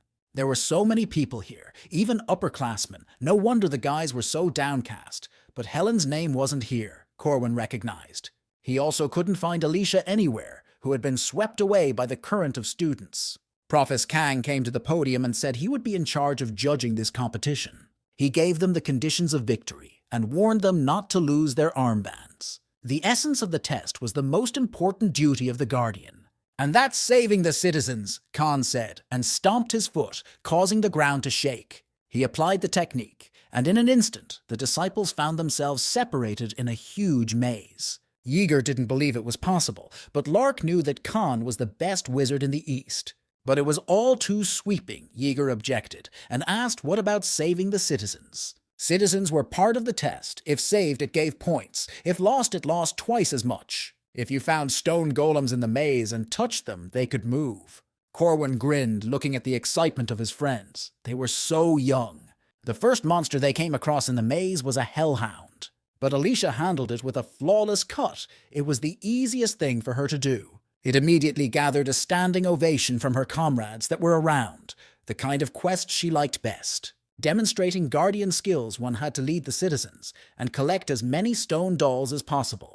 They were collecting the golems rather quickly, and already leading the 10 pieces, the squad was enthusiastic. But then they felt the ground shake and rise beneath their feet. The sound of drums was heard, and a voice above them shouted that he would give them life if they obeyed him. Alicia looked and couldn't realize what she was seeing.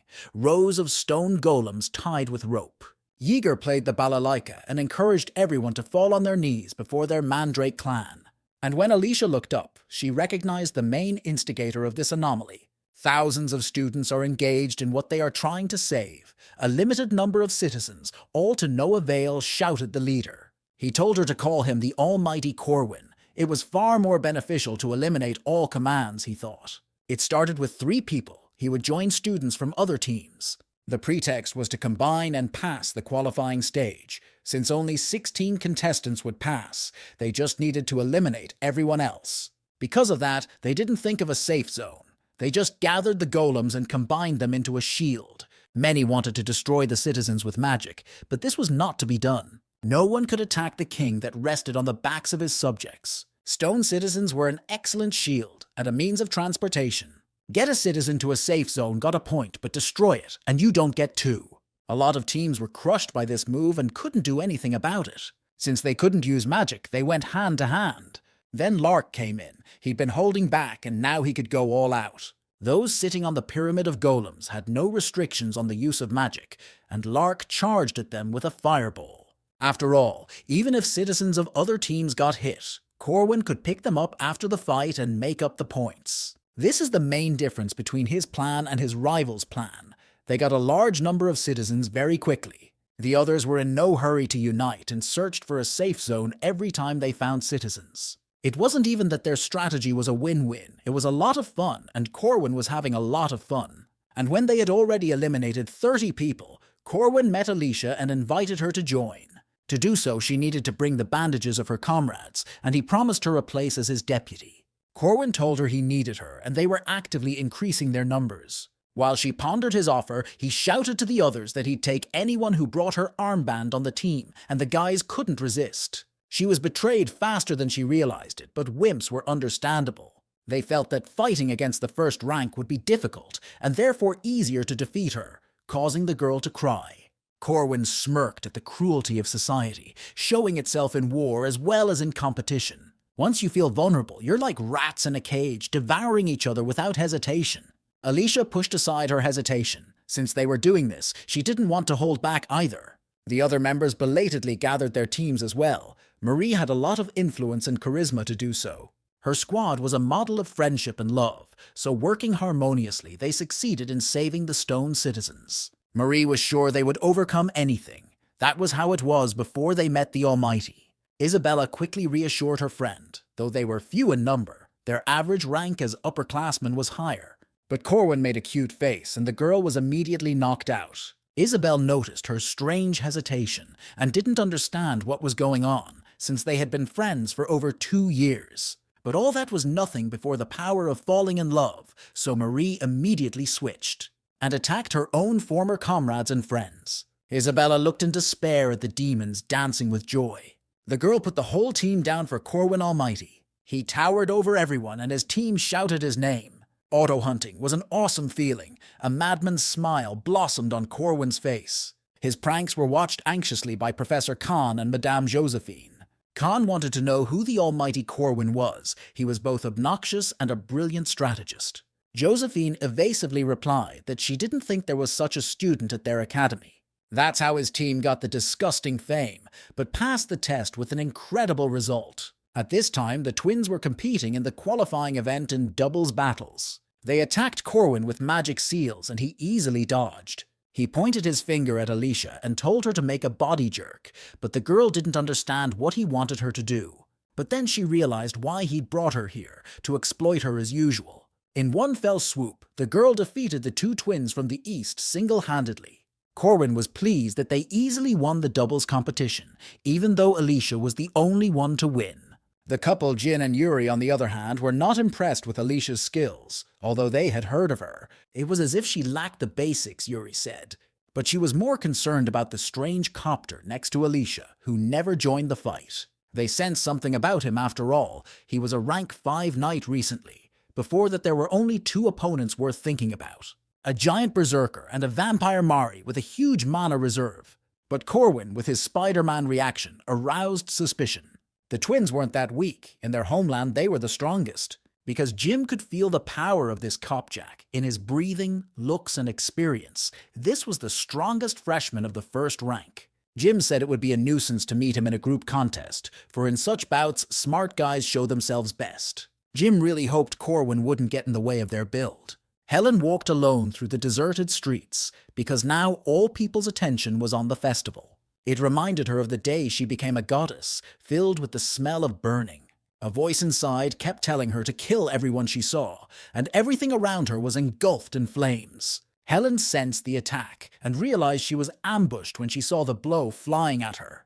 But it was more of an intent to kill that took the form of a strong image. In front of her stood someone who hated her very much. The guy was impressed and said most people would die without noticing anything. Helen remembered that she had experienced a similar feeling before, but she still didn't know who was in front of her, so she asked if he knew her. With undisguised anger, Jim replied that no, they had never seen each other before, and added at the end, sister. Then Jim put on a mask of benevolence and said he was mistaken and just wanted to make a joke. The guy's face seemed familiar to Helen, but she didn't know from where, but she figured it didn't matter.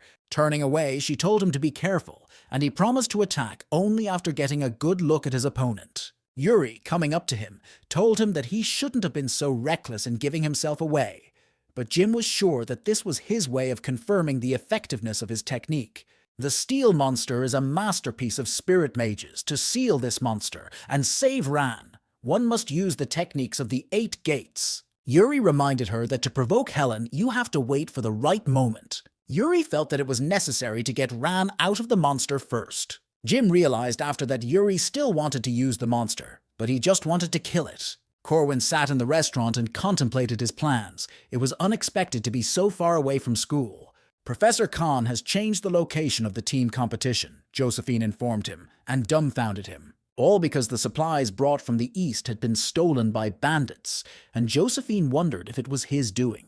Corwin denied everything and said he hadn't stolen anything, and was a little embarrassed under her intense stare. He really didn't steal anything, but he did take the things the church was smuggling, which Kanu needed to catch Helen. In the end is an original play devised by Khan. To buy time and regain what was lost, Khan put on this show. The town they were in was pretty ordinary, Alicia said, and offered him something to eat. But Corwin reminded him that they couldn't eat here. Khan entered the room and looked around at everyone present, realizing that everyone was assembled and could begin. Khan began to count the time, and the men in the hall drew their prepared weapons. Alicia got nervous. She didn't realize what was going on. Khan held up a litmus test and told everyone to get started. At the same second, Corwin pierced the head of the man sitting next to him with his spear. Mari brought down another head with her ice spear, the one who was in front of her. Heads flew off shoulders everywhere, and the real Catawasia began. When all was quiet, the warriors with weapons in their hands remained on their feet. Alicia was horrified at what was happening and asked what they were doing. Corwin told her to look at the faces of the dead, those already decomposed. Corwin tried to understand why Khan had chosen this particular place. The same thing had been happening in this town for 300 years now. During the day, people lead normal lives, but at night the whole huge city becomes ghostly and its population dead. The city was filled with 1,000,000 dead people that roam the night like zombies. All because it's the city of the dead. Then the competition started. Kang said the teams have to bring back the Moonstone in a certain amount of time. The teams were assembled on the spot, given only the essentials in their backpacks, and let out into the street, where the undead abounded. Only 4 teams will make it through this competition, and in order to save Helen, you have to make it to the 3rd stage. Until then, you have to participate in this festival of absurdity. The really dangerous monsters live in the center of the city, and they need to attack the outskirts. Only one of his spears was enough to clear the way, and Corwin hurled it. They climbed to the top of the tower. They needed to target the glittering undead that had a moonstone in its belly and score points quietly. Corwin told the team that they must catch the site boss. After all, quality is better than quantity. Lark should use the flight spell on them. He agreed, and first used the sight spell to find this boss. But no sooner had he done so, he had already spotted the boss, and quite close. Corwin immediately reacted, and said to run away immediately because it was the boss of the center court. He asked Lark to use the flight spell, but suddenly saw that he was possessed by the spirit. And in the next second, Lark was already flying from the tower roof and shouting loudly. Lark dropped out, due to being frightened and experiencing a lot of shock, and was eliminated. Glancing down, he saw the Titan swinging a hefty sword, and in one fell swoop, he cut down the tower like a dead tree. The tower broke in half, and Corwin told them to run as high as they could as they fell. They still fell, but miraculously they didn't get pinned down too badly, so they were able to get out. In any case, the first day ended in failure for them because Lark dropped out too quickly. As someone suddenly grabbed Yeager and dragged him into the sky, Corwin recognized the Shrieker of the Abyss. Obviously, with all this commotion, there had to be a monster like this. The guy grimaced. And on top of that, a rider appeared in front of him, the king of the undead. Corwin tensed. A titan, a ghostly shrieker, and now a king of the undead as well. It was all suspicious. Immediately, the 3 bosses of this city gathered here and surrounded them. Alicia thought they were done for too, and Corwin wondered what to do. He told her to move when he saw the bosses start to attack. Corwin wished to avoid elimination if it was possible, for Helen's life was at stake. When a flash as bright as the sun lit up the sky, it slammed into the square, and a huge explosion erupted. But it wasn't an explosion, just a very strong flash of light that came from the spear. It was all an attack to distract. Corwin caught the edge of his eye as someone rushed past him. Alicia asked if he was okay, since Yeager had also disappeared somewhere. Corwin told her she needed to get away from here first. They ran until they were exhausted, and a cloaked figure appeared in front of them and saved them. Corwin thanked her for her help and wanted to know about her spear. But it was she who wanted to ask how he had mastered her tech, she said, removing her hood. Now Corwin realized why the voice sounded familiar to him, and her quiet footwork. Blue eyes as clear as springs, she immediately realized that he was her disciple from the distant future and smiled. The last time this episode happened in second year, Peter was waiting for him at the door, resenting him for taking so long. Corwin reprimanded him for disrespecting his elders. Corwin wanted to know why the man had called him here, so Peter knocked on the principal's office door. Last time, Corwin told Peter that he wanted to get stronger, and introduced him to the teacher who would help with that. Aaron told him to come in rather, and smiled dazzlingly. It was a bond that was formed through player privilege, and it was their first meeting. After a while, the city quieted down, and zombies roamed the city quietly as before. Aaron took them into the building and told them it was safe. The undead couldn't get in here. Alicia thanked her and offered her some chocolate. Aaron declined, but accepted thanks. She said you can't eat food from different time periods here. It was a place where events from 300 years ago repeated themselves, and strange entanglements and temporal paradoxes emerged. Corwin didn't check out all this world backlash and marveled at Alicia's appetite. Corwin asked Aaron why she was here, and she wondered why he didn't call her teacher. Alicia realized that Aaron's teacher was also from the distant past, for she had been in this city at that time. It was a moot point. Everything in this town was frozen in Groundhog Day. The loop kept repeating itself, but not for Aaron.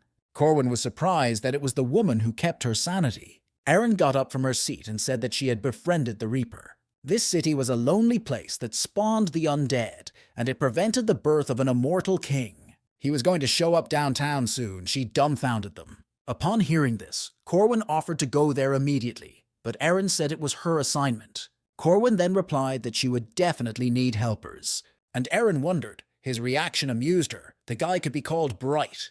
But the truth is, it's not like I didn't have a chance to opt out from the beginning, because it's the main quest in this town. Corwin didn't give up on the task either, as you have to kill 3 bosses to complete it, and the 2 of us together with Erin will make it easy. They used the same techniques and could work quickly and cohesively. Closing each other's blind spots, the copiers maintained a circular defense. Corwin blocked the Titan's huge sword with his spear, and Erin was able to stab him in the chest while he was unarmed. The final blow was delivered by Alicia, simply chopping off the boss's head. The decapitated body of the Titan fell shaking the ground. They did fine working together. Corwin retrieved a moonstone from the Titan. With just 1 man, the hunting got better. Of course it was about Erin. She praised them for a job well done. In this city, it was the other way around. You have to work during the night and sleep during the day, because then it's much safer.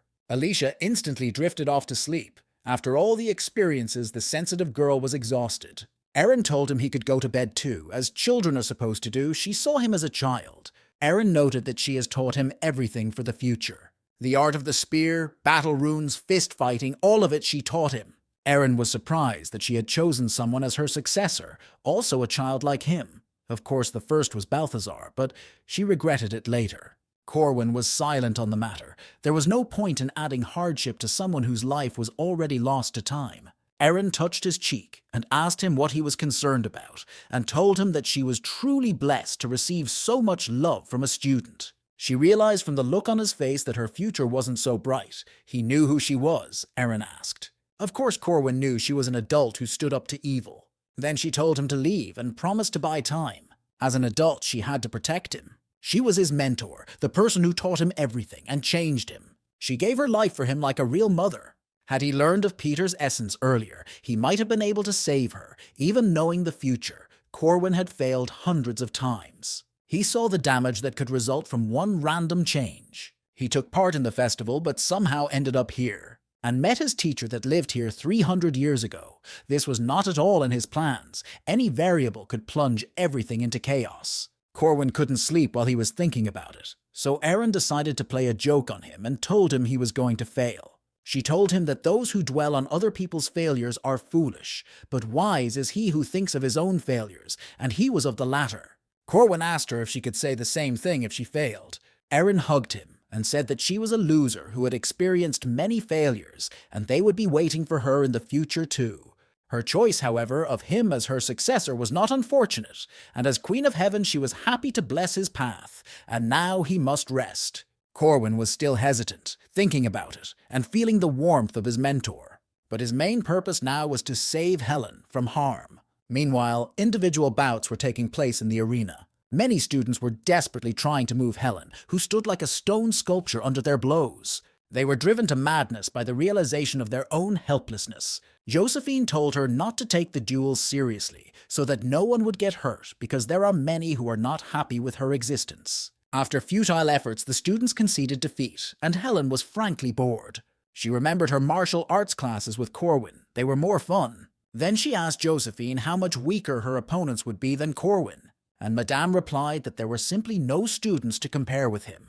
She listened to this lesson twice a day, and practiced so her body would get used to it.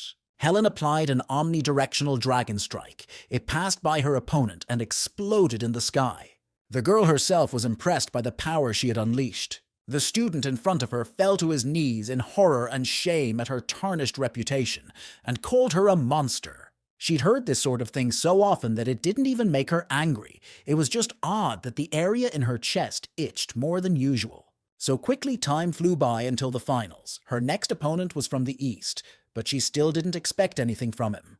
It was the same weird kid with a murderous aura. He used a long name technique on Helen that had no effect. Jim was definitely a strong man. Every punch he threw was hard. But Helen continued to just stand still, as if she were stuck to the floor.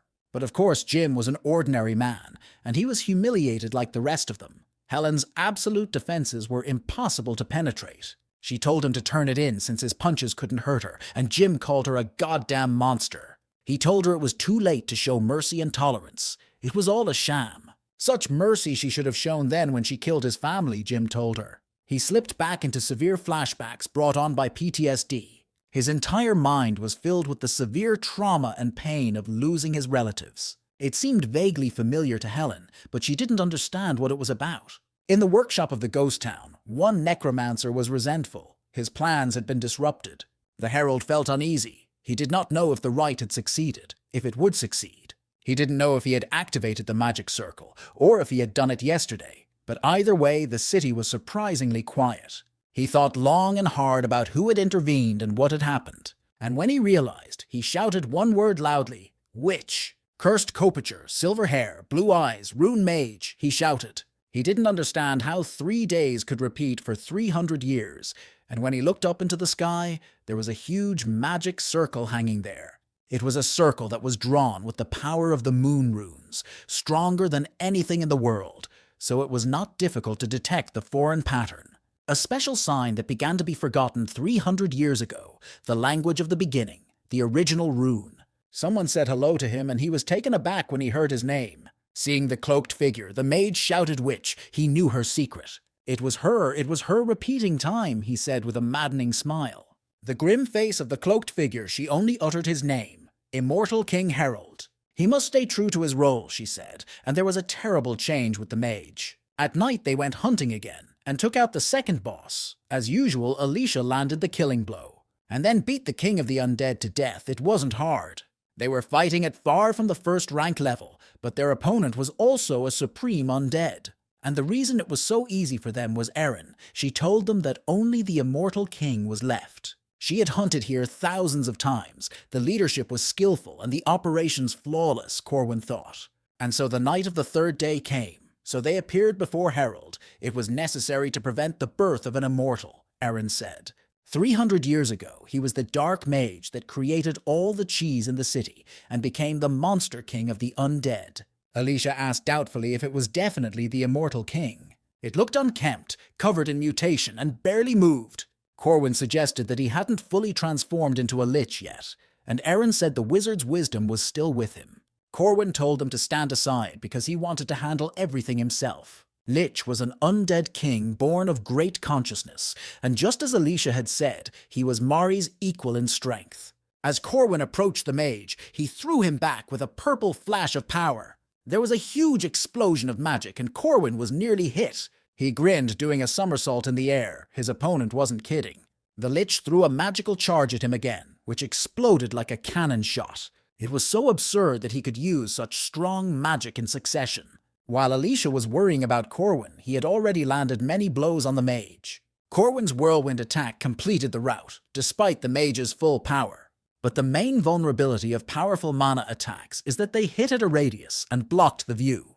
Corwin had also caught this mage thousands of times, so he easily handled him. Alicia was worried that Corwin was pulling further away from her, but he said she would do better. Then he asked her why she was alone, and Alicia turned around in surprise. Corwin said he would go to Erin and asked Alicia to stop any undead that came near. The city had been thoroughly destroyed by their skirmish. Everything was in ruins. It wasn't the best view to admire, Corwin remarked when he met Erin, and she said there was nothing special about it. This wasn't the first time an immortal king had appeared, he said, and Erin replied that it was already, and named a 5-digit number. 300 years ago this loop started. Every 3 days it was updated. The undead appeared and disappeared in the city, in an endless cycle. And all this time she's been living here, alone, and she hasn't lost her mind. The reason for these cycles was that for 3 days she was catching Harold. And Erin confirmed that that's exactly what it is. She's the one who made this town this way.